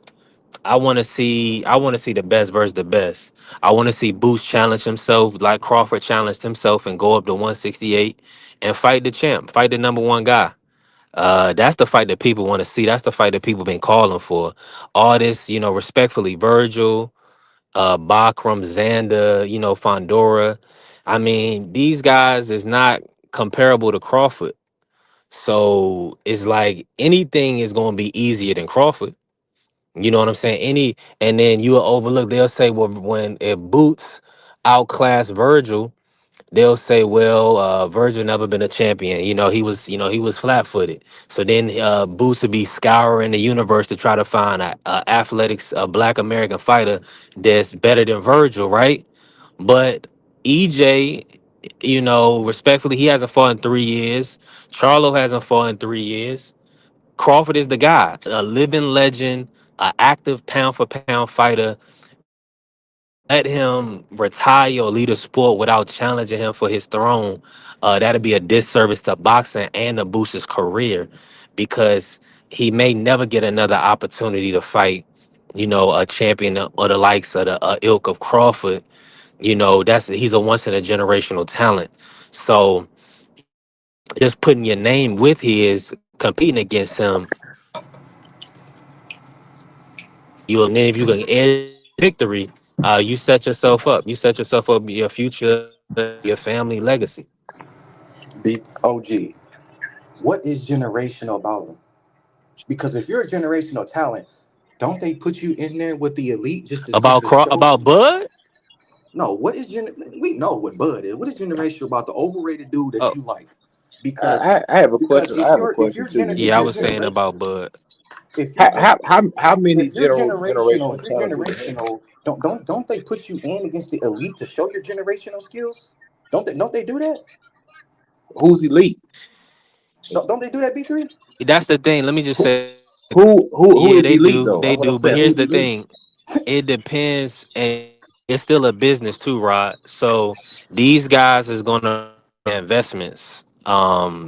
They're not just gonna put they're not gonna spend hundreds of thousands or even millions of dollars and then just serve up a guy to boost in this because the fans want to see Boost print in his so they're gonna make Boost Ennis take the long road. That's why he has so many fights without fighting, like you saying, the top elite competition. So that's really what it comes down to. But the elite, like you're talking about generational talent, I was talking about Bud Crawford.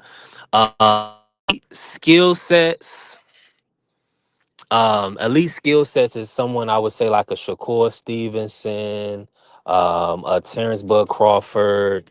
Those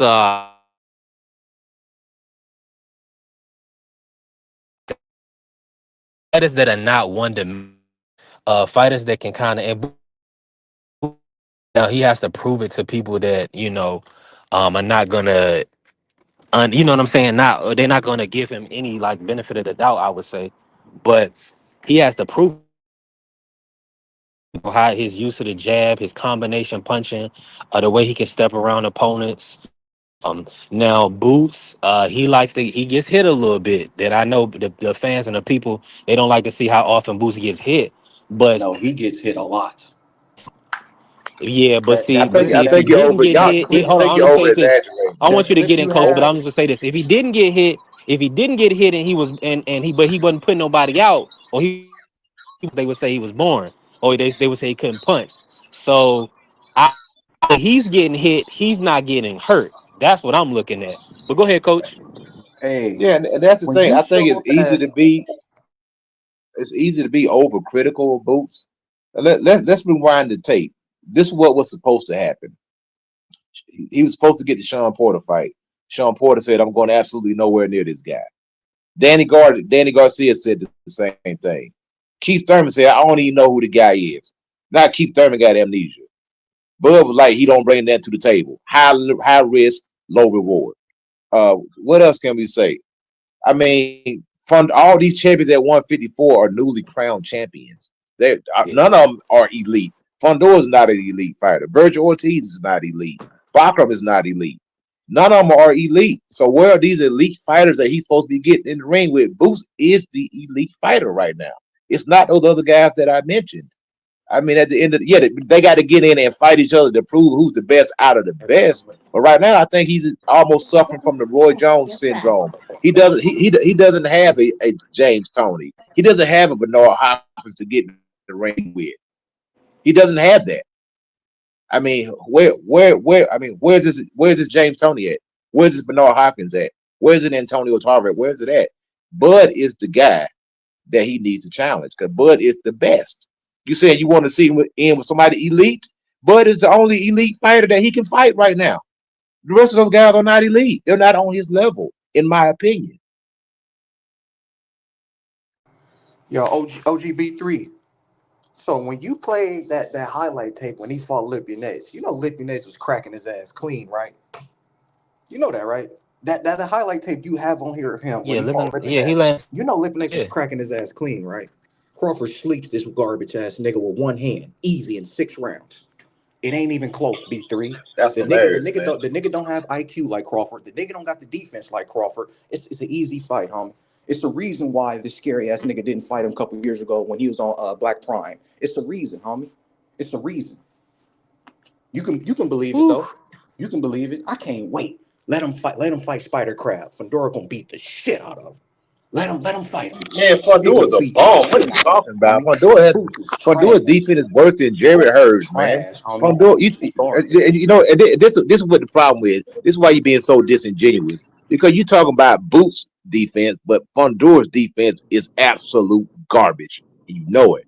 This dude's defense is worse than Jared Hurd. Fundor get hit with every single shot that somebody even throws. This dude is 6'6". Fundor is mud. What are you talking about, man? You talking about? If you don't I like do want Boots, to. if you don't like Let me Boots, just say that's this. Let me say fine. this. I I do. understand that. Bro, I But don't care what this nigga say. He got his opinion. I got mine, homie. He The both. you nigga talking is He about trash. Boots a hater. Fundor's defense is garbage, bro. The nigga is trash, homie. Nigga ain't Fundor's fought defense is nobody. garbage. Yeah, Teofimo Fundor. Yeah, You Lopez say Fundor better defense than is defense Boots? garbage. is ass. Fundora better than Boots? Fundor's defense is trash, man. It's Wait. trash. Hey, B3, he way better than your favorite fighter in Who? Boots. But hold on. He way better than he way better than Yeah, Boots. Rod. I gotta ask for a beat. Who does he beat though? To show you that he's better than Boots. You said who he beat? Do you want to bring up I the had to resume? stop my brother Rod. You want me to bring Yeah, up the that's what I'm resume? saying. Okay. Yeah, Hold for on. Fondora. It's I not even know everybody he comparable. fought. It's not even comparable. Hold on. Let me just pull it up. Who did he beat I to like show you I he's a like great having fighter the or something like that? receipts. Let's see. I guess he gonna say Erickson Lubin, maybe Tim Zoo. That's about it.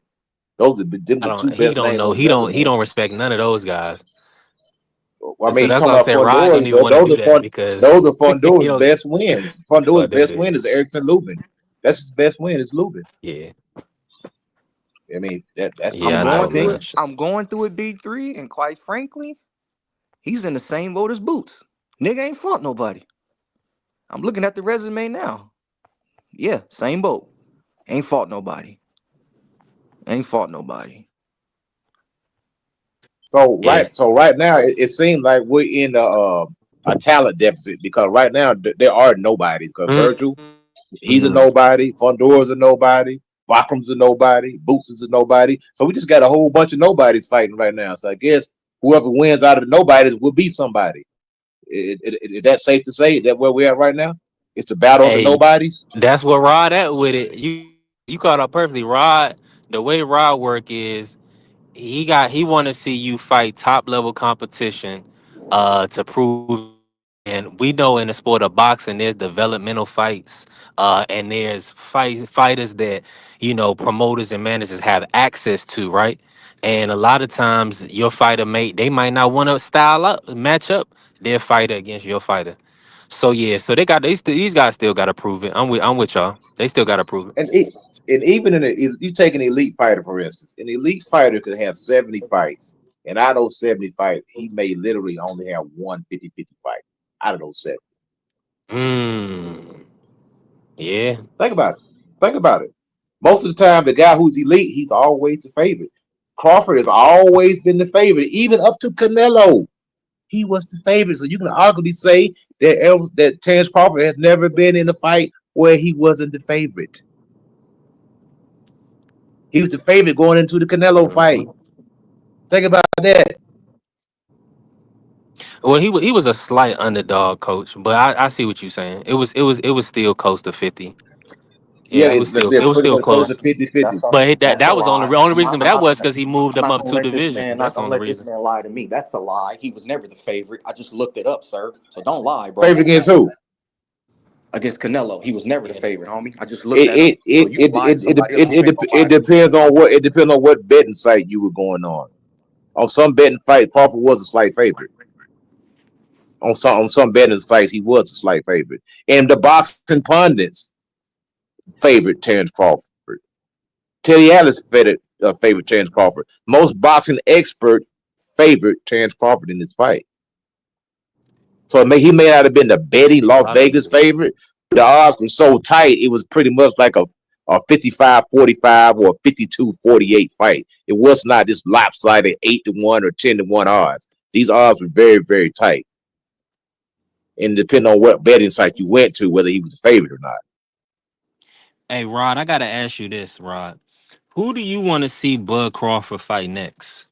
Like, being that he's undisputed at 168, do you feel like there's anybody that you want to see him compete against? Anybody worthy to challenge for that crown?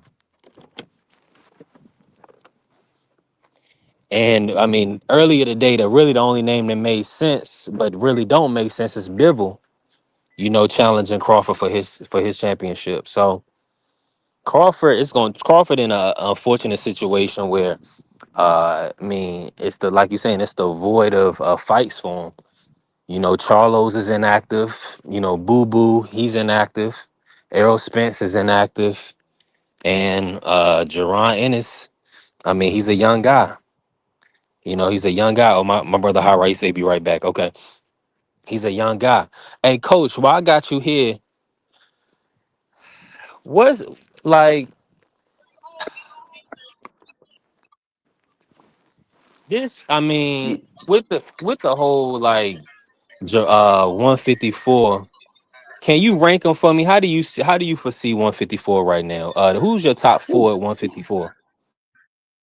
To me, out of just looking at it, Boost is number one. I would rank maybe Bakram number two, Virgil number three,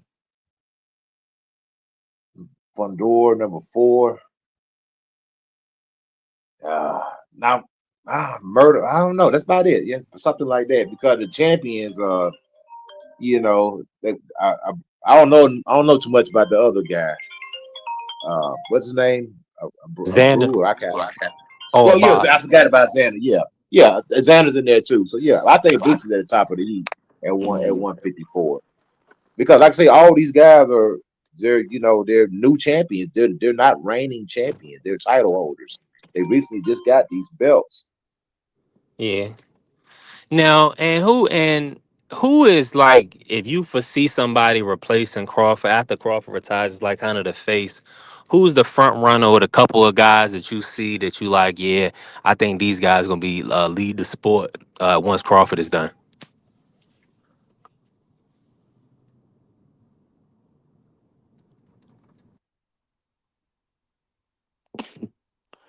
Would you say three? Oh, I was asking Coach. And you can cook on this if Coach had to step away. Prize. Who's like, for instance, once Crawford is done with the sport, who do you foresee being the guys or the group of guys that's going to take over the sport? Do you see one guy that's probably going to be the face that can carry, that can be a pay per view star, that can be a big draw? Who is the guys or ladies that anybody that you foresee? Um, I think Jerron can be a star. Um, I'm trying to Yeah, think. definitely 100%. I'm trying to think who else.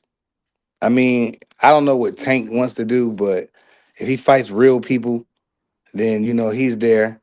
Shakur can be a star. Yeah. Devin can be a star. Xander can be a star if he wins. Um, we got some up and coming guys. I'll say Abdullah Mason. You got a handful of guys you can pick from. Um, you got them Vargas. They're very marketable. If they can win and step up their competition, they could be stars. Um, I'm just going off the top of my head. Yeah, any one of them can definitely be stars and carry the sport for sure. I know I might miss some guys, so don't cut my head off. But um, I think, Jerron is definitely up there, at the top of that pack. Hell, Fundora could be a star. If he wins, if he goes out and just keep winning, you can market him. So But but OG Prize, you come from the old school. You've seen the best fight the best. How can you sit here and say he's this, he's that, when he hasn't even proven it to you that he's that? but just based off his skills, like what he can do in the ring, what he's capable of doing now, he needs the opponent names to do it, like a Virgil or any one of the champions at 54, and he can display his skills. You know what I'm saying? I'm not saying he's not, like, I get it. Like, we want to see him fight the best, but right now, the way the business is set up, it is what it is. But I think he got the skills to do it. Like, he got the power, the speed, he can style, he can switch, he can do everything. You know what I mean? He got the Facts. city, got the Highlight. East Coast, Yeah, so he definitely could be a star. yeah, he's got the highlights, man. You know what I mean? At the end of the day, knockout sale. That's what people like, man. It's I all said if about he can win, perception. Carrier, you don't be listening. I said Yeah. Fondora can be a star if he keeps winning. What if he don't lose in like 20 more, the next 20 fights, regardless if he fight Boots, Bachram, anybody, Sander, and he just keeps winning, bro? He can be very marketable. He definitely could be a star. Now, I don't think he can do it. I just said, I'm just going off some of the names. He definitely can, but he has to win. That's the key. You have to win. Hey, Coach Eddie. So let me ask you this: do you think Tank Davis is elite?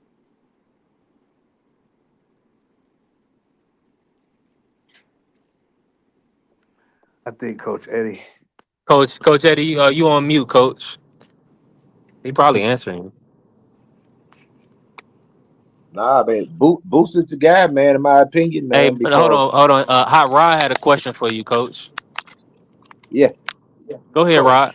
Coach, is Javante Davis elite to you? man, he's a strange case, bro. I never really thought about it, man. He's undefeated. I'll put it like that. I would have liked to seen him fight Shakur, Devin, T.O. That would have definitely put the stamp on it. So to me, it's to be determined. And just like with Boots, it's to be determined. He needs to fight. Just like they were saying the same thing about Terrence Crawford a year ago. They were saying that he fought nobody. This guy now he's the pound for pound king. So that's how quick the boxing and fickle boxing fans are. They literally were saying this man has fought nobody. And Terrence Crawford said, "Well, I'm just gonna make you another nobody," because it's all about getting the fights at the end of the day. And when you get the fights, we can pick apart everybody's resume. We can say Terrence Crawford, oh, you fought Kell Brook, he had 2 broken eye sockets. That don't count. You fought Errol Spence, he was in a car accident, he was a drunk, blah, blah, blah, blah, blah. That don't count. We can discredit anybody that we want to. We can discredit. If you don't like a fighter, you're gonna find a way to discredit anything that they do. That's just that's the nature of the beast. You know what I'm saying? But at the end of the day, as long as Boots keeps winning and beat what's in front of him, and the guys that they're on the table, everybody he called out, if he fights those guys and beat them, then they'll just move the goalposts again, because that's what we do. Yeah, that's why I said, Rod. That's why I said I don't care for the Virgil fight. I mean, if it happens, it happens. If it doesn't, it doesn't. But I want Boost to fight the bigger name, which is Crawford, because that will give him the validation and the credit that he needs. You know what I'm saying, to kind of move forward in the sport. That's probably my first time with Coach Eddie. But B3 and Prize, y'all know, I just don't spaz out on Boots. I spaz on all these motherfuckers. Because all these motherfuckers don't fight each other. All these motherfuckers is ducking. All these motherfuckers is finessing a paycheck. I say this about every one of these motherfucking fighters. And if I'm lying, y'all can tell me I'm lying. I say it about all these fighters. They be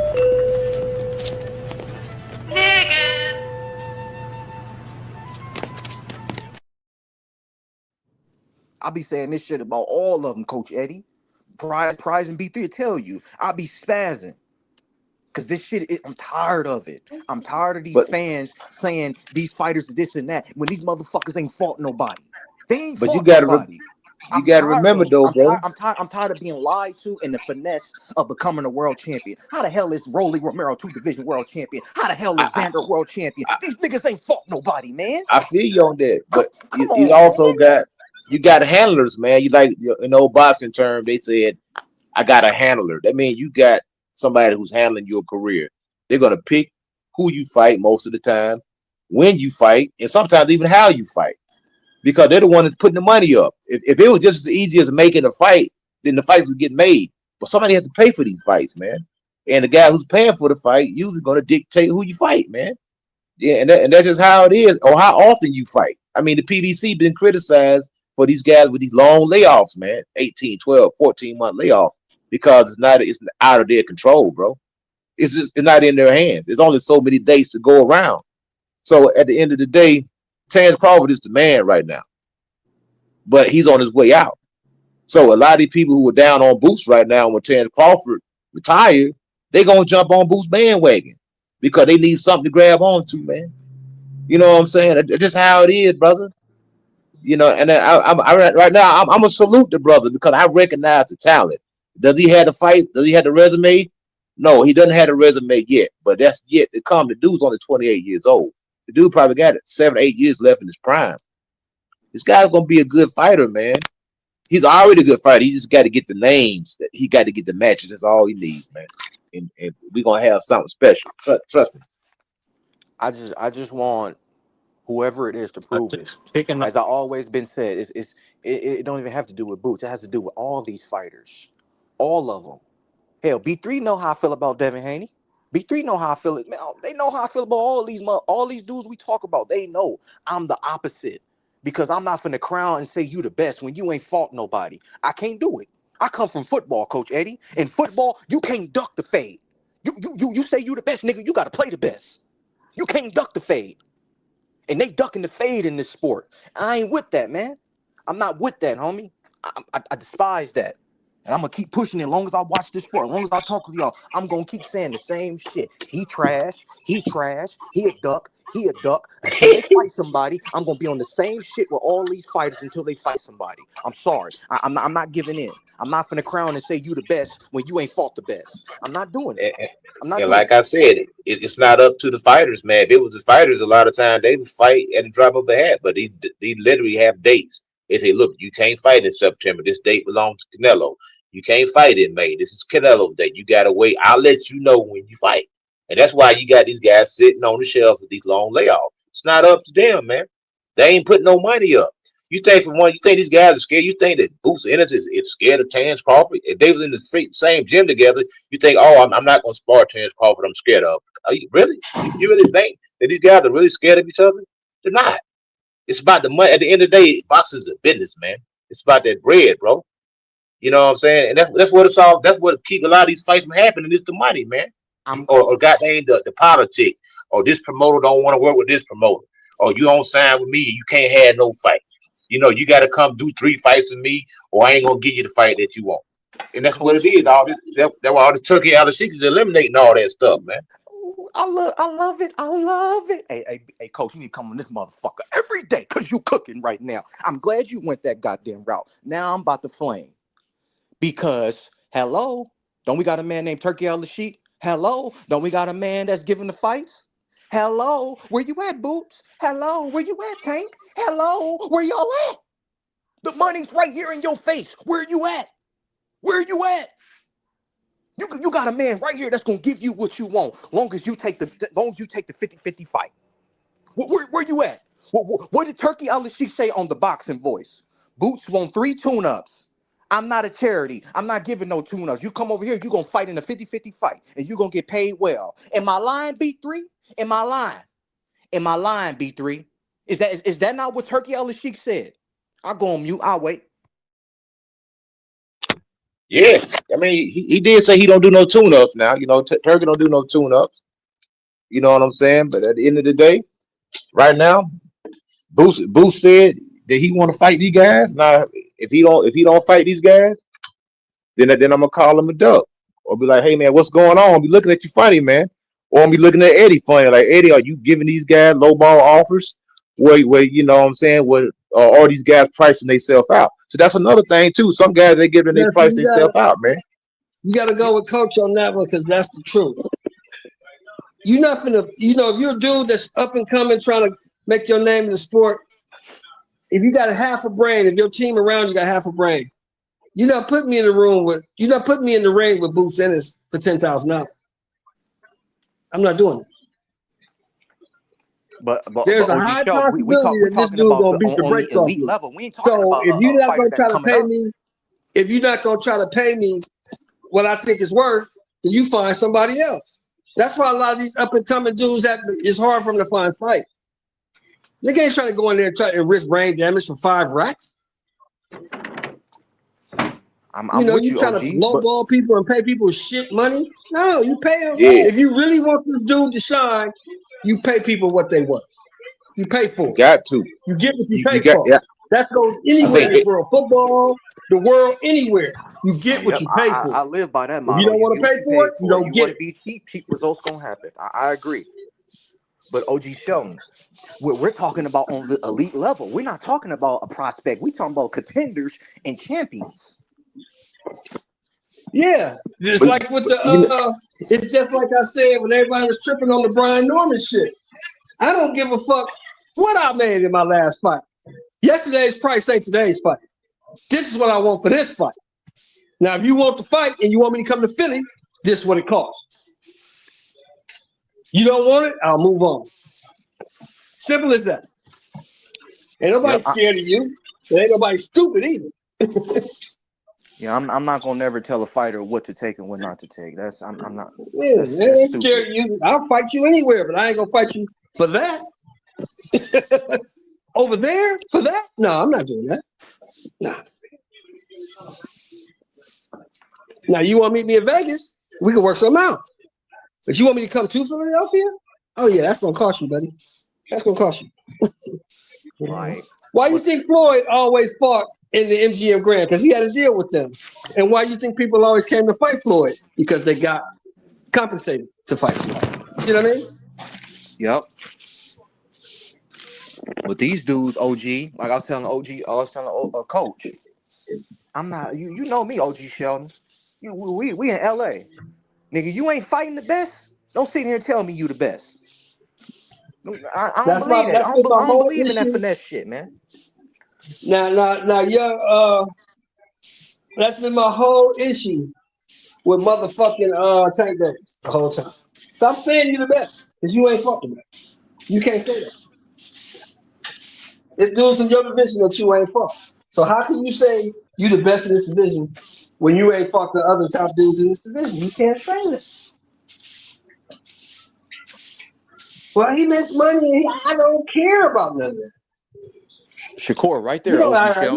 me. Shakur, right there, I first don't care fight. about none of that. Did you beat that dude? Nope. That's what I care about. Did you fight that dude? Did you beat that dude? Okay. Like we can't even get T.O. Tank, you know? Yeah, if you can't say that you fought that dude and beat that dude, anything else you say is irrelevant. It doesn't even matter. You can't tell me you're the best at 135 and you fighting fucking Lamont Roach. You can't tell me that.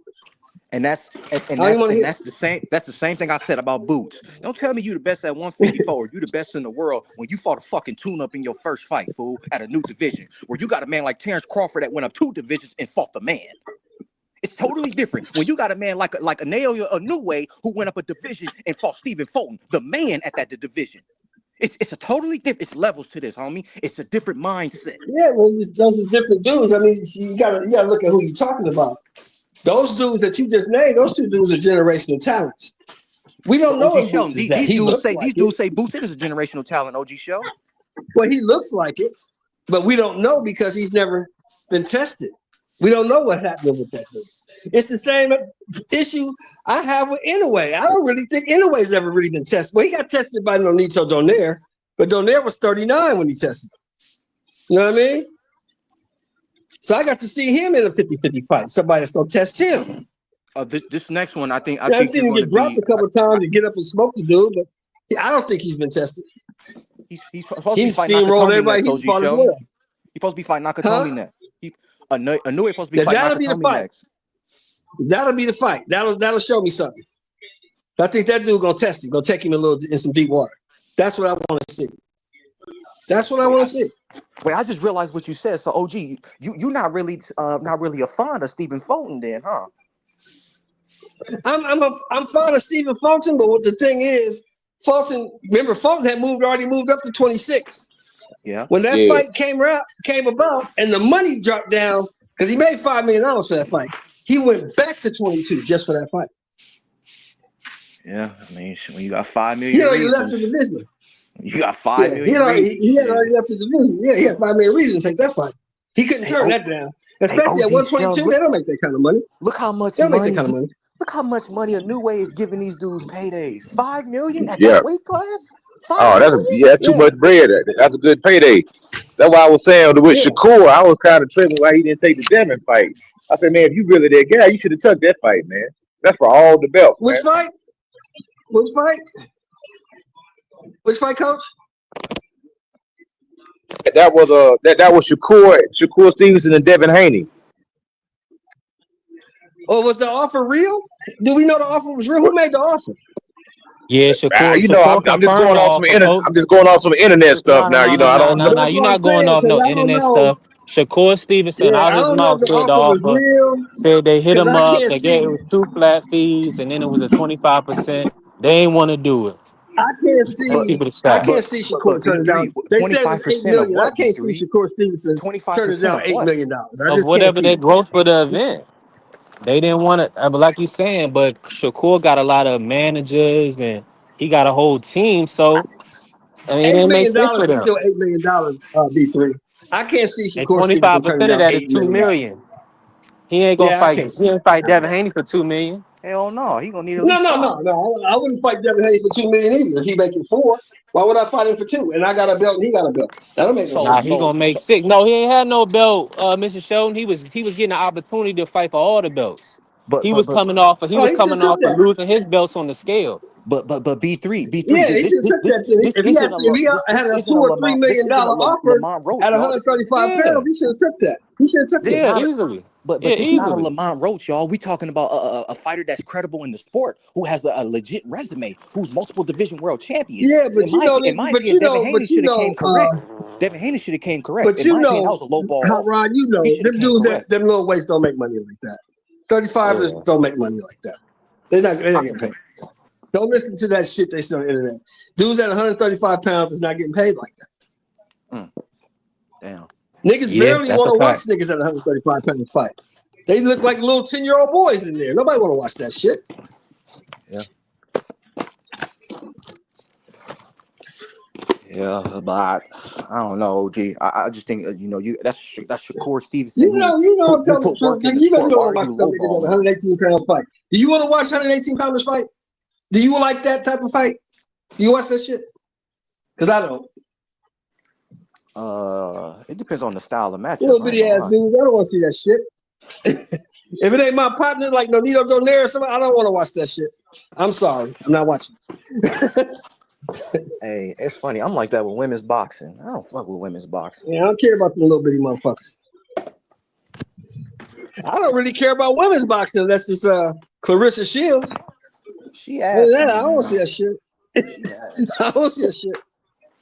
Oh, she fight like a Mexican, homie. She just stole 100 punches, brother. That bitch ain't got no power. Yeah, But facts. she beat him. She can't crack an egg, man. She can't crack an egg, but she beat him and she beat him easy. Hey, OG, Yeah. I think if Alicia But she beat him Baumgartner and was she her beat him easy. size, I think Alicia may drop her. Baumgartner's trash. I just watched the actress whoop her ass. She's trash. Hey, oh God, Baumgartner is ass. Oh God, she ass. She is ass cheeks. That bitch is terrible. I just watched an actress get off a movie set and jump in the ring and whoop her ass. Oh man. Yeah, that's a fact. Do you OG? Do you like Fondora's sister? No. For what? She ain't got no competition. What the fuck would I watch her for? Beat up on them little bitty bitches 5'2", 5'1". I'm not watching that shit. This bitch 5'8". I'm not watching that. Yo, I'm not watching that is shit. funny. Stupid. Let's move up to 130, then I'll watch it. Oh man. Yeah, we had a conversation earlier. Our brother Free was saying that Gabriella is a bigger name than Sebastian. You see the homie Hot Rod just brought her up. Yeah, but that's because we was talking about lady women's boxing. Respectfully, that's it. You see that Now, last fight she was in? I turned it on against and I that looked at little. the height difference and I turned that shit off. You see the last fight she was in? Hey, listen, respectfully. Um, Nah, I mean, Carrie, they going I got to keep it 100. You know, I got to be honest. But the little guy, the little, I saw the press conference or whatever when they had faced off for the first time, That and little girl was like 4'11", maybe 5 feet at the most. Come on, but did man. you You don't see fight that? Did nobody. you see what she was wearing? Like the little top hat and the little outfit she was wearing. Man, listen, I didn't even pay attention to all that shit. I man, just saw the height disparities. I was like, ah, man, come on. I was Come on, weak. man. I was weak. I was like, who is this little tomboy that they done found to fight Gabriella? What is going on? It's But just like this shit that's going to happen in November on the 18th. Really? yeah. Really? What's So on a the nigga that 18th? Hold on, weighs, what's on the that's going to 18th? be Hold like, What's on, on what's the on the 18th? 18th? so you got a motherfucker that's going to be like 200 pounds plus on fight night. Oh, okay. Fighting You a talking nigga about that's the Oh, going to Tank be versus Jay? barely I'm Okay. not watching that, 150. OG. I'm not watching Come that. on, man. Come I on. Yeah, told I think Tank might get dropped, man. I told you I don't support nothing How that the midget fuck are do. you going to convince me that this is going to be in any kind of way competitive? I It's hope not. I hope Jake I hope Jake knocked that nigga out, bro. I ain't gonna lie. I hope Jake sleep him. Fuck Tank, homie. This Fuck is that the nigga. stupidest shit Yeah, ever. I said it. And All you motherfuckers is fruitcake having actually, ass coach. niggas in the chat Hey, that love Tank Davis. motherfuckers is Fuck actually Tank buying Davis, into this shit, coach. nigga.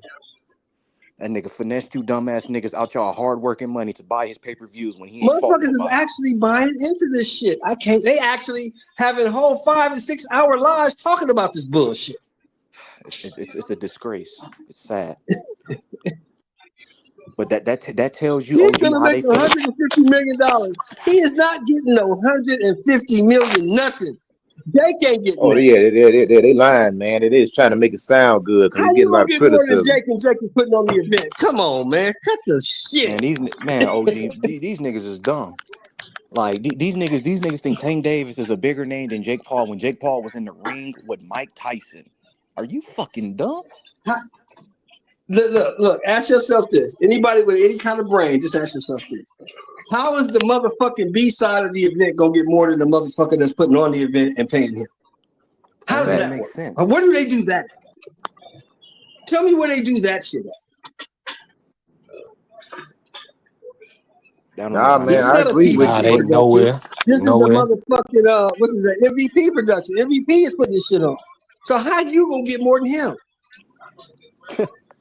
How? Hmm. When he the one bringing you to Netflix.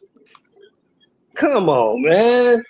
These dudes don't listen to themselves though. They so enamored with this dude and up his ass so far, they believe anything that somebody says.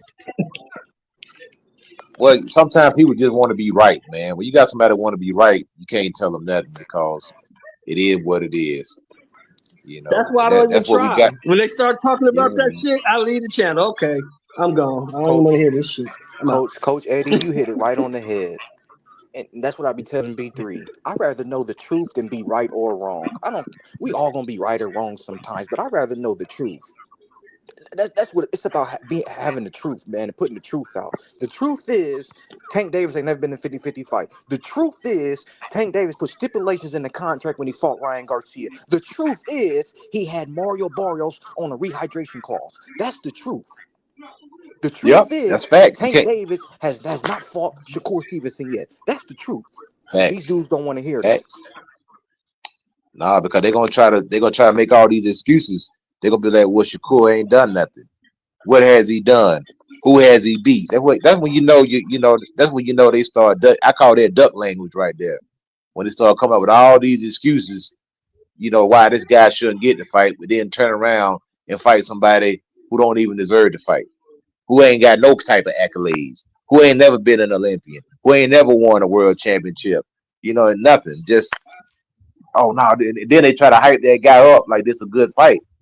You know what I'm saying? Because they in defense mode. So that's where we at right now, man. You know, and the thing about it, boxing is like a long movie, man.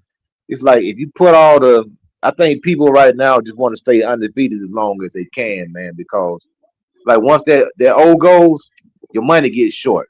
They start shortening your Yeah, money up, man. So your value yeah, diminishes once you have a that's, loss. that's You're why right about that's that. why a lot of these guys don't even want to fight each other, man. You know what I'm saying? Or they do fight somebody. Like if you fight Boots, you ain't gonna get nobody for no $800,000. You gonna get a Lima. That's what you gonna get.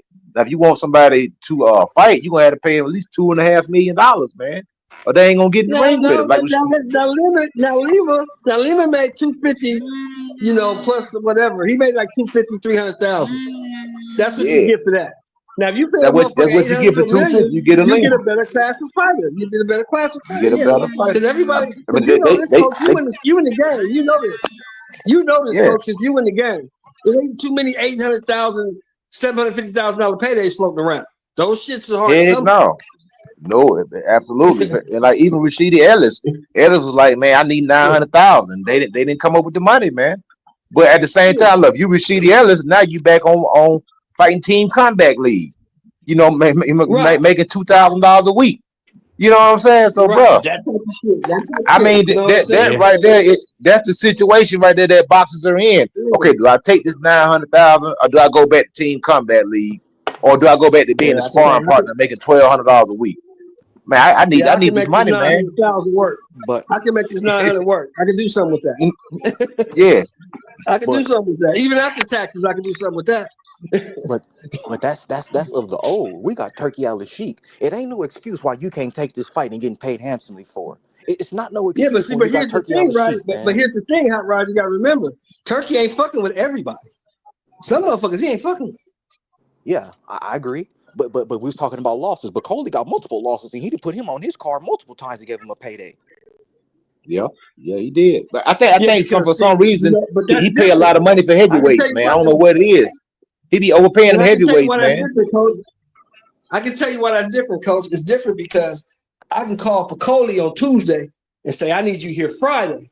And he knows from experience, Piccoli gonna be like, okay, just send the plane. I'll be there. He knows that. He's done it I think I twice. think He with jumped on I the think with plane. He jumped on the plane for Jared Anderson. He jumped on the plane for Joseph Parker. Did he not?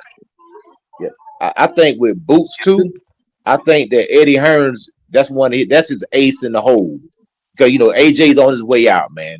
He ain't really got That's all he nobody. got. You see him? That's all he So he got so he is go he Boots. going That's he what he going got. he Yeah. gonna Oh, protect he got Boots, him and but he Bam don't he he got don't Bam. want.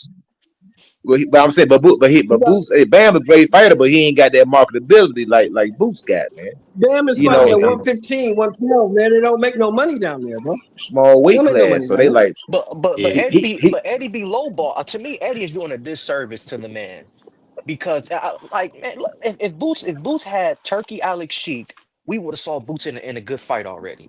Eddie is lowballing these dudes, man. Like Did if you you hear what say but Turkey said? Did you hear what Turkey said? He said, I offered the motherfucker yeah, I Bakram told and I I offered him told Virgil. And the OG motherfucker said he Show wanted a tune-up. I said, well, go get with Eddie for that. I don't I do told that. B3 and Coach Eddie that he wanted three tune-ups. I told him that. All right, but hold on, check this out. Check this out. Now, if you Boots got guaranteed money. Boots probably got paid $2 or $3 million to knock this dude out in 90 seconds. Now, Yeah, I'm Let yeah, him yeah, 28. know. yeah. Think I about it. hear that. Now, hold on. Just hear me out. Now, I'm Boots now. I'm 28 years old. I can go pick up an easy $2 million to knock this dude out in the first round and still get a turkey out of sheet payday. So, which one you gonna do? Yeah, that makes sense. That You makes know, sense. pick Yeah. up That an makes easy sense. $2 million and still get with turkey later, because you got to remember Eddie That makes Hearns is perfect Because going their is sense. their going to brothers try to ain't going That ride nowhere. makes They Luther. need perfect sense. Boots. They ain't going Yeah, nowhere, man. They ain't going nowhere, and I'm Turkey going to willing to Turkey put the first, money man. up, so he good, bro. If I say who I think I am, I'm going to Turkey. Give me the fight. Bro, I'm not even taking. if I I'm give you not two doing that. million dollars to fight a can, I say, look, I'm gonna give No. you $2 million to fight a ham sandwich. What you gonna do, man? But hold on, let me go in and fight this ham sandwich first. Get this $2 million, and then I get with turkey later, because that money ain't going nowhere. As a matter of fact, it's probably going to increase now because I just did to this ham sandwich. Yeah, Yep. and Said if I respectfully, said and I'm these the Hey, best, hey, guys got I to coach. be can't get ready Hey, no to hey, put fight. them coach. guys in, man. Bro, Hey, y'all tell want the him, easy coach. way I out. ain't I'm tell not you to doing go that. fight Erickson Lubin. That's on you. I'm gonna fight Yeah, this I'm motherfucking fight that. I'm gonna fight Jamaican that over ham here. sandwich for I'm gonna fight that ham sandwich for $2 million, man. I'm gonna fight a Yeah. $2 million Now for this ham you gotta sandwich. fight Go ahead and Erickson fight that Lubin. ham sandwich. And But Virgil, see Yeah, that's why I Virgil. see you through the picked BS. Erickson That's why I Lubin. see through the You gotta BS. fight him. Because So you you niggas fight want to him. finesse.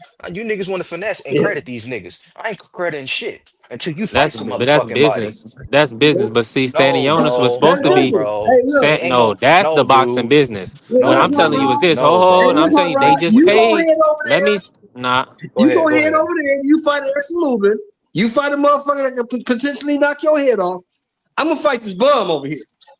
I'm gonna get But paid, and I'm gonna wait for you. now, see, that's strat. But see, that's strategy. That's why we seen Virgil fight That Frederick that's chess. Lawson. That's chess right there. That's Yeah, chess. because you Because guys think because by about the it. time Lubin get the boots, that dude gonna have so many miles on that odometer they ain't gonna even make any sense. All the tires, all the treads gonna be off them tires right now. Because he going into Yeah, a I don't hard know about fight. Because that part. Lubin gonna bust up Virgil Ortiz, and then you know what Oscar De La Hoya gonna say. Ortiz needs a little time to heal. He was in a tough fight with Lubin, so we're gonna pass on the fight. We're gonna fight him later. Mark my words, that fight not gonna happen next. Especially if it's a tough fight with Lubin. Oscar's gonna bypass Boot because they're gonna say Virgil needs a soft touch. Oscar Bro, already said it already. He why you already keep said it bringing up already. Virgil? Why you keep bringing up Virgil? Why this Look scary at my ass Now, brother nigga? Emma Queen. Why he don't Fight now Bachman? check Huh? this out. Check this out, Hot Rod. It's If Oscar. he go Oscar in there not and just playing that. blast motherfucking Lubin up out of there, if he blast Lubin up out of there 2-3 rounds, we gonna get that boost fight. Yeah, But if hundred he Man, percent. don't, get man. he's Come on, gonna fight Bachman, homie. another dude. I got Huh? Bachman beating the shit. I got Bachman beating the shit out of Virgil and Boots. I got Bachman, Then homie. we gotta see it. Cause I ain't seen Bachman do nothing but beat a limited dude like Tim Zoo. And Tim Zoo ain't never been shit. Tim he was a Mm. hype Never. I job got from the Bachman. giddy up, man. I got Bachman Tim beating the Zoo's a shit hype out of job, these bro. young dudes. Mm. Come on, come on. I got Bachman, homie. Bachman and Fundora is gonna be the last two standing. Man, Watch. Fondor is mud, man. I don't see what you see in that guy, man. All I see is another guy getting stretched out again, man. That dude defense is the worst defense since Jared Hurd, man. It's Jared Hurd first, and then it's Sebastian second. Yo, Whoa. yo, Jared yo, Hurd yo, had Hey, hold Coach, on. The hey, Maryland Coach horrible Eddie been slander, defense. coach. The flaming Maryland Jerry slander, Hurd. man. Holy Slide out to shit, he been Jerry Hurd. flaming Jerry I Hurd. mean, I'm Yeah, sorry, man. man. I shout out to Jared, man, but A Jared, hell of man, a fighter. Jared had horrible defense, man. You know I'm telling the truth, man. He had Man, heart. He had heart, but he had a horrible defense, man. That dude get hit with everything, man. He used to walk through that, man. Shout out to Jerry. Hey, listen, let me get hey, right real Kerry, quick. you can Salute to my have your brother Jay opinion. I Smith don't in the give a fuck building. what you think, homie. You got your brain cells. I got my brain cells. I don't gotta agree with shit you That's saying, homie. why The Jared fuck? Hurd's career was Motherfucker so think somebody short gotta agree because with he them fought the way he to fought. have to know boxing. Yeah. Boy, you niggas is goofy, homie. Niggas think like robots. Same mind of Talk thinking. to Jared's Not talk Hurd's to me. us, career, man. Jared's Hurd's career was so short because of the way he fought. You can't sustain a long career fighting like that. Yeah. Yeah, he fought a grueling style. He fought a grueling. Yeah. Now let me ask y'all this: is Aries Landy Lara? Do y'all want? Is he still the cream of the crop, or do you feel can he compete with Bud? Can he beat Janabek? What's y'all thoughts on Aries Let me Landy? tell you something, man. Come on, Janabek Charlo. and Akulia, whatever his name is, Janabek is gonna go in there and beat the dog shit out of him. I want Janabek is gonna Charlo. fuck him up. I want Mm. Charlo, man. Give me Charlo. You want Charlo? Who versus who? Crawford. Yeah, I want that fight. Okay. You're not gonna sit here and Okay. talk that shit and get away with it. Nah, nah, man. Nah, OG Shelton. Jamel is avoiding Nah, OG Crawford like the Shelton. plague, man. Nah, OG Shelton. Them You both talking of them about Jamel, Charlos. Rob? You know Yeah, Jamel? yeah. Yes. He's talking about Yes. Jamel. Yeah. I don't want Yes. Jamel, man. Jamel went up there. Jamel proved himself to me when he went up there and laid down like a bitch for Canelo. But Fuck but Jamel. but but but OG Shell, why we can't have our favorite fighter send this nigga to the grave site for good? Yeah, fuck that nigga. He don't deserve no fight. That nigga laid down like a hoe. He don't deserve no fight. Both Mm. of the That nigga's a Charlos hoe. are some bitches, Shelton. I'm telling you, Rod, it's more about the payday. See, and you think Hoe about it ass when niggas don't look, get no look, fight.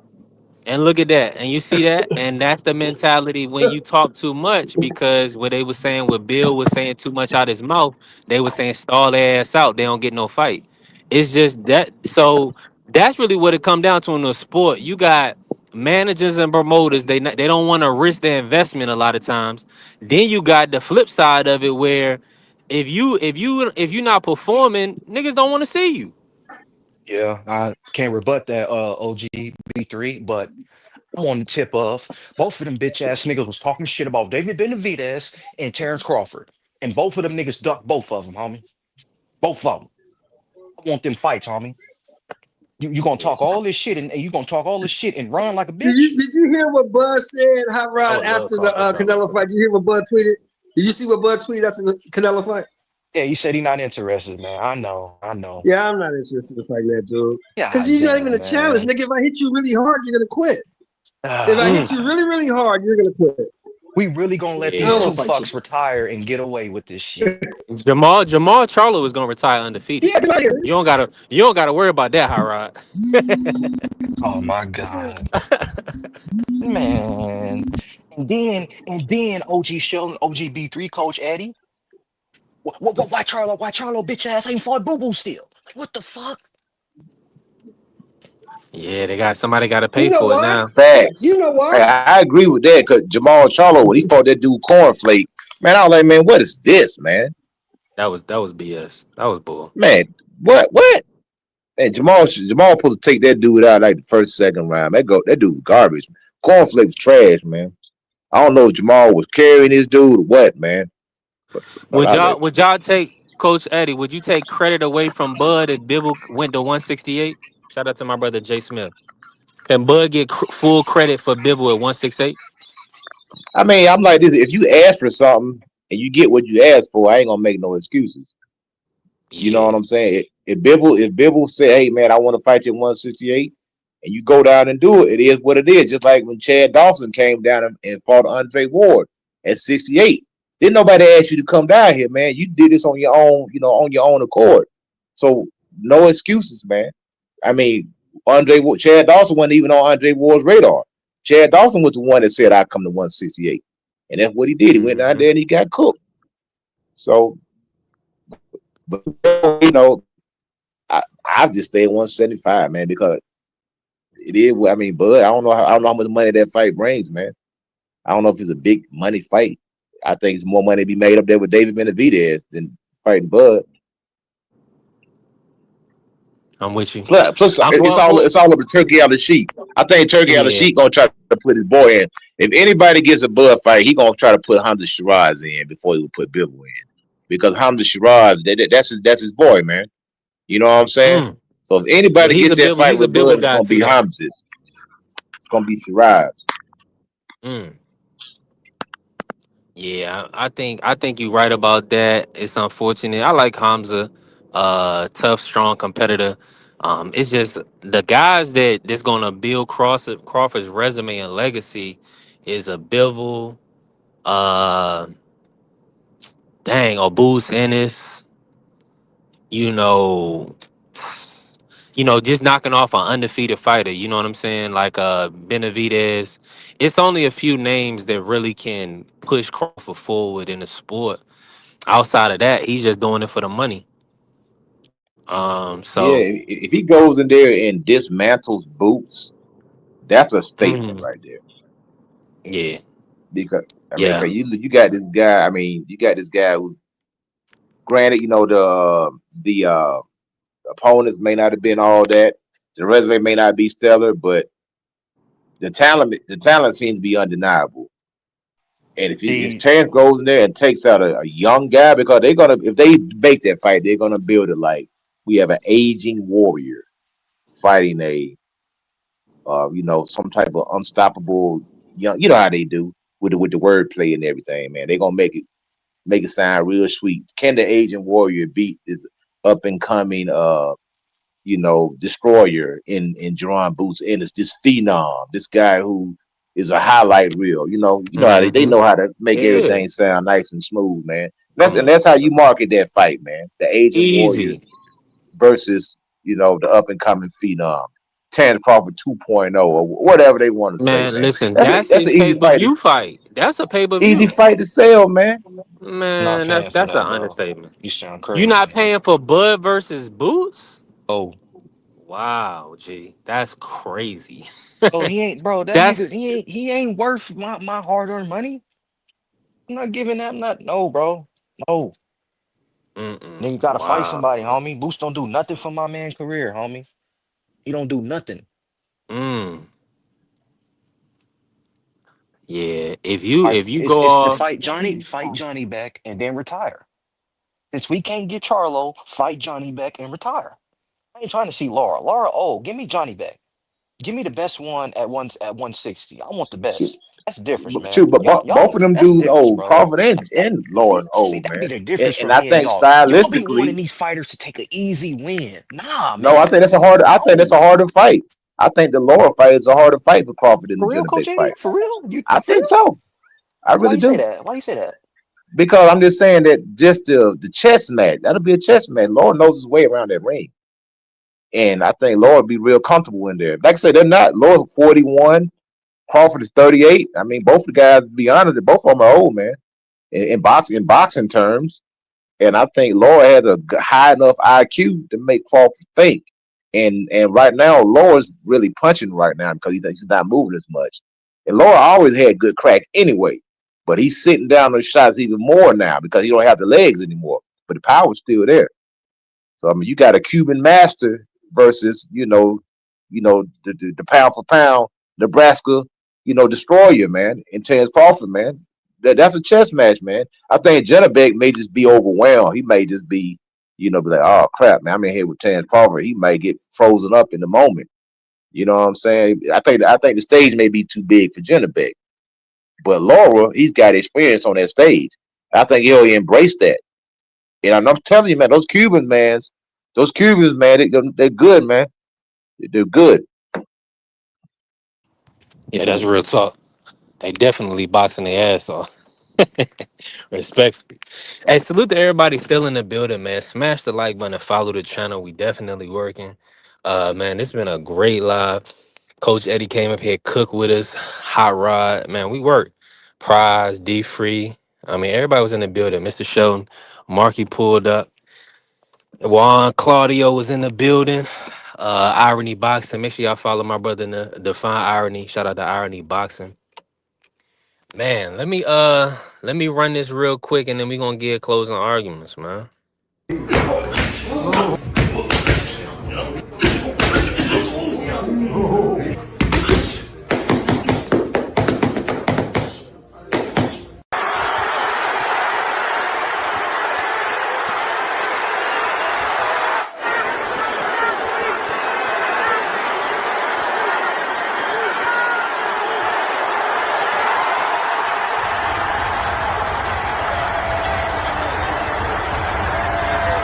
Like this. Cheers, thank you, man. Appreciate it. Thank you. Okay. You try. Fuck better. Focus. Fuck them all, we're going to destroy them. Yes, yes. And then. I know there's a few cameras. Say what we're going to do. We're going to unify at 54, at least. Right? Hopefully undisputed. Then we're going to go at 60. Yeah. And then we deal with that other fella. Yeah. Let's go If get he's him. still hanging around, We're going to we'll get him deal all. with him as well. Yeah, they in the way. You know what I'm saying? We'll deal with him as well.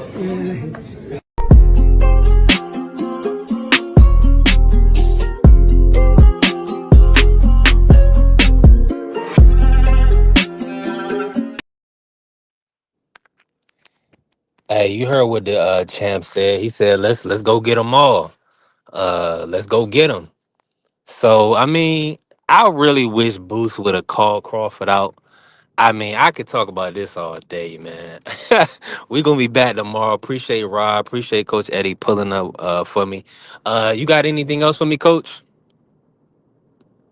Nah, man. Hey, just good cook today, man. A good cook. Everybody came in with their own opinions. That would make the show interesting, man. You know what I'm saying? So it is what it is. Shout out to Boots, man. Like I say, I'm staying down with the brother, man. I think he gonna be around for a long time, man. And I'm looking forward to seeing what he's gonna do, man. I just want him to clean this 154-pound division up, and I want Eddie Hearns not to be cheap, man, and pay the guys what they need to do to get in the ring, man, because he has a phenomenal talent on him, but he has to pay these guys the money that they need to get in there with boots, because he need these guys on the resume. And once he do that, that's gonna boost his profile. And then after we handle business, I got to get with a turkey out of sheep, and we got to make Bud an offer he can't refuse, man, and Yeah. then go from there. And that, I think that's the path right there. You make Bud Crawford an offer that he can't refuse, and then now we got a potential super fight on our hand. Especially if he goes in there and just dismantle these guys at 154. I thought just makes it look like nothing. Oh man, we got a lot of buzz there. But that's it. Hey, stay up, my brother. Y'all be cool. Appreciate you, Yes, Coach. sir. Hey, and salute to the Queen Angie, baby. Always showing up, always showing love, man. She said, "Be back tomorrow." You already know. Hey, we working. Hit that like button on y'all way out, man. Rod, what you got for me, man, to close out the show? Uh, appreciate the show. Looking forward to tomorrow. Mm-hmm. These boxers gotta fight somebody. You know, it's it's all of them. It ain't just Boots Ennis. It's all these dudes. You know, I'm maybe only 28 years old, but I think the old school method. If you ain't fought nobody, if you ain't been tested, I'm not gonna sit here and say you this and you that. I'm not, because that's just a disservice to you, to be honest, as the fighter, to put you on this pedestal, and then you get your ass whooped, and now I call you a bum because I don't think of what you was. I let it play out. I let it play out. I'm not finna like these niggas already saying Abdullah Mason is this and is that. Hell, it's just stuff like that. We can go to football. Jaden Daniels is gonna be the next great thing because he had one of the greatest rookie seasons ever. Like that's what's wrong with the world. It's in the it's a world thing.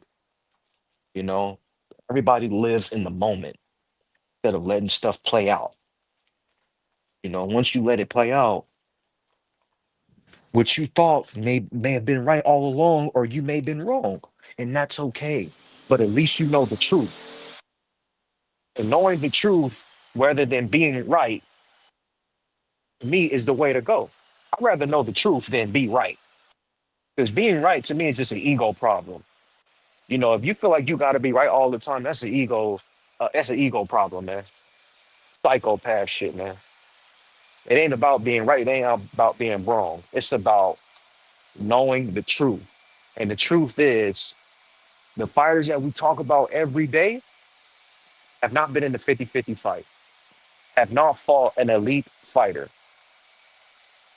but their resume will say, okay, champion, 2 division, 3 division, blah, blah, blah, blah, blah. But context matters, as we all know. Context matters. When did you fight the man? Was it a fair fight? Was there any stipulations in the contract? Did you have an advantage? All that matters. Here, people want to give Canelo credit for beating Kovalev. Okay, he beat Kovalev, but you realize he put him on a rehydration clause, right? So how much credit do you give that man for that win when he didn't even beat the man in a fair fight? I take into account all that shit. Don't tell me you better than this nigga, but you got to put this nigga in a stipulation for you to win. Something got to change, man. Something got to change, and it may never will change. It may never change until we're dead. Who knows? But something got to change. I'm not gonna give no fighter credit. Well, I'm not gonna give no fighter the same amount of credit as what somebody else would. Perfect example: Tank Davis versus Ryan Garcia. Tank Davis versus Mario Barrios. He put them niggas in the stipulation. How much credit are you gonna give that man? You know what I'm saying? B3, imagine if Terrence Crawford would have told Canelo, we need a rehydration clause. Imagine that. Yeah, awful, bro. Nasty. Like, I just want you guys that's in the chat still listening, just to think about what I just said. Imagine Crawford would have told him,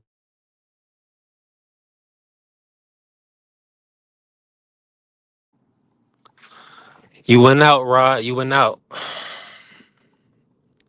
Rod may have got a call. His phone with the mute. Hold on. Let me check. Let me check where I'm at. Let me check where I'm at. Make sure we Gucci. Okay, cool. Let's marinate on how Rod words for sure. LNS legal.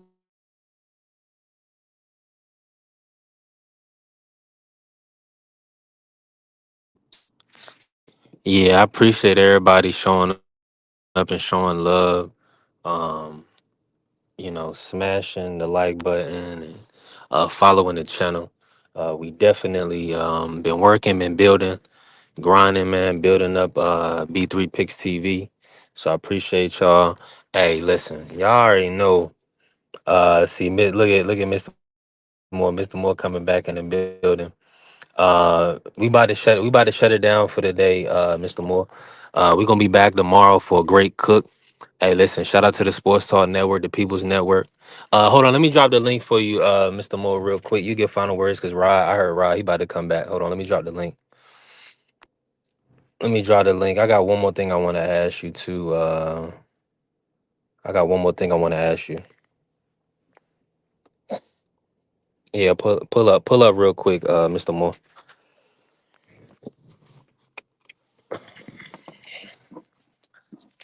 Yeah.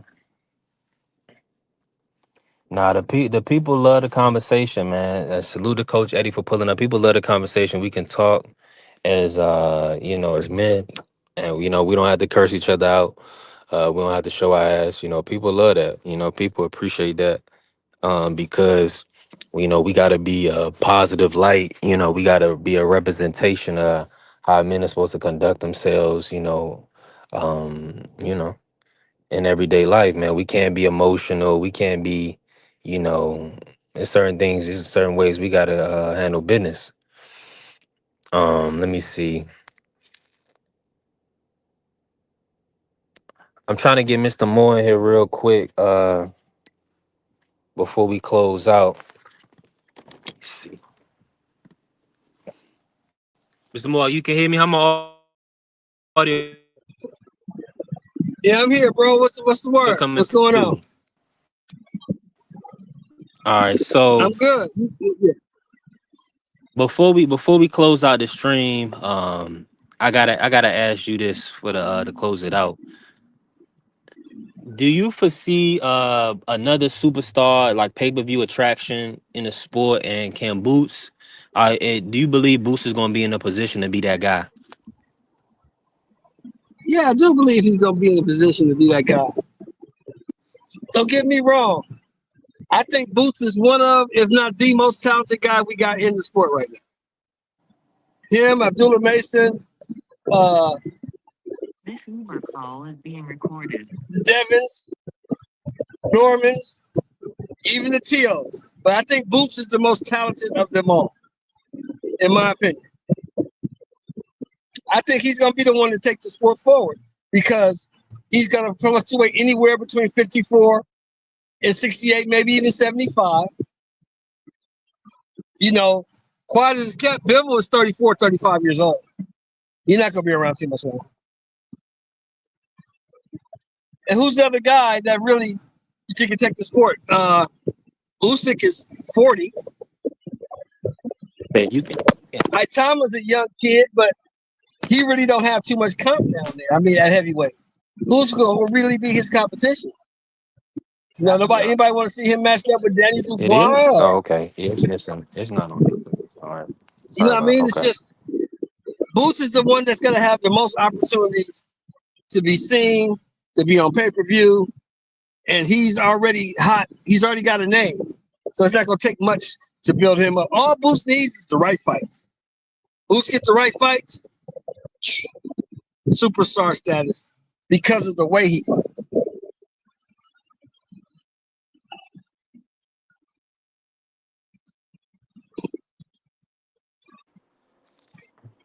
All right, I'm walking up now.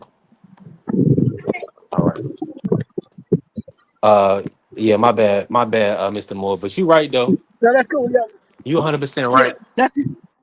Yeah, that's what it is. Yeah, go ahead.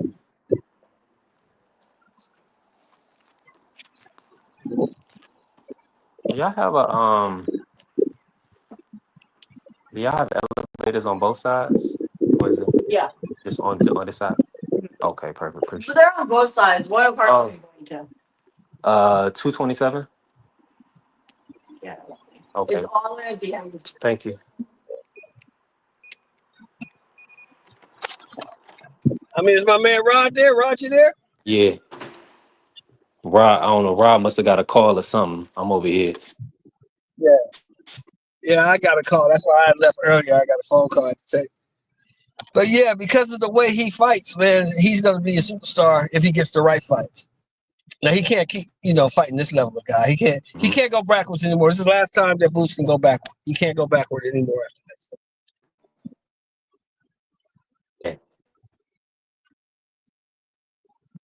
Because you want to heap all this praise on the kid and give him all these accolades and this, that, and the third. Well, to whom much is given, much is required. Now you gotta stand on what people are saying you are. They saying you the class of '54, then you got to show that. Yeah, I'm in this building. My service going out, but I'm pulling up today, Mr. Moore, and chopping it up with us. We gonna For sure, man. tomorrow. Go on and handle your business, bro. I'll definitely holler at you tomorrow. I'm retired, so I got all the time in the world. When I come from the gym, I'll be at you, It's man. gonna Talk be to y'all another later. cook. Y'all already know. All right, Mr. Moore, peace. Yeah, appreciate y'all, man. Listen, hey, we had.